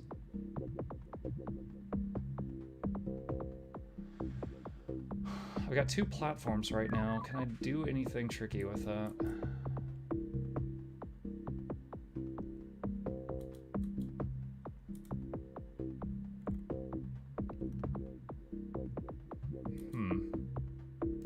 Let's look at what the upgrades are first. +1 range. Wait, what? Wait, what? Hey, Bobby! When I click on this tower, I can see the range. When I click on this, I can't see the range. And yet, when you're building this, it shows the range. But after it's built, it goes, shh, it's a secret. Bobby, help! Fix it! Alright, I don't know what's going on there. What is this thing called? Joint operations. Joint operations is too secretive about its range. Alright, so assault team deployment. Assault team plus recon production. Assault teams gain plus damage plus range. Alright, so if I do that, I'm trying to just eyeball it. If I add +1 range to that, that will slightly reach the other lanes? Yeah, sure, okay. Oh, but I won't. I have nowhere near enough recon to do this. +5 though. +5. Dude, we've only got 7 waves left. +5 is just gonna give me a total of 35. That's nothing. All right, we'll just leave it there. Let's just see what happens.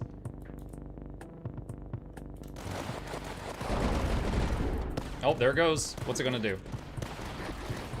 All right, so it drops down little dudes, and they shoot. And then the little dude goes back to the helipad. No, wait, it's going somewhere else. Oh, there's like a flare over here. Okay, it makes more. Oh, does it just keep spawning dudes?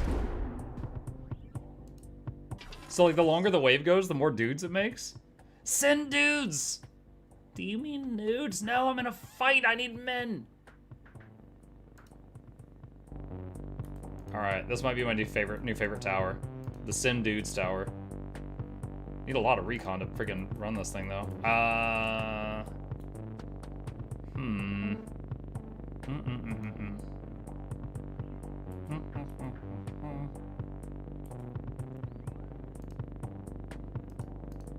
6,800, 36. So this faction seems to just use a lot of recon, but they have like some passive recon income at the beginning, so it's kind of okay. Plus in range, plus 200% damage. Sure, I haven't gotten to try that yet. If adjacent to HQ, it's not.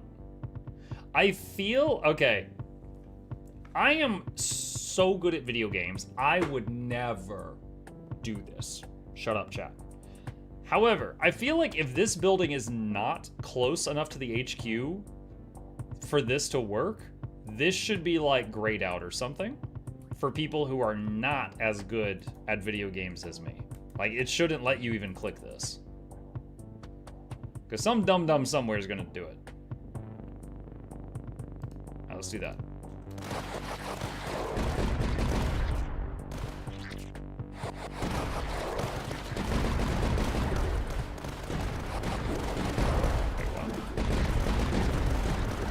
Wait, what's the deal here? Oh, maybe I can't build it near enemies or something?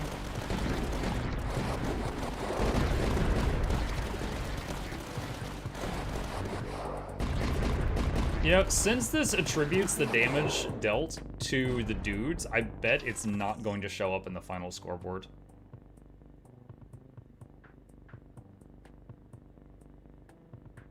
Plus discovery, sure. I actually want to save my recon. What is this? All buildings gain 10% bonus damage against air units.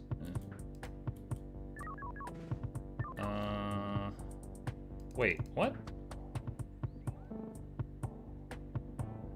Oh, I guess I can't put it in a spot where there's like 3 pathways. I guess that's the issue.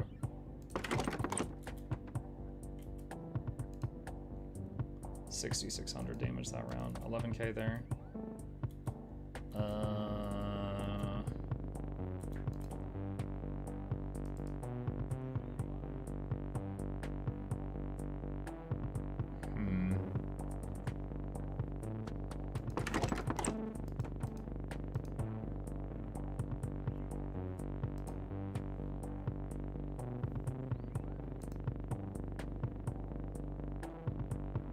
Forbidden explosives. Plus 300% damage and 50% explosion radius. I can't talk. Oh my god, that first dude, that poor guy. He got hit by all the bullets.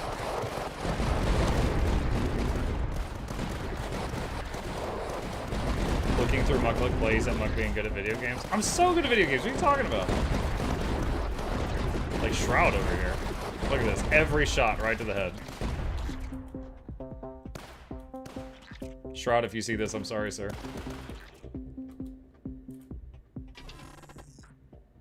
Especially at stealth. Yo, I beat multiple stealth games. All right, I played the Goblin one. I played the one Dishonored, where no one alive saw me. I was really good at stealth. All buildings gain plus 0.5% damage per building. Sure. Now, will it tell me what the total bonus is? No, it doesn't. I would love to know what the current bonus is at. I would love to know what that bonus is currently stacked up to. But as it stands, I think I would have to count on my buildings to figure it out. Also, I wonder if barricade counts as a building. No clue.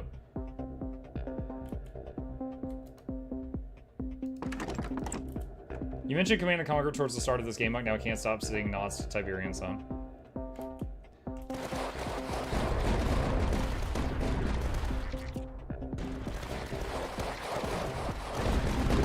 Now that I see how this building works, I kinda wish I had built it, like, over here. Because, like, it puts some of these dudes down, and then they, like, the monsters run past them, and then they don't do anything. What BG3 Honor Mode run after patch 8, new Swashbuckler Rogue class adds Pocket Sand attack? I'm guessing it blinds enemies. Buildings adjacent to 4 other buildings gain 20% damage. Zone Command. A support building to request more supply. Can request resources or equip to various weapons. Electric Arc Cannon. Show me Electric Arc Cannon. What is this? Wait, what in the hell? There's blank tiles.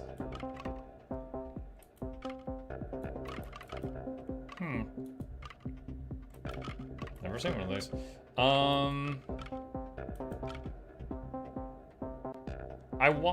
I'd rather have more entrances. However, I want to save the recon for some recon upgrades, so I'll throw that down. Electric Arc Cannon. A unique weapon sporting 4 directional generators. Its electric art increases in statistically longer it shoots at enemies. Oh, it's like an X shape.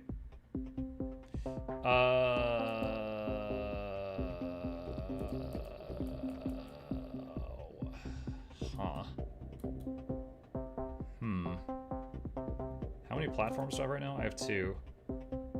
The way Muk builds his paths hurts me. So Banana, for every lane, flyers will come straight toward the core. So I'm purposefully having most of them left of the core so that this anti-air will kill them. So like if I extend that one out, anti-air will be a problem. I know I beat 2 rounds already. Oh, okay. Well, I guess you didn't learn that much. Let's see. That is not a good spot.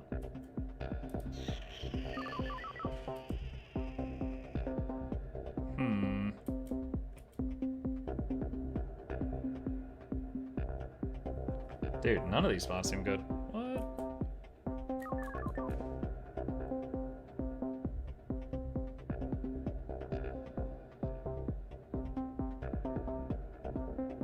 Sure. Alright. Let's see. +1 range at height 0. Adjacent buildings gain 15% bonus damage. Targets are slowed. Well, it is at height 0, so let's increase the range. Adjacent buildings do 30% damage to air units. Adjacent buildings do 50% damage to air units. There are no adjacent buildings.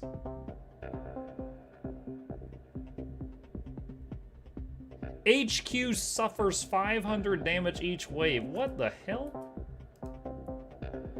Oh, I don't even know. How do I get more of these chips? I don't know.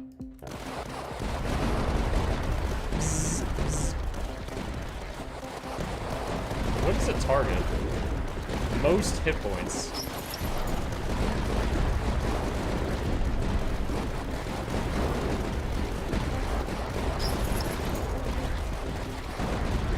Oh wow, they're actually getting kind of close. Concerned. Alright. That one. Okay. I think it's time. We're going to sell this, raise this up to a 3-stack. And build that beauty that carried us last time. So rate of fire and reload speed, damage and rate of fire.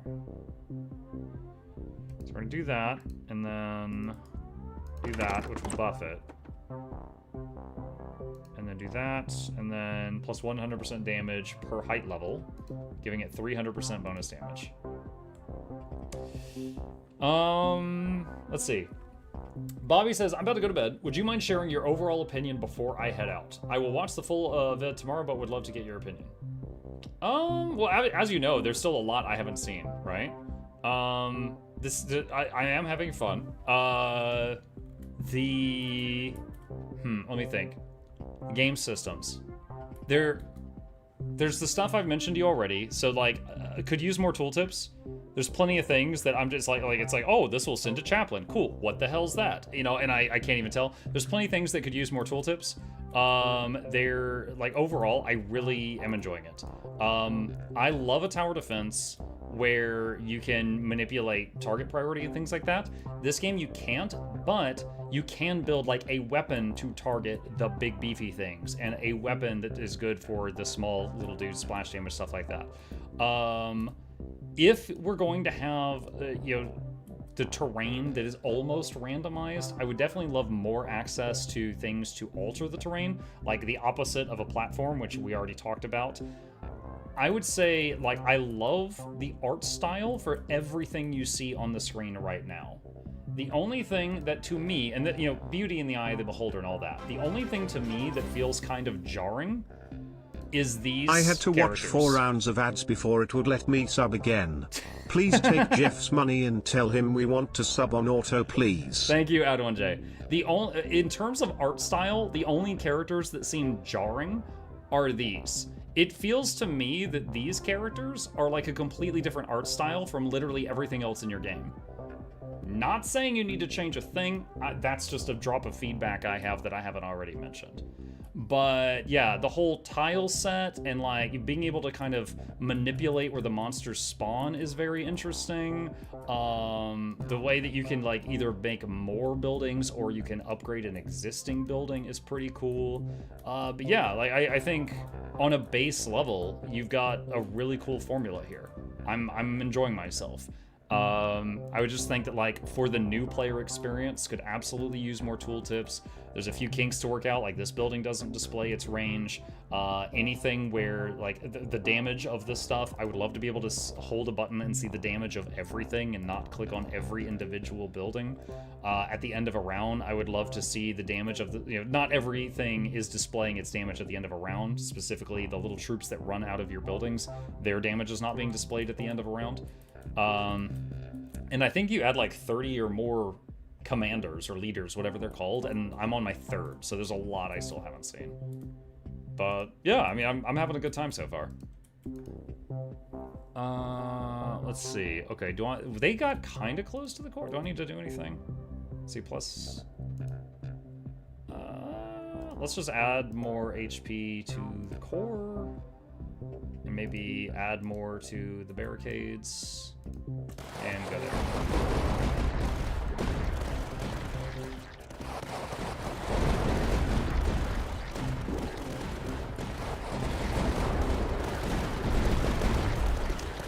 Oh yeah, this is completely unintentional. This electricity hitting in front of that tower on that side, that's fantastic. Also, Ad1J, thank you again for the reset. Appreciate you.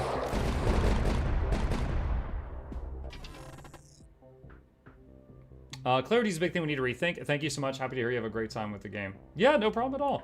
And I appreciate you being so interactive. Like, I've been doing this just like about 6 years, and it's always really cool getting to work with indie devs when they're because like what you're doing right now, it's really awesome for us gamers to be able to talk with you and sometimes see our feedback shape the game, hopefully for the better, and in our opinion for the better, in your opinion we'll see. But it's really cool getting to do these like direct interactions with you guys, so thank you for stopping by. It's been great chatting with you for sure. And you've got me on Discord, so if you want to continue the conversation, we can absolutely do that there. What is this? For the Tsarina, all buildings plus 5% damage on the next wave. All buildings gain plus 25% damage.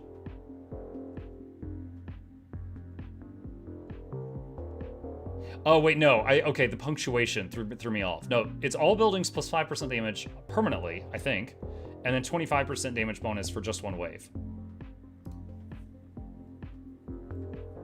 Thanks for stopping by. Bobby has an 11-month patch. Well, I meant thanks for stopping by, like, as a developer while we were playing his game and answering questions, you smart aleck. Do I want to... shoot. Do I want... Okay, I think I want to save my recon, so I'll just throw that down. Do do that. Small caliber weapons.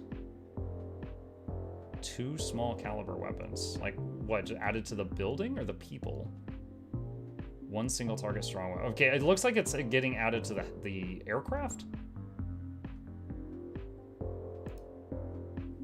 Add 1 soldier armed with an S3 pulse rifle, removes 1 storm rifle, and adds 2 soldiers with Glory Seeker missile launchers. Let's try the pulse rifle, I guess.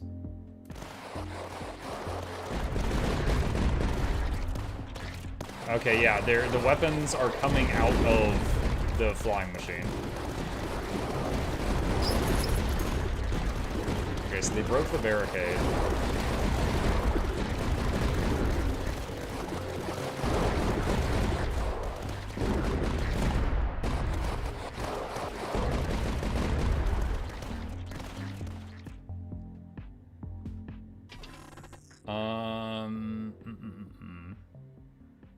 Thank you for having a blast. I also play Guild Wars 2, so I'll catch you next time. All right, Bobby, see ya. When you build a platform, gain 10 recon. I don't get to do that often.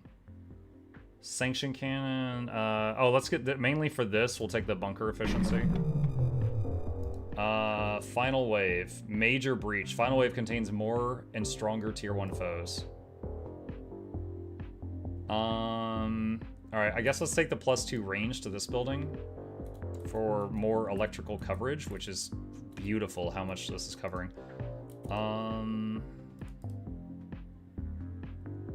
It's like I could do that. It's just with all the entrances we've made, this actually hits like such a small percentage of the area.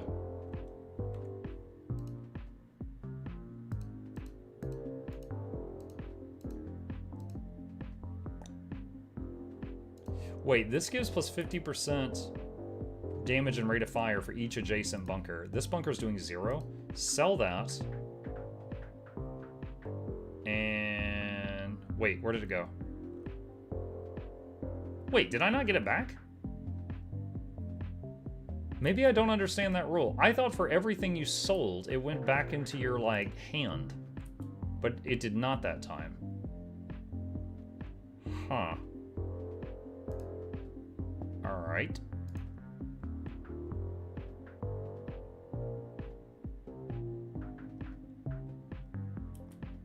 Maybe you only get it back if it was level 1?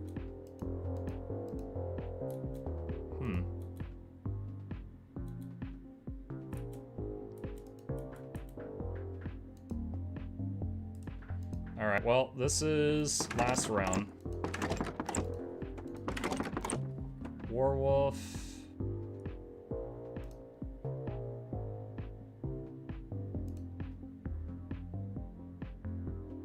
Oh, doubles the plus 100% damage and plus 1 range doubles if adjacent to the HQ, and it is. Hot dang.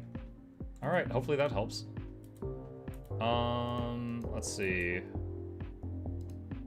So we just want to spend our money on anything that might help right now.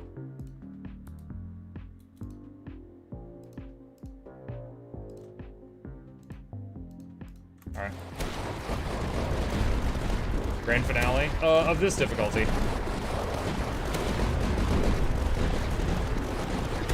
I would really like to see a hit point bar on the block. I mean, I've already said I want to see their hit points because I can currently.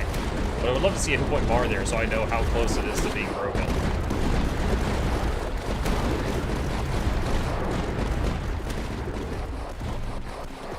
Wow.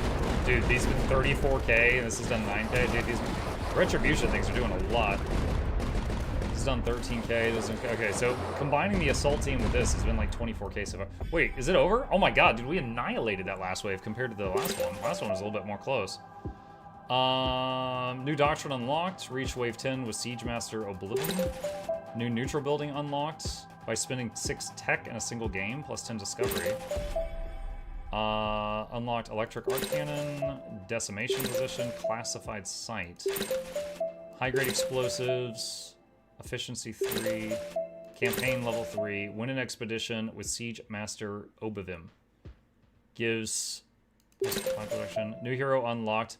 Oh my god, it's a tech priest. Techno adept Jorg. Win 2 expeditions, new doctrine unlocked. Okay. So, yeah, Retribution positions did the most, followed by Scout Hideout, and it's not even close between the two. See, Joint Operations did 50k, but I don't think that is including the little dudes that come out of it. When you cancel, it does, but not if they are already improved. Okay. Alright,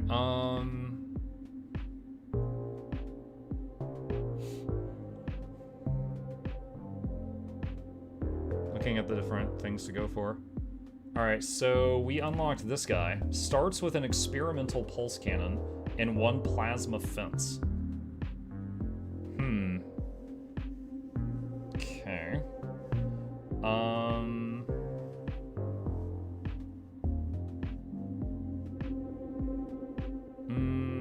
Let's try the tech priest looking dude.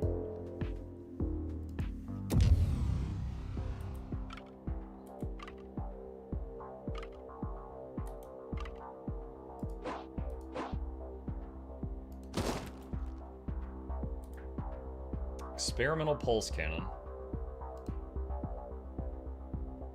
Pretty good coverage. It's only 50. It's only 50 bucks. Plus 200% shield break. Targets the target with the most hit points.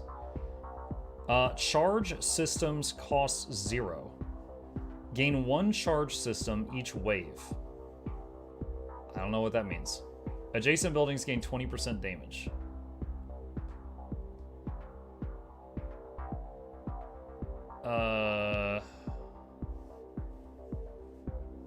Yeah, okay, I guess I'm just gonna not do anything here just to see what it does for now. Let's see. Sturdy bunker. Maybe it's the amount of shots? Yeah, maybe. Plus supply production for sure. Repair drones, because we're going to take damage at the beginning with these multiple lanes. I want to see something here. Is there anything here about... Yeah, if adjacent to the HQ will gain more hit point, more damage, and repair hit points per wave. So I could leave that right by the HQ to try to cover it.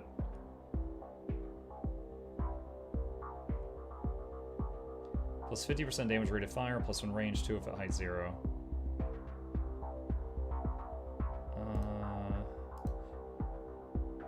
Oh, here's the plasma fence. Highly technological barrier, able to disintegrate foes on contact and allow allies to pass through unharmed. If overloaded, the field shuts down for a few seconds. 2,500, very expensive.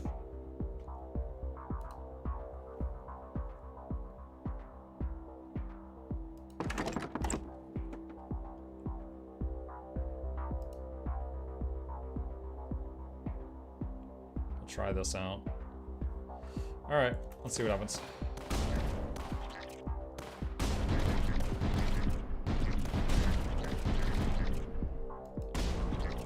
Definitely taking some hits. We're gonna want that Puma for later. Charge system. For each adjacent charge system, plus 5% rate of fire to the experimental pulse emitter.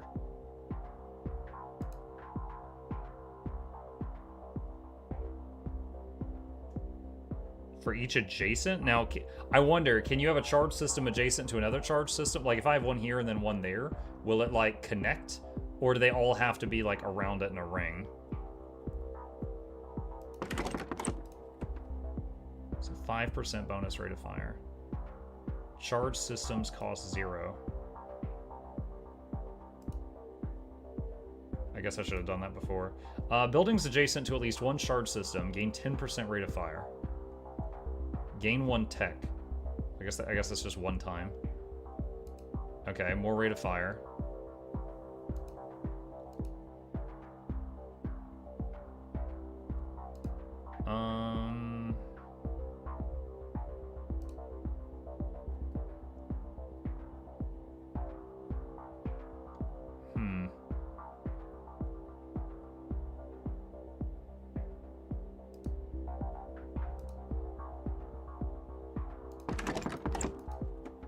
Alright, that's all the money we got right now.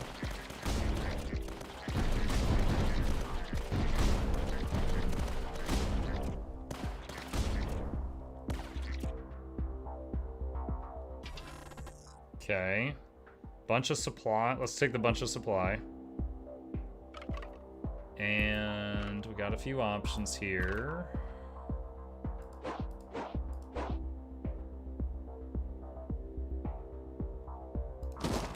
So, oh, what is this? Adjacent buildings gain +2 range and 10% damage. Wow, that is lucky. That unveiled right next to this. All right, so charge system. Why can't I not build that there? I guess it has to connect to the old charge system. So, I got the question then. Buildings adjacent to at least one charge system gain 10% rate of fire. For each adjacent charge system plus 5% rate. Okay, so I guess you just keep chaining it or something?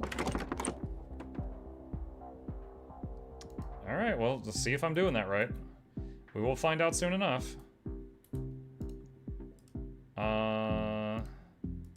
Puma position doesn't really provide enough coverage until or if we get some platforms to put it on. Let's see. Buffs to the HQ damage. The HQ doesn't do damage. Buffs to its hit points. That's nice. And repair it some each wave. It's already repairing a ton. It might be better just to give more damage to this thing. Let's do that for now.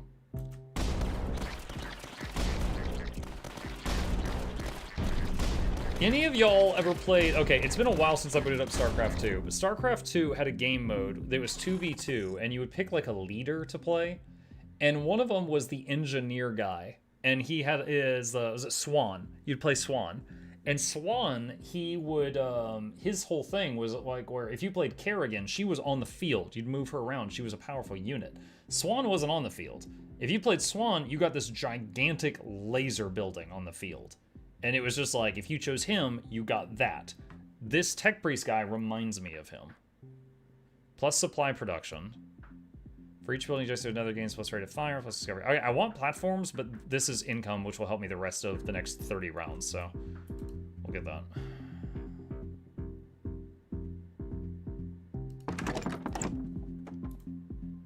All right.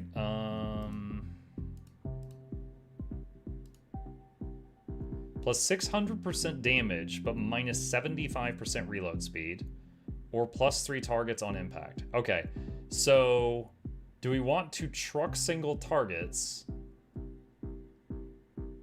or splash?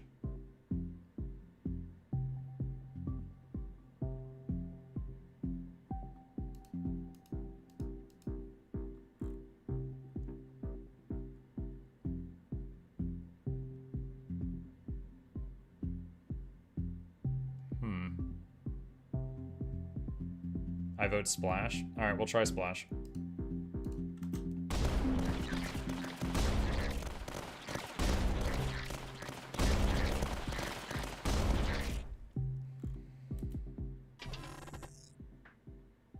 On reroll, gain 75 supply. Light mortar. Let's go for the platform.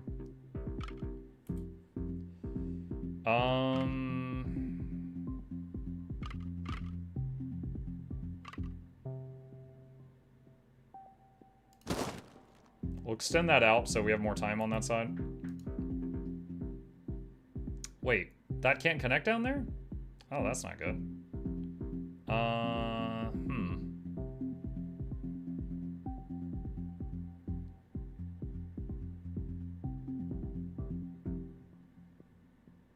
I actually don't know if I'm using this correctly, because it says for each adjacent charge system, plus 5% rate of fire to the experimental pulse emitter. Does that mean that they need to be next to the pulse emitter? Like right now, is the pulse emitter getting 5% or is it getting 15? Like, I don't know if chaining them like this is doing anything. Like there's not like a buff icon or something. Future Bobby, if you see this, I need a buff icon or something so I know if I'm doing this right. Like a buff icon that says like X3 or something. I'll keep stacking them here. I don't know.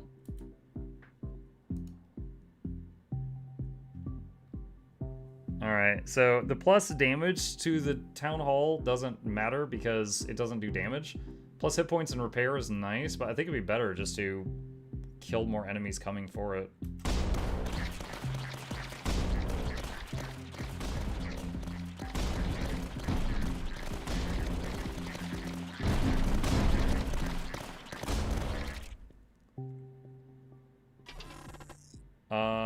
Barricade would be good.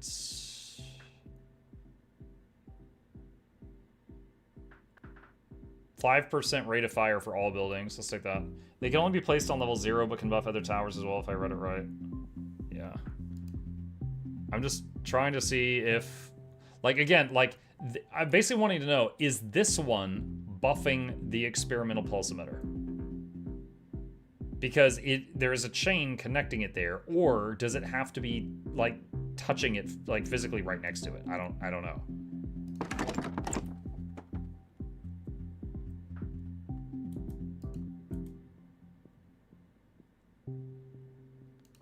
The tower turns red if it affects it.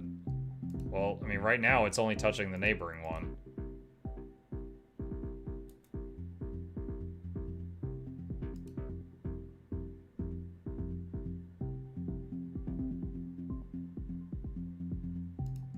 Nah, I don't know. I don't know. I don't know. I don't know.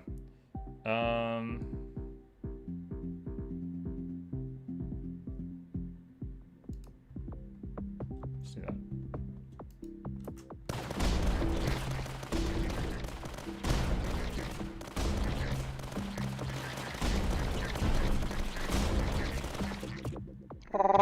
This is not Factorio. No, this is not Factorio. While you have only one werewolf, plus 10 recon production. I have no werewolves. Do I have one in my hand?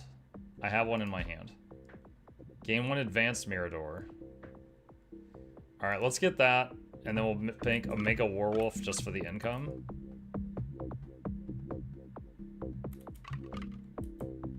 Alright, so if I did this, that would seal off 2 entrances, and then more enemies would come out of the other 3. But if we want to extend how long we have to kill enemies, let's do that. And then we need to put this werewolf somewhere. Put it there because that's height 3.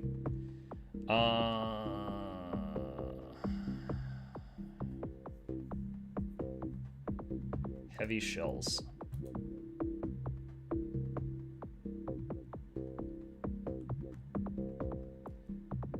Double damage and rate of fire, which is like quadruple damage.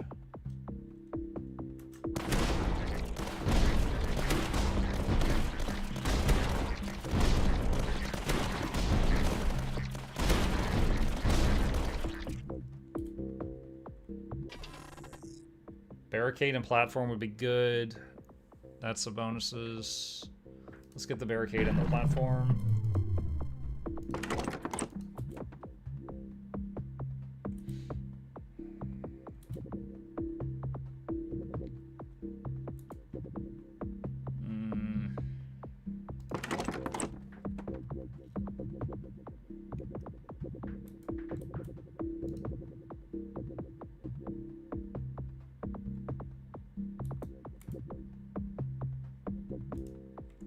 Save that. You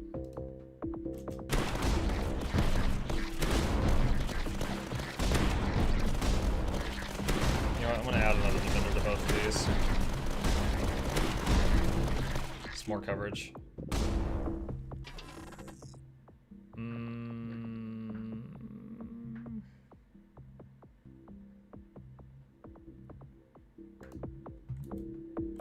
Alright, what is this? Yeah, that's fine. Okay, let's... We're gonna build a Puma there to cover a very large area once we can.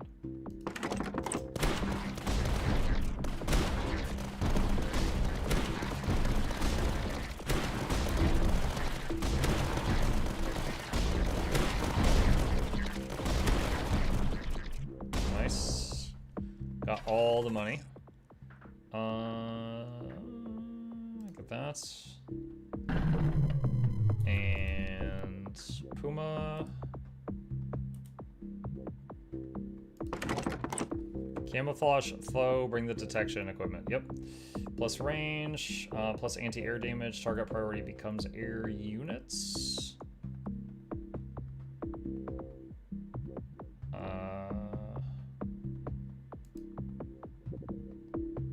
Plus damage, plus range. And plus range, plus damage. Boom, there we go. That's the babysitter is complete. All right. Give it one of those buff things.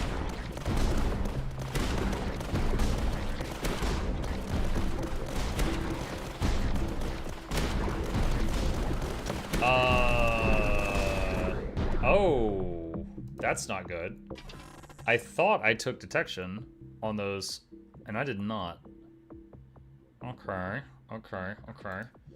So we need to make some changes.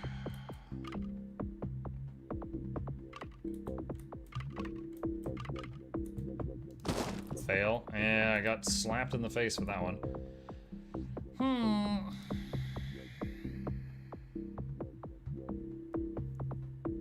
So this thing, these can see detection by default. Let's put one there. And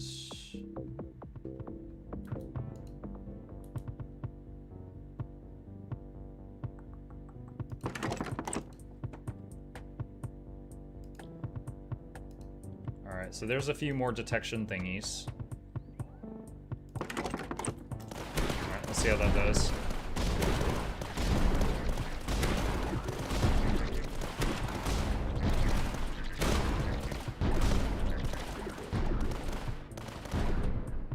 Got most of them. Plus rate of fire, damage, relay speed. On threat reveal, gain a platform. How many? Hold on. How many more threat reveals are there? 3 more. So that'd be 3 platforms over time. Sure.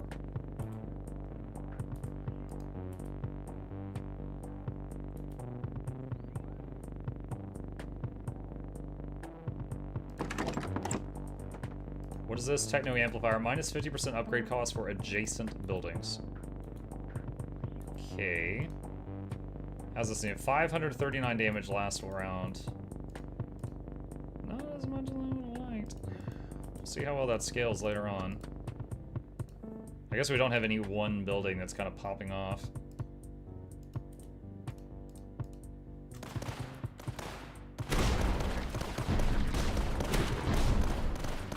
You gonna hit this stuff? Bro, what is this thing?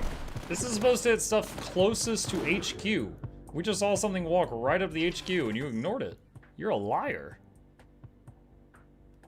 Plus 25% hit points to HQ. Yeah, let's get that since this guy's a dum-dum.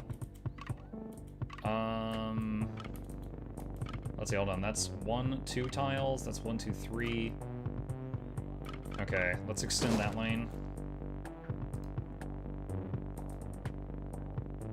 I guess the plasma cannon would be doing much better if it could get some of those capacitors affecting it.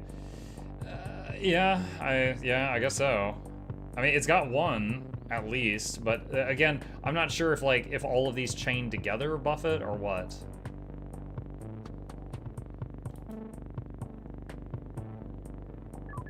Wait, what is this thing? Plus 5 recon production. Can I just slap that there? No, that doesn't work. Alright, let's throw that there for that.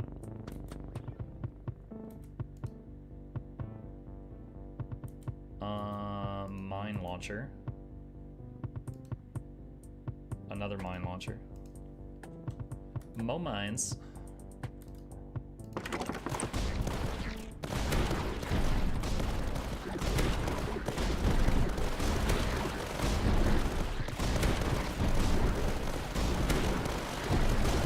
Night, Margaret Chat. Good night, Bluebell.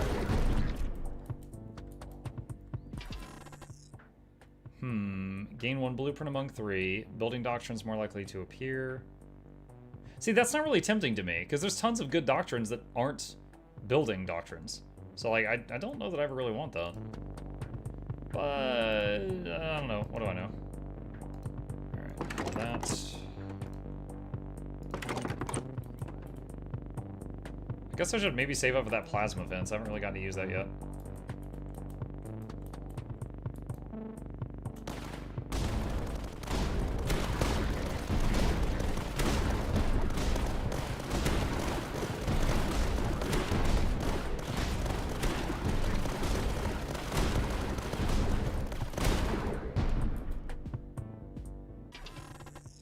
Steel bunker, mirror door, Durandal plus discovery. Decimation position. We haven't gotten to try this one yet. Alright, so if I do this, it's going to close off 2 lanes, and the others will get more traffic. But the 2 lanes it closes off, it only takes 2 tiles to reach the core. That might be better. I'm going to do it. Alright. What is that attack angle? Hey, look, Chad, if I build it here, it can hit literally nothing. God. Okay. This is weird.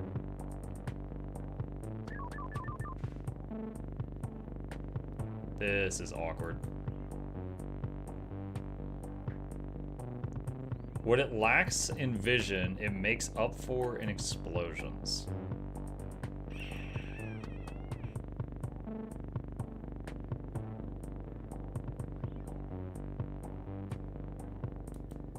It certainly lacks in vision.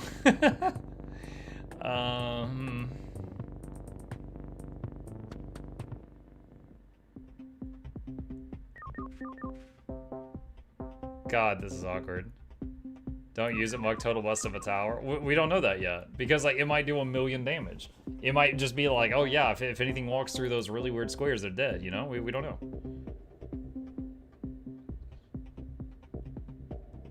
Just trying to see, like, of our options, what's the best one?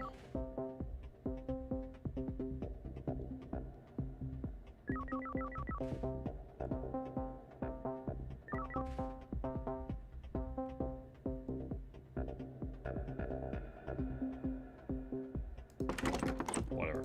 Alright, anti-swarm weapon, plus 200% damage, plus 2 range of adjacent to a light mortar.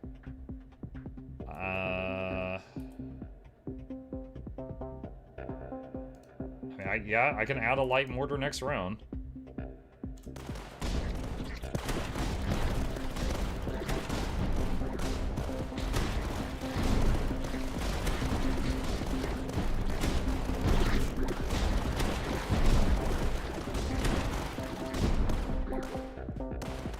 Oh, they do? Okay, so by looping this, it actually made some enemies loop all the way around there. That's interesting. Puma efficiency, threat reveals 1 wave earlier. Salamander position. Salamander's decent. Let's go to 3rd barricade. Alright, so this guy.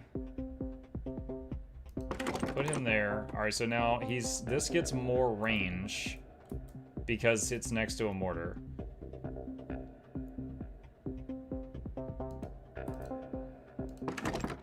Barricade. That thing there. I don't know if that one does anything.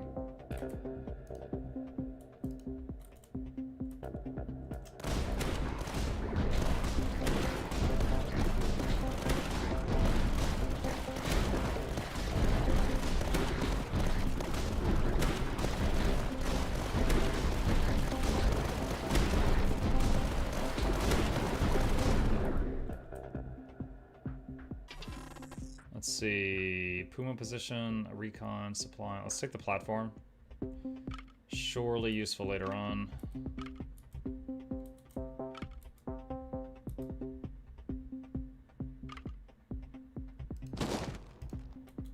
Okay, so now the weird range also hits that area.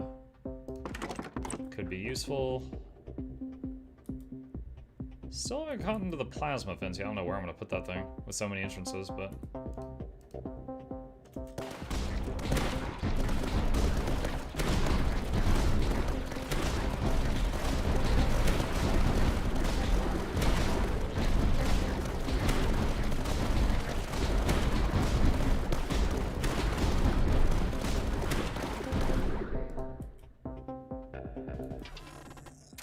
While you have only 1 Durandal, all buildings do plus 5% damage.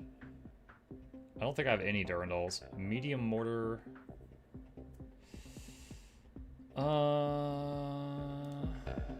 Let's try that. New threat spotted. So medium mortar can hit all around it in a big donut.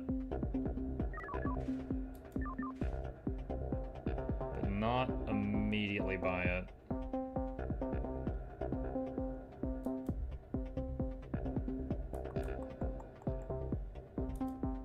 This has decent coverage. Plus 2 max range, plus 50% damage. Plus 10% damage and rate of fire per adjacent building. We could do that. Hopefully this counts as an adjacent building, because there you go.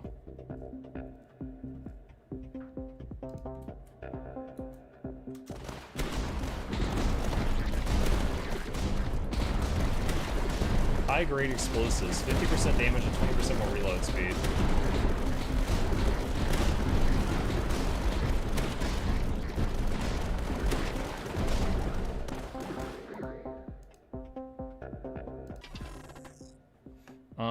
Oh, hey, Jackals.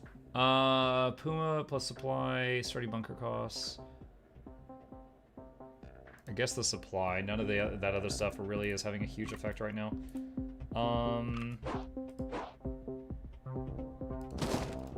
Okay, so I built like that so that now we are using all 4 of the directions this weird building can aim at.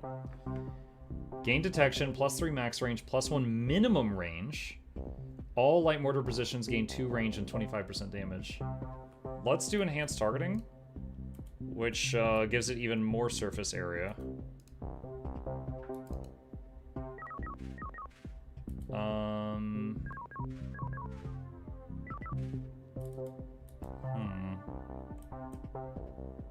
Oh, we could keep buffing the medium mortar.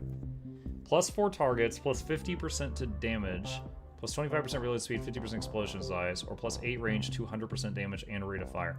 200% damage and rate of fire.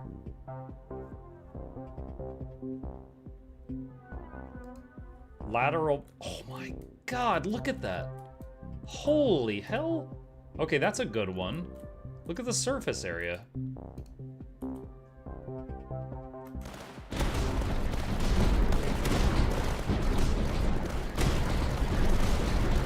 So that upgrade cost the last of the tech I had, so that was like a really big upgrade.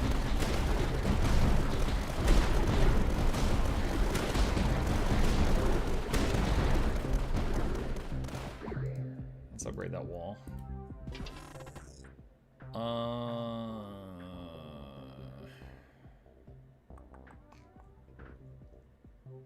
Another barricade.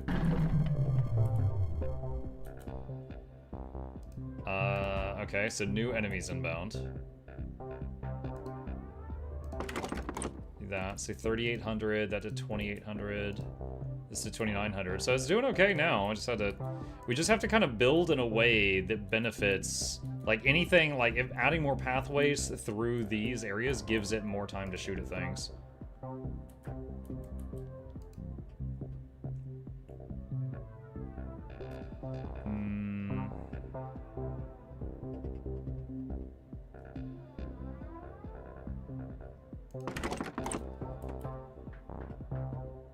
I want to save up to try out the plasma fence, so I'm just going to save most of my money for this round.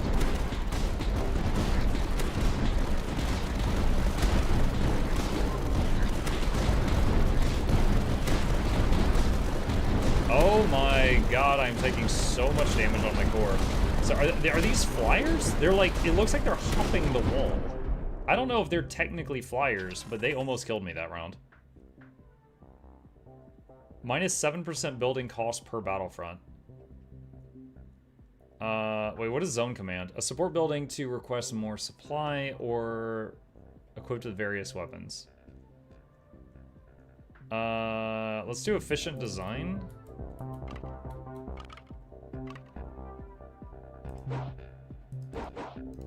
Alright, well, I guess that didn't work. I was trying to get it within that range, but that didn't really work.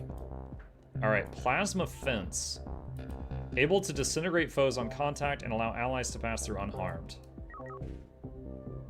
So where do we put such a weapon?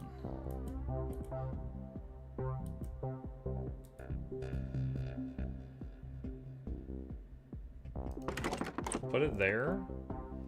When plasma events HP are depleted, it shuts down for a few seconds, then comes back up with full health. When energy field is overloaded, adjacent buildings gain 15% damage until the end of the wave. Plus 25% HP per battlefront. Requires... Okay, that costs a lot of supplies. I don't know if we are going to live. We're going to find out, chat. We're going to find out.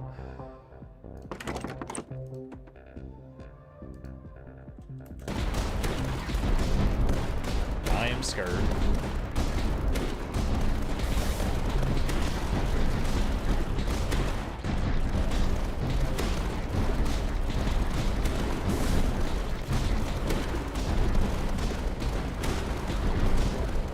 Alright, we did okay that round.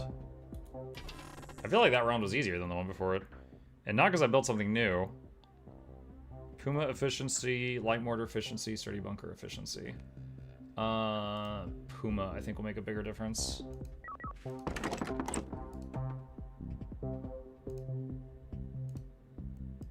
$3K, 2,900, 5K.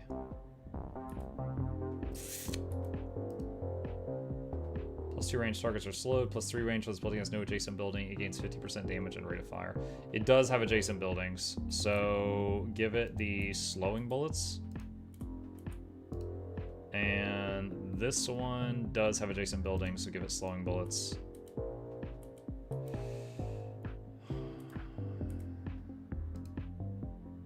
Durandal, plus 3 range.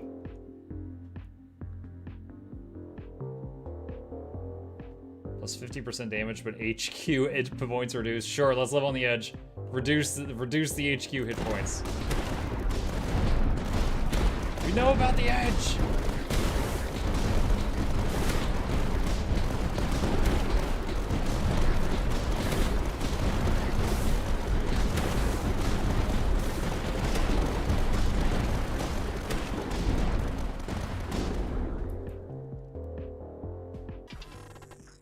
See, boost to Miradors, light mortars.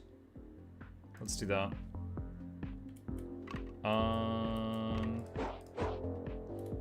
Do I want to re-roll this tile or keep it as is? We can keep it as is. Let's put it there. And add that to that, so that gets more boost. And let's see, plus damage, target, and explosion size. We're not gonna have, I don't know that we're gonna get any more tech this round, so let's get heavy payload. 7,200. 200% to damage, plus 2 to targets, plus 75% to rate of fire, plus 50% to reload speed. That's insane. Blessed Machine. Alternative is Claydon Cannon. 75% damage, plus 2 targets, plus 50% explosion. Like, that's insane. Dude, that's so much money, though. I don't know if we'll survive until I save up that much. Let's get Claydon Cannon.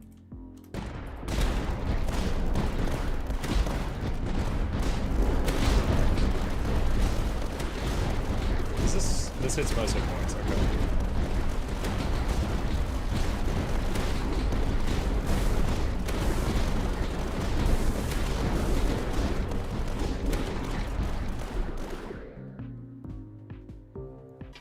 Plushie. Jackals, just a heads up, the plushie pledge is currently closed. So the link still works, but it'll be like they're working on the prototype right now. So in like 2 or 3 weeks maybe, then people will be able to buy it again, but right now it's just kind of like a screenshot. So I'm just letting you know because you were doing the command, so I was making sure you understood. One advanced Mirador. Plus damage, rate of fire, reload speed. Yeah, we're using this one a lot. We'll do that. My bad. No, you're fine. I was just making sure you understood that, like, you know, plugging it doesn't really do anything right now, other than, you know, like, hey, see this? You can't have it. Muck you.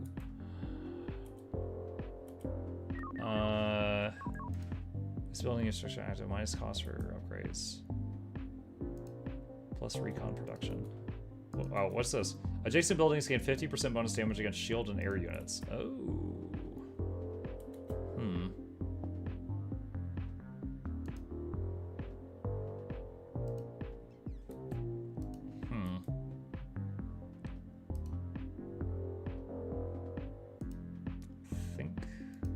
might just save for now.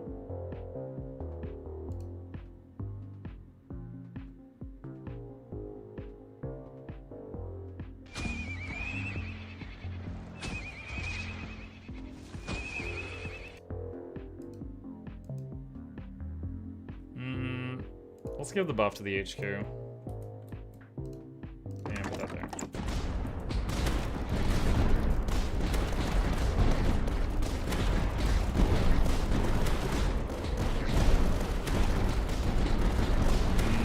Haven't used my yet. What's up, Island Sliding?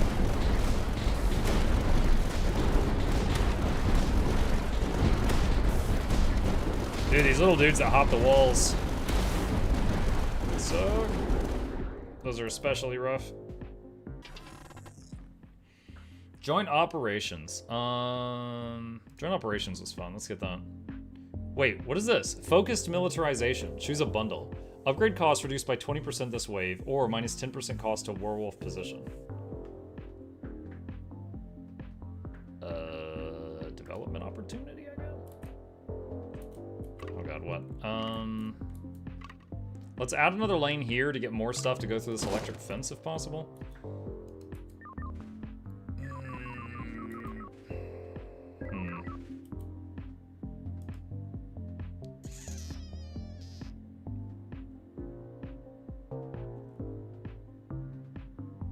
Can I sell that?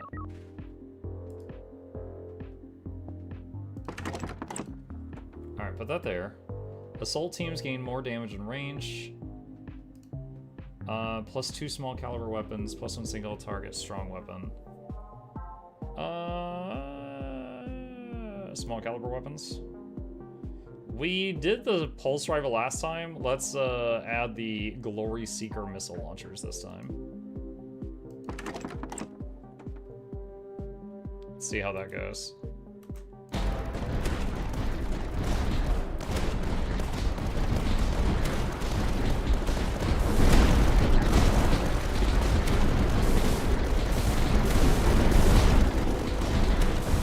Oh god, the HQ. Oh god, the HQ. I am concerned, chat. Are we dead? We are dead. Wow, that was a lot. Defeat. Build 120 buildings. You've unlocked Sergeant Gertag. Headquarters has 1 range, 25% hit point, and hit point and repair. Yo, I like him. Gertag's turret on top of the HQ increases damage of HQ each wave. Captain Sikoldi. Start with 5 extra tech and start with an ammo depot. Destroy 10,000 foes. You've unlocked Bastion. 4 fixed heavy Vencadors all around the Bastion, shooting in all directions. Communication relay plus 10 recon production. Okay, okay. Some mirror door. Yeah, we had some good buildings. Like that experimental pulse emitter. This guy's whole thing was he came with the pulse emitter, and it did good. Like, it was there on turn 1. So it was, you know, pulling weight the whole game. So it's kind of a cool thing. I don't know if this is the best thing, but it's good. But we didn't really have a good thing for dealing with all the chaff. And that was the first time we tried fighting a 3-lane. But that was certainly pretty solid. Like you're a disgrace to the blessed machine. Hey. Shut up. Okay, what do we got? So this guy, start with 5 extra tech and an ammo depot. Gain a blueprint among 3 every other wave. Tier 2, 3 blueprints. So interesting. So we played a match with this guy, but we unlocked a thing for this faction. This is really cool. Gertag's turret is on top of the HQ. Increases the damage of the HQ each wave. Like, it just keeps building? Because that sounds crazy. Alright. We'll probably go into overtime. I don't want to end the stream early, but if I start another one, I'm absolutely going into overtime. So we're going to go into overtime. Yeah, it's Saturday night, chat. It's whatever. Alright, so let's try Gertag, because he sounds pretty cool. So this is playing Iron Dragoons again. Okay, so...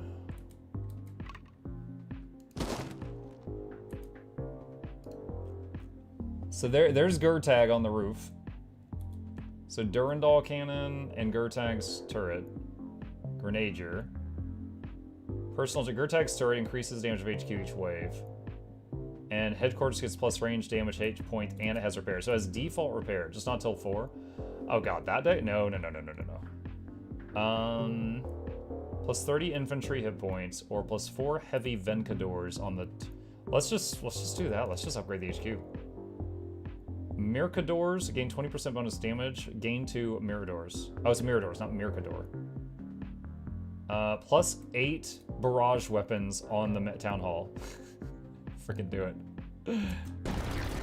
We're just gonna have the town hall be an absolute bunker. Who needs towers in a tower defense, chat? Just upgrade the main building. That's what I say. Can you build in these? Oh, you can.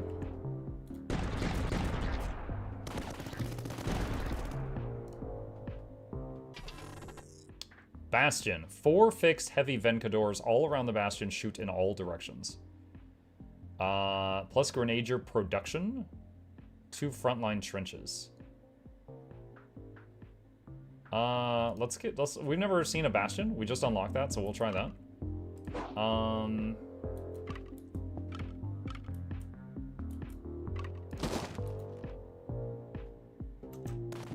The biggest threat right this second is we cannot see invisible stuff. We can't see stealth. When you have only 1 werewolf plus 10 recon, Imperial Barrack, more Bastion. Let's get the Barrack. That's pretty good. Still can't afford the Bastion yet.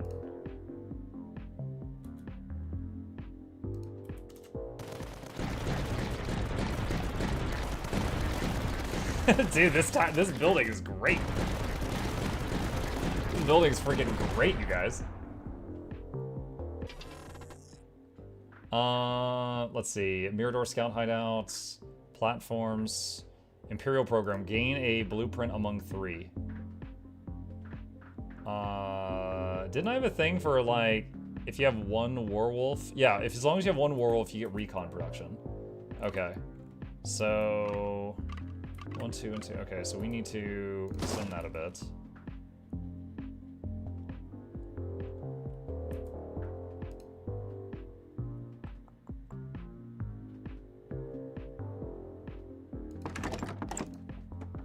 Alright, so now I'll have recon production. Let's just save the rest for now.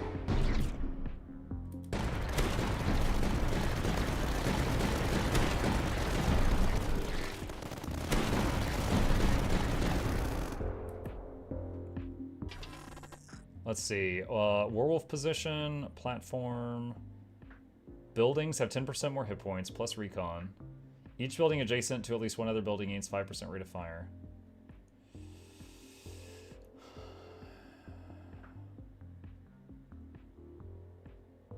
Let's take the recon and the hit point increase. Alright, so Bastion, oh, look how that attacks. Ooh.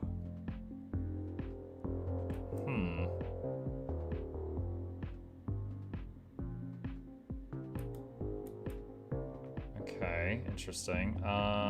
Maybe hold on to that for now. I'm trying to remember what this does. I'm just gonna build this. I might sell it in a second. Plus a recon production. And that's crazy good.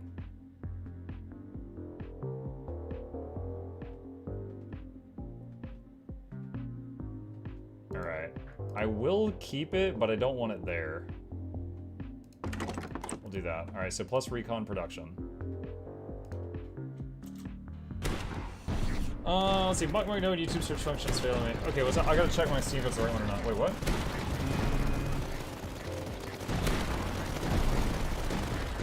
What now? Hold on, what was the question? Have you played Dungeon Defenders 1? Yes, but not as a streamer. That was long before I've ever streamed. But yes, I have played it. And lately I've been playing a lot of Dungeon Defenders 2 with my son, because he's been really hooked on it. Also, we did play Dungeon Defenders Awakened on stream one time. I don't know if we put it on. So Dungeon Defenders Awakened announced that they were adding Twitch integration. We tried it on stream one night, and I had fun, but it was missing a lot of features that DD2 and DD1 had, which Feels kind of stupid, right? Why remake the game with less features? Overwatch. And I was playing it, and then some of the Twitch integrations were things that just outright was like, you lose the game. And it was really jarring, because like in Riftbreaker, most of the time when you guys do something, it basically like throws a speed bump in front of me, and if I play well, I could still win, and it's entertaining. But the ones for the DD Awaken Twitch integration was just like, you lose. And it was just like, okay, this is just frustrating, you know? I felt like it just made it a bad show. So we only played it on stream that one time.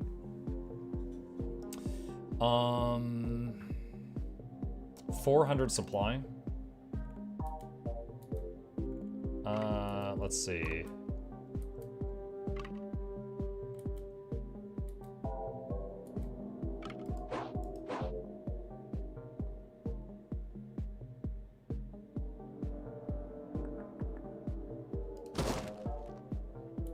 Do that.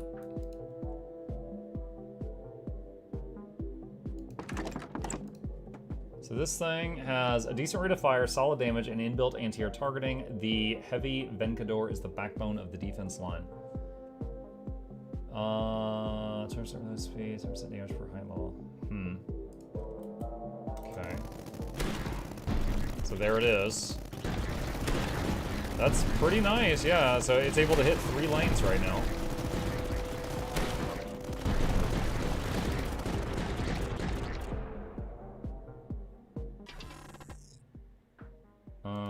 Oh, did you find it? Oh yeah, we did put the Awakened on there, yeah. Yeah, so I guess that's there. But yeah, DD Awakened I think is the only one we played on stream. And that was during their Twitch integration launch, as I said. Let's see, on discovering a neutral building, all buildings gain 50% damage during the next wave. Plus supply, Durandal. Let's get the scout hideout. New threats. 25 extra hit points. See, the infantry seems less useful when there's multiple lanes. When there was only one lane and they were running down the one lane, it was great. But now, oh, HQ plus 50% if you have this building. Hello.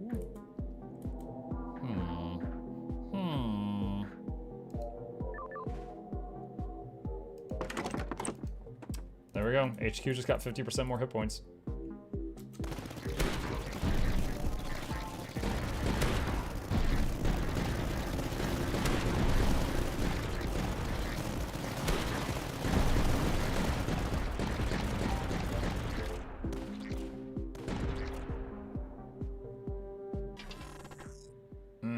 HQ gains 100 hit points each time you place a building. Like permanent? Let's try that. Do that so that they would enter into the range briefly.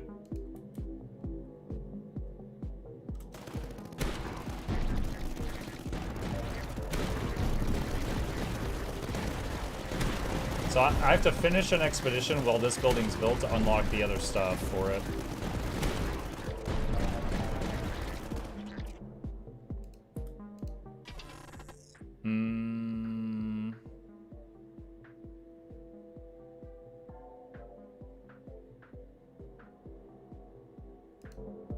Okay. Here they come. New stuff. What were these again? Tunnelers and Deviscore can only be targeted by detection weapons.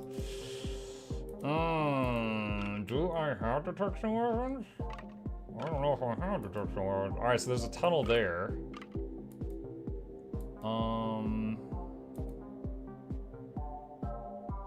So wherever I build this, there's going to be more. See, it's going to add 3 entrances. Well, it's going to turn 1 entrance into 3. Actually 4 because of that thing. So wherever I build this is going to suddenly get hit with more. So let's have it go around that box there. So that, because we've already got that there.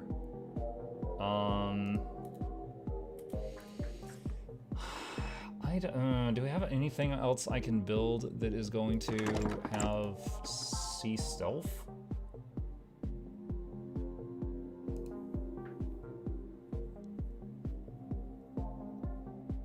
Mirador. I think the Mirador in my hand is the only thing that can possibly see stealth. Which is not great. And if I do that, I can't extend its range. Alright, so how are we gonna do this? Time? I already said I was going into overtime. And clean your ears out. Alright, C stealth, plus reload speed, and plus rate of fire. Alright, the HQ is gonna get hit. Any stealth mobs that come from the other avenues are gonna be seen. Or that they're going to just hit the HQ, and I don't know if there's anything I can do about it. But by making more lanes over here, so there's 4x enemies hitting there, 1x there, 1x there. So we've drawn more of them to this side. I'm an adult, I can do what I want. Well, I mean, yeah. Yeah, you said it. Not me. Alright, what is this? No, let's re-roll that. So now we've got this. So I could merge that, or I could keep just adding more lanes over here to keep increasing how many enemies go through this path, and then reduce how many are hitting over here.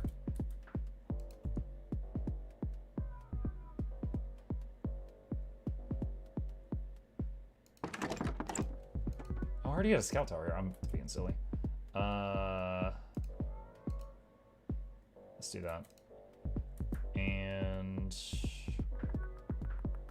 I think that's good for now. So there's not you. Oh, okay.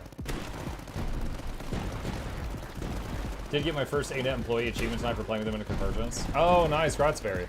Yeah, there's like 4 or 5 of them. There's like conquer the creator, carry the creator, and etc. etc. Like do a raid with them, do a convergence with them, do a like kill one in PvP, stuff like that.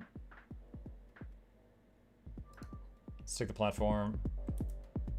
What's tomorrow night? I'm not sure. I'm having fun on this right now. I could play this again tomorrow. I would happily do that, but or I could start something new. I'm open to either option.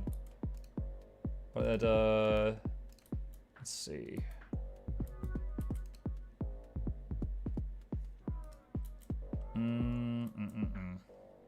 I wonder if it's possible to like wrap this around and connect it there, and then all enemies come over here and it stops coming from those sides.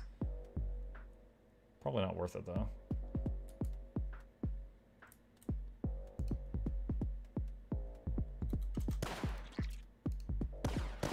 Gain 1 blueprint among 3 times. 1 field medic per charge.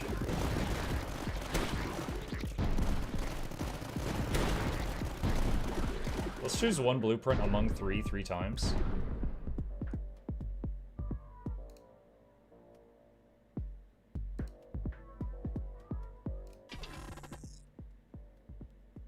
Mirador buff. Alright, I want to get this. That's 1100, so we're going to save up for that. So I could do this and close 2 avenues off, but that will increase how many enemies come from the other paths. So instead I'll just do that, which will allow that to shoot over there sometimes. Alright, so we're saving up 1100 for the Giga upgrade to the main building.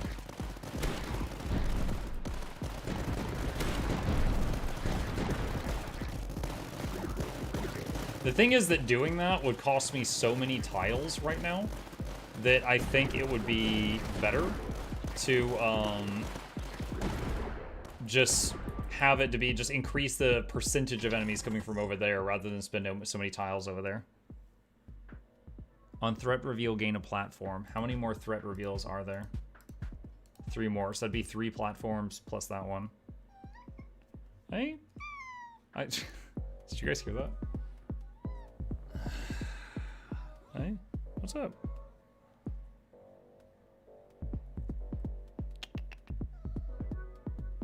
Okay, and that's it. That's it. That's all he needed. Just 2 pats. Exactly 2, not 3. And certainly not 4.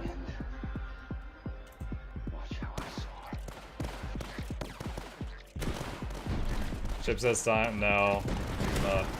Like, real talk, I often stay awake playing just games on my own, or working on videos, or just watching YouTube until like 1 to 2 a.m. So, he's used to me going to bed closer to 2. I think that was just random chip noises. Let's see, 3600. So there's a crossover. So if I do this, then we get even more entrances over here to the west side. All right, 1100. So we got 3600 now. 7500 hit points on the HQ. Dude, this thing's a raid boss now. Not that anything's reaching it currently.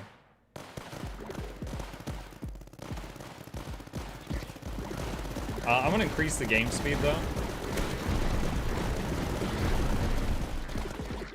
Yeah, it's taking damage from the stealth stuff. I don't have a lot of answers for that. None of this is super helpful at the moment.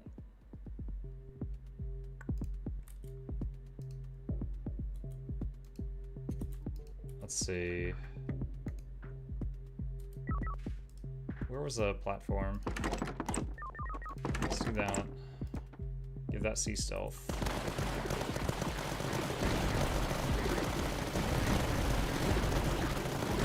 Yeah, so the sneaky guys are the main problem, so we're just like repairing through them at the moment. Buffs to Miradors.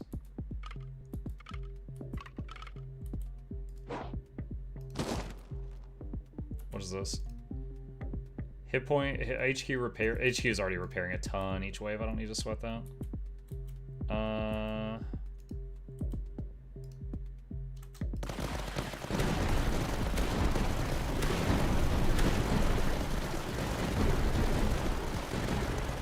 Dude, half of the stealth guys are getting killed by just walking units into them. Sublime! It is not sublime, it's dumb. Need 850 for that. New threat spotted. Or we could save up for one of these. Plus 410. Yeah, again, I don't... So, this has a company lieutenant, a quartermaster, and a standard bearer per charge. It doesn't say what any of those do. Future Bobby, what do these do? I'm never going to take this if I don't have information. I'll be like, oh, this is 4 cannons. I know what a cannon is. That's definitely helpful. The other thing might not be helpful.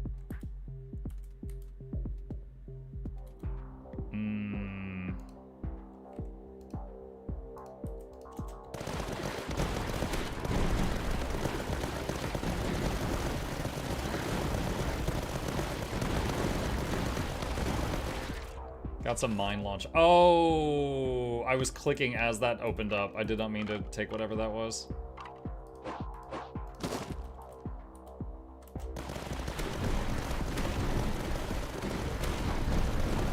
Dude, we are just tanking some of these invisible bros.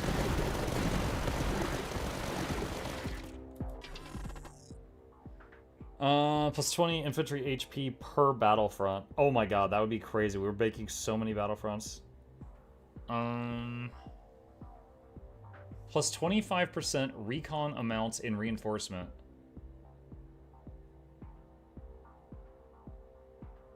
Oh, like the things that pop up. Okay. Building doctrines are more likely to appear. I don't care. Let's get polymesh armor. That sounds crazy.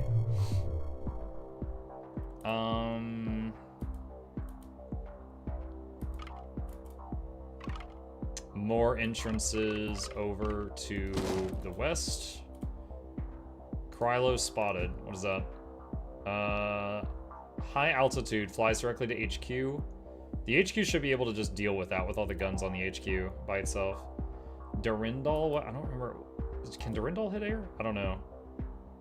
I don't know if it can.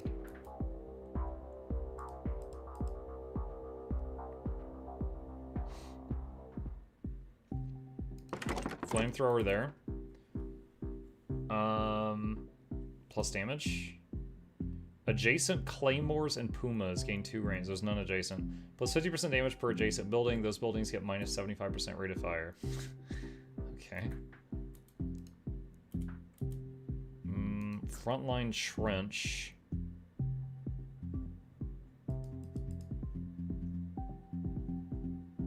Oh, there's like a bump there. Shoot. Could do something like that. Let's see. And then every additional building gives the HQ more hit points. So for one very rare game, more trash buildings is better than some bigger buildings. There's another 400 health. Was that bugged? I thought it said 100 health per additional building, not 400.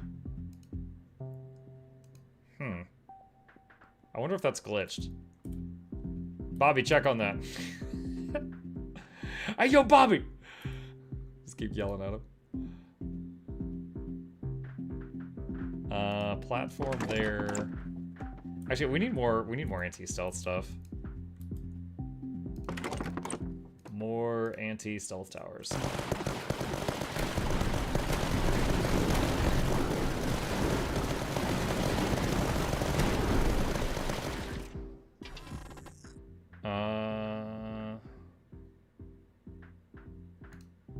Get that. Wait, what's this? Oh,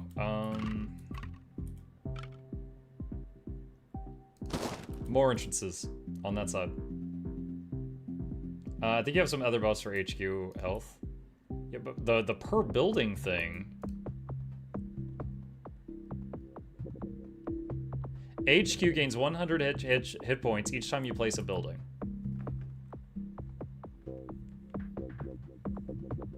I have a theory. A trench occupies 4 tiles. Maybe it's hit points per tile?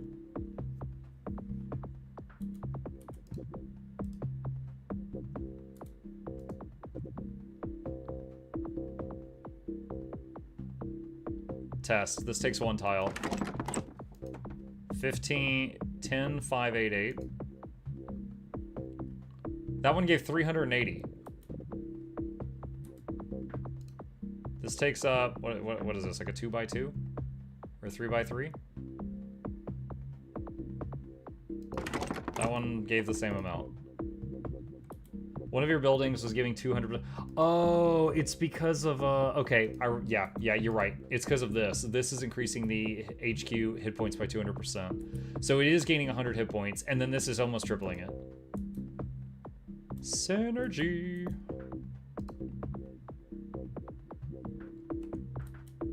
Okay.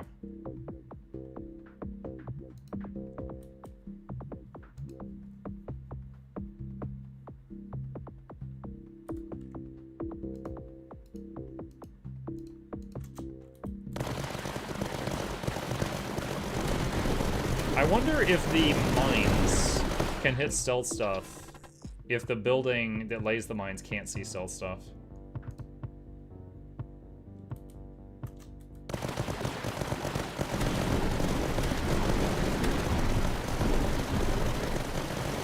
Mine, yeah, the little landmines. Super heavy pulse defense.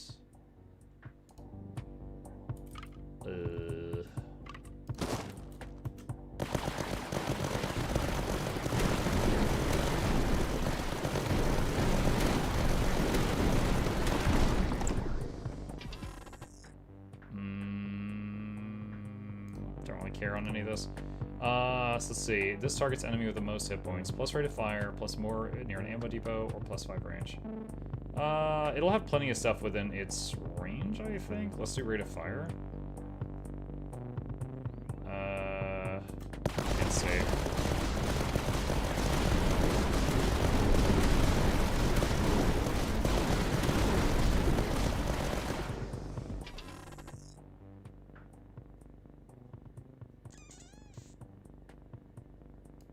Didn't this thing just say it does something, like some kind of bonus if it has a, ammo thing next to it?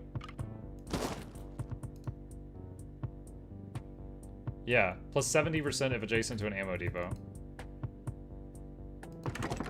There it is. Landmines. Landmines. All adjacent buildings gain plus 2 range. Oh, baby, big gun. Hits up to 3 targets behind the initial target. Sure. Plus 75% damage on plus 1 target per impact, or 600. Yeah, let's do that.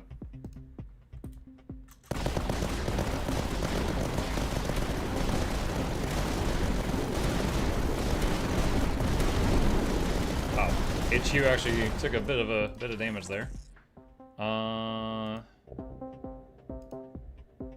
This did 32,000 damage last one. Oh my god.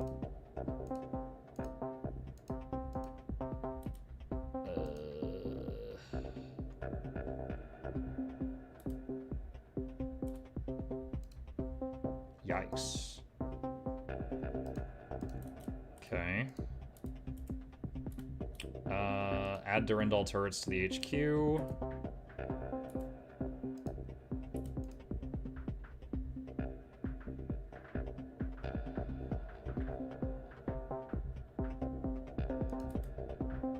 Let's save up for the electric arc cannon. If we make it.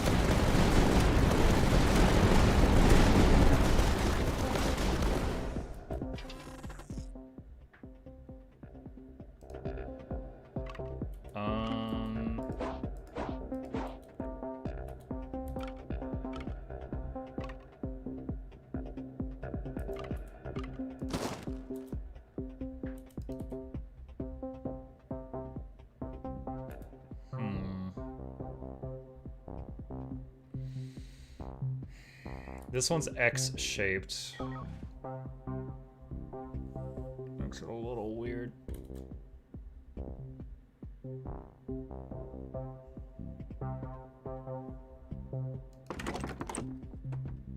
+1 range if it heights 0. Adjacent buildings gain plus 15% damage. The HQ is adjacent. Adjacent buildings deal plus 30% damage to air units. Adjacent buildings do 50% more damage to air units. However, the HQ suffers. No. Let's do that. +3 range or plus... there we go. Okay, so this has huge range and it's buffing the HQ, which is an unexpected bonus. Cool.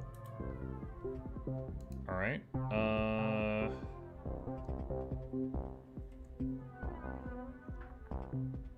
Hold on. I want to look at the HQ list for this. I could do close support just to buff the HQ. Oh, needs more money. Need more money. Go lightning thing!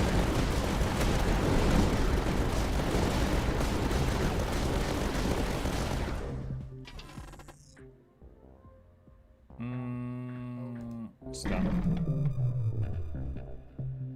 Did 29,000 damage last turn. This pulse cannon is doing very, very good.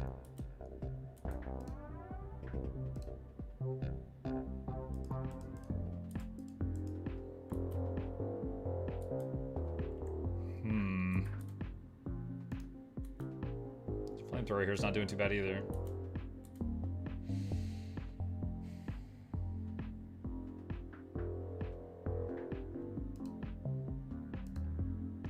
Max that out. Okay, so this...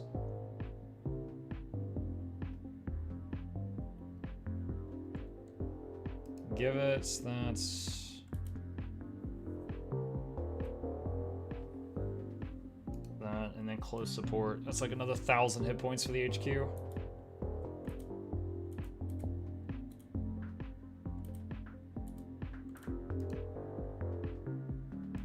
And boost its damage.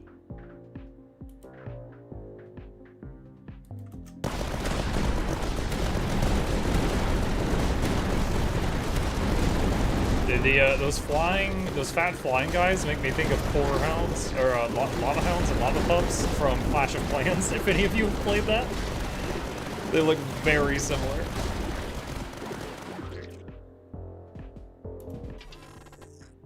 Electric, that does nothing, it's already maxed out. But I don't need any of that, so I'll take the 200 supply in the hopes for something else that's good later on.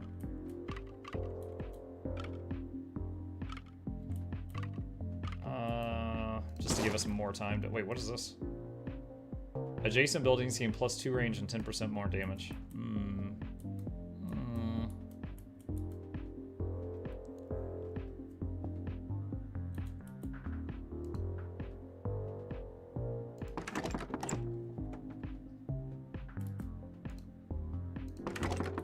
Just putting down whatever just to get the more hit points.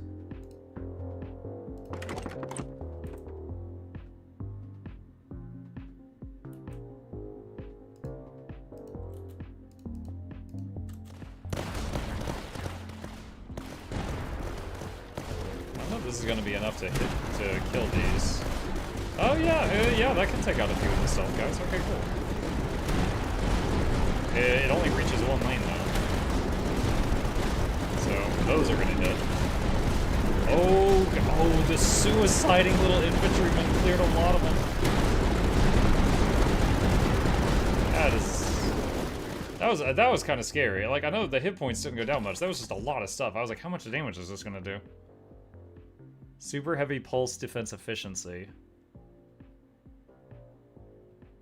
Do it. New threats spotted. What are the new threats? Tier 1 foes gain 50% bonus health on the final wave. Torrest, immune to slow and has shield. Medicris Brood, lethal swarm, has packs of Medicris. Air unit, takes less damage from regular weapons. Bring the biggest guns. Again, just want to add more lanes over here so they come from west if possible. This upgrade plus 50% damage per adjacent building, and that building gets minus 75% rate of fire. The frontline trench is just level 1, it's whatever, so draining that to increase the damage of this thing is good. Adjacent buildings gain -1 range but plus damage and minus costs. Targets are slowed. Sticky flames. That could be good. And so for every additional adjacent building, this thing gains 50% damage. So let's put something else there that we don't really care about.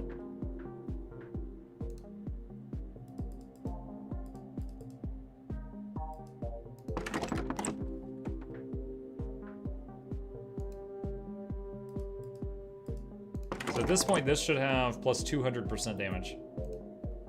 Quick math. We have a lot of platforms also. I would love to have something else that can spot stealth to put on top of this. Is it Durandal that hits heavy? Yeah, that hits most hit points.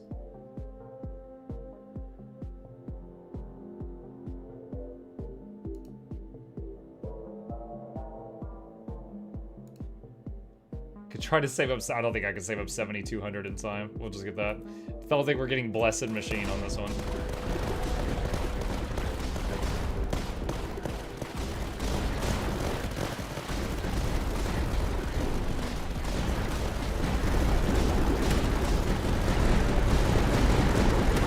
Flamethrower just racked up almost 10k.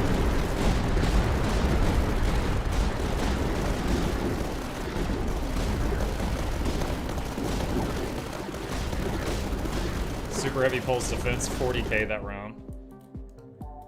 Yeah, the main HQ is getting less damage per round now because the super heavy pulse is doing so good.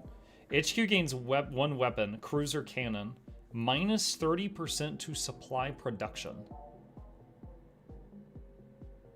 If it is gonna neuter my income, that cannon has to be good, right? Bobby, it better be. It better be good, Bobby.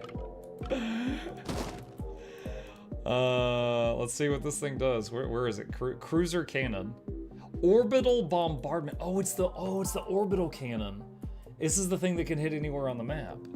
Okay, yeah, we had that in the second one we ran, I think.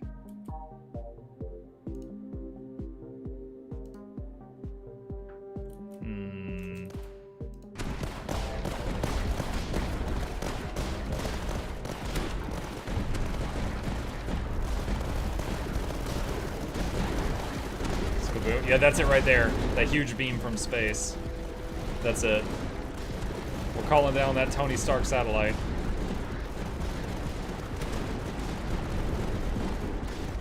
It goes for the target on the map with the most hit points.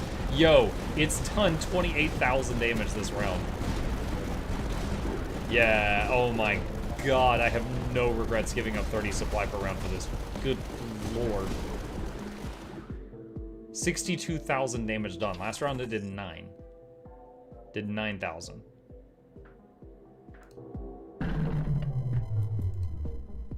Final wave, Undying Onslaught. Okay, no point in saving money. This is when we need to spend everything we got. Probably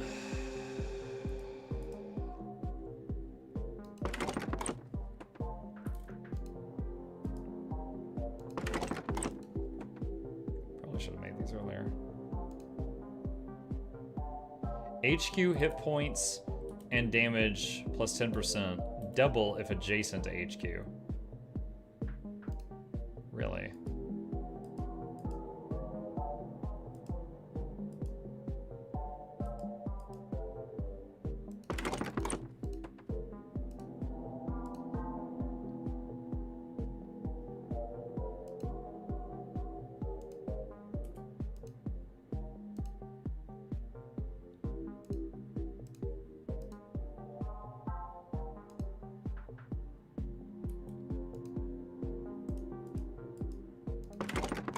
There should be an achievement for getting the HQ above 20,000 hit points.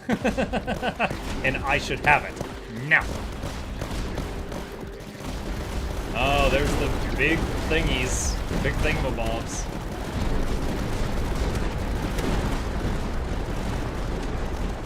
Actually, I don't even know if there's Steam achievements for this game since it's not technically out yet.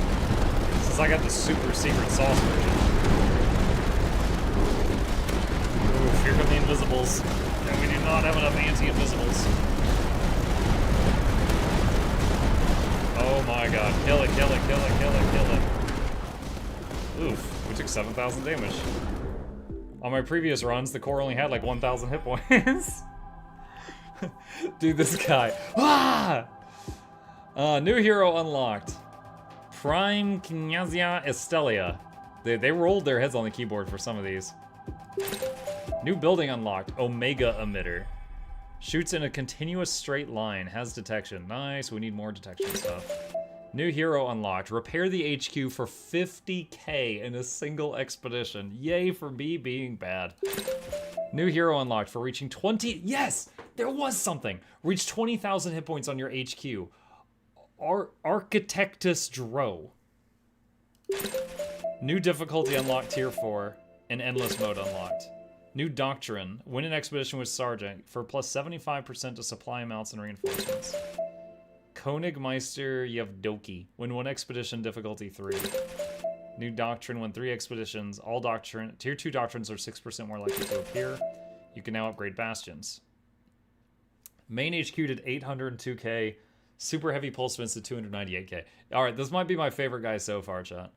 Who needs tower defense when your core is a big freaking gun?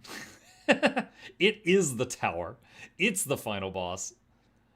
Endless mode. Okay, I just want to see. If I click endless mode, does it just continue where I left off? It does. Oh, that's fun. That is fun indeed. Okay. I'm gonna do just one more wave to see what happens, and then I want to go look at those other guys I unlocked.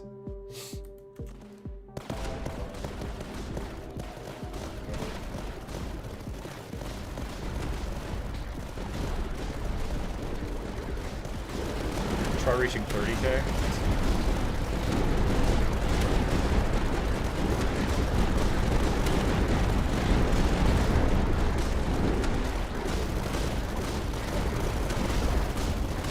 Wait, since I just unlocked the ability to upgrade these things, can I do it now? Oh, I can. They have detection now. I don't have to, like, restart a new map or anything. Plus 12 weapons? Chat, to be very clear, this archer tower has 4 guys with weapons on top, so adding 12 is pretty severe.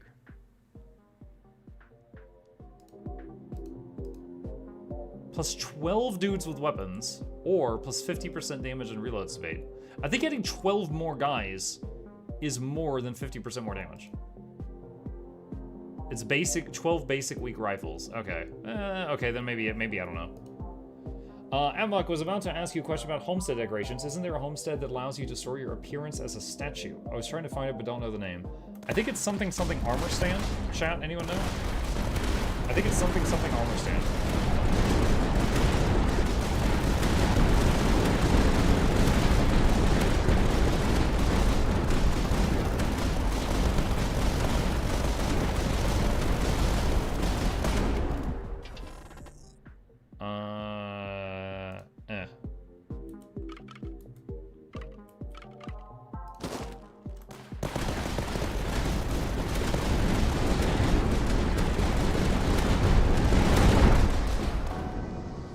Dude, I blinked. Chat, I blinked. What happened? I just went from 20k to dead. Oh my goodness. Okay, well, we did it a little bit more. I was like, oh, this is so easy, and I turned the game speed up, and then I just died. Okay, let's see what we unlocked there. What is this? Okay. Prying Zelia, plus 25 discovery, buildings adjacent to a neutral building gain plus range and plus defense, plus damage. Rotmister Lisa. Against all odds, for each entry point, buildings and troops gain 3% damage. For every additional entry point, every building and troop gains 3% damage. Ooh. Start with a Rampart missile silo. Konigmister, all buildings gain 10% damage per battlefront.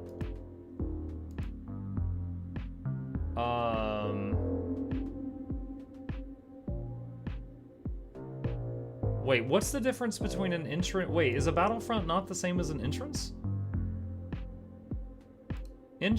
Huh.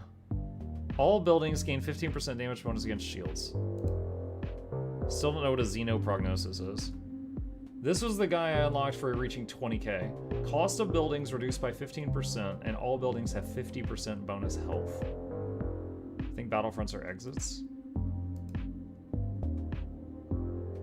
So is it for each entry point, is that just like the entrance to the main building? Or the entrance onto the map, like for the enemies? Hold on, I want to see what a Xenoprognosis is, just for a second. Yeah, I don't care. Xenoprognosis, unique piece of xenotechnology. What does it do? Gain 500 supply in 2... Okay, so at the beginning it does nothing. So once you get some recon, you can spend it to get 500 supply and 2 tech. Or emit a wave every 10 seconds, damaging all foes. Later, you can get plus 50% hit points and damage to all troops. Or emit a wave every 10 seconds, damaging and slowing all foes. Huh. Gain 1 doctrine among 2, 3 times. Every 10 seconds, give +1 range to buildings until the end of the wave. Dude, these ones on the right are all crazy. They're just like, they affect the whole map. But you need a bunch of recon to do it.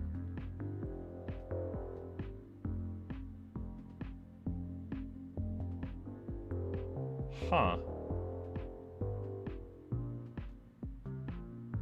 That would definitely be fun to try out at some point. But it is way past my bedtime, so we are going to save it here, chat, and possibly pick up with more of this another time. All right. I had a lot of fun playing that, chat. I would be happy to play more of that. So yeah, this was Tower Dominion. Once again, this was given to me by one of the devs who said, hey, we saw you like indie games. Would you like to try ours? And I was like, sure. I wasn't a sponsored stream or anything. They just thought I would like it, and I did. I did like it. So yeah, I would be totally game to play more of this tomorrow, possibly. I'll be looking at other options as well, and I'll make a decision. I'll let you guys know on the Discord. But this is really enjoyable. If any of you want it, it is called, again, I'm not being paid to shill here. I'm shilling because I've had fun playing this. Tower Dominion is the name, and there is a free demo on Steam. So if any of you are interested, it's there. If you want to wishlist it when it goes full release, it is coming out on full release very soon. But yeah, that was it for tonight. I hope you guys had fun. I know I did. A few plugs on the way out. If you're new to the channel, my name is Muck. I stream every evening and every weekday morning. I'll be back tomorrow. Hit that follow button if you're on Twitch. Like and subscribe to my 2 YouTube channels if you haven't already. There's links to both in the chat. We're nearing that 100K. By the way, this coming Saturday, chat, we are going to be celebrating. This coming Saturday is 2,500 streams in a row. Also, we're at 99,865 subs, so it might also be a celebration of 100,000 subs on YouTube. So probably going to be like a huge Guild Wars 2 stream with giveaways and stuff like that this Saturday. Let me rephrase that. We're definitely doing that this Saturday. I'm committing to it. We're doing that. So big party on Saturday. Normal streams until then. And also special thanks to the patrons, as always. They're awesome. Couldn't do this without them. And yeah, you guys have a good evening. Sleep well. I'll see you tomorrow.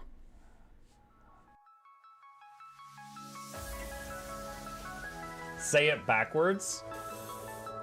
Edge the need only you'll but C to take, please. Week every giveaways, beakers, the touch don't speakers, the up crank, way the on is entertainment, stay the enjoy. You hope we lab the 2 viewer, dear you welcomes, third the Snuffles, Van Chauncey, Sir, and fourth the Esquire, Reginald Bartholomew, Douglas, Mukluk. The words pour from his mouth, nearly tripping over themselves in their haste.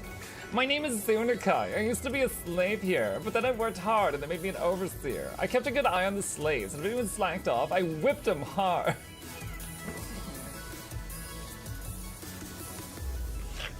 Don't clip it. Oh, I'm crying. Oh, hi.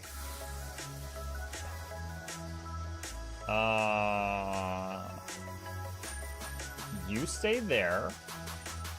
I'm going that way. Deal. You broke the deal.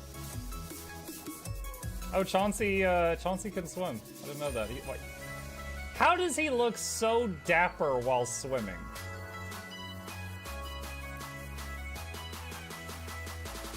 I've never seen a cat look that dapper while swimming. Like, look, his chest is out. He's just like, yeah. Have you attempted Oxygen Not Included? Mm-hmm. I played it on stream, and one very memorable memory is anyone who was at the stream, I was letting them name one of my replicants after them. And I said, Joe Niels, which one do you want to be you? And one of them had like explosive bowel syndrome or something. And he donated $50 and he was drunk and he made the British guy said, I want a character, make me the poop one. I don't know if anyone on Twitch has ever spent $50 to say, make me the poop one. But that day Joe did, and it burned into my mind. The flashlight that we picked up earlier is in hand now. Oh, that's us. Oh, yo, I was getting...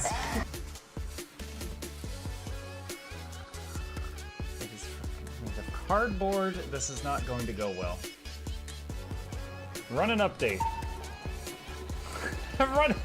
I'm running software updates. This is true horror, chat, because I was a tech support. I can't get away from it. Updated. They just left bread on the table. That bread's gonna dry out. The bread is gonna dry out. There's so much bread. You don't, like, there's the baby's not eating bread. There's 2 of us. There's like 3 loaves of bread there and another 4 right here. What are you doing? Put some saran wrap on it. It's gonna dry out. New oh my god, a freaking patron sound. Oh, yeah. Just like, a new arrival. And then Ed Wolf was sure to follow. Oh, hello, welcome, page. Sit down, you. Oh, Season, good to see you. I use numpad for my mounts.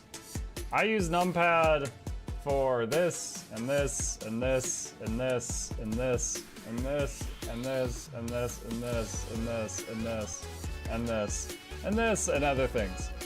I'm trying to sleep here. Am I too loud? Okay. I love you. I love you too.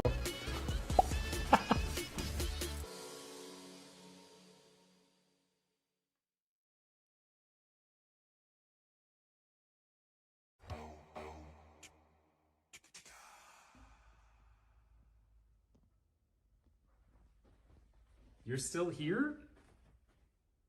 It's over. Go home.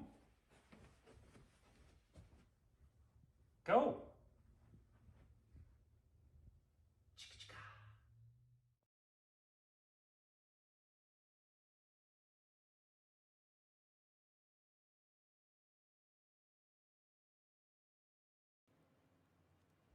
Slapping you with my carrot.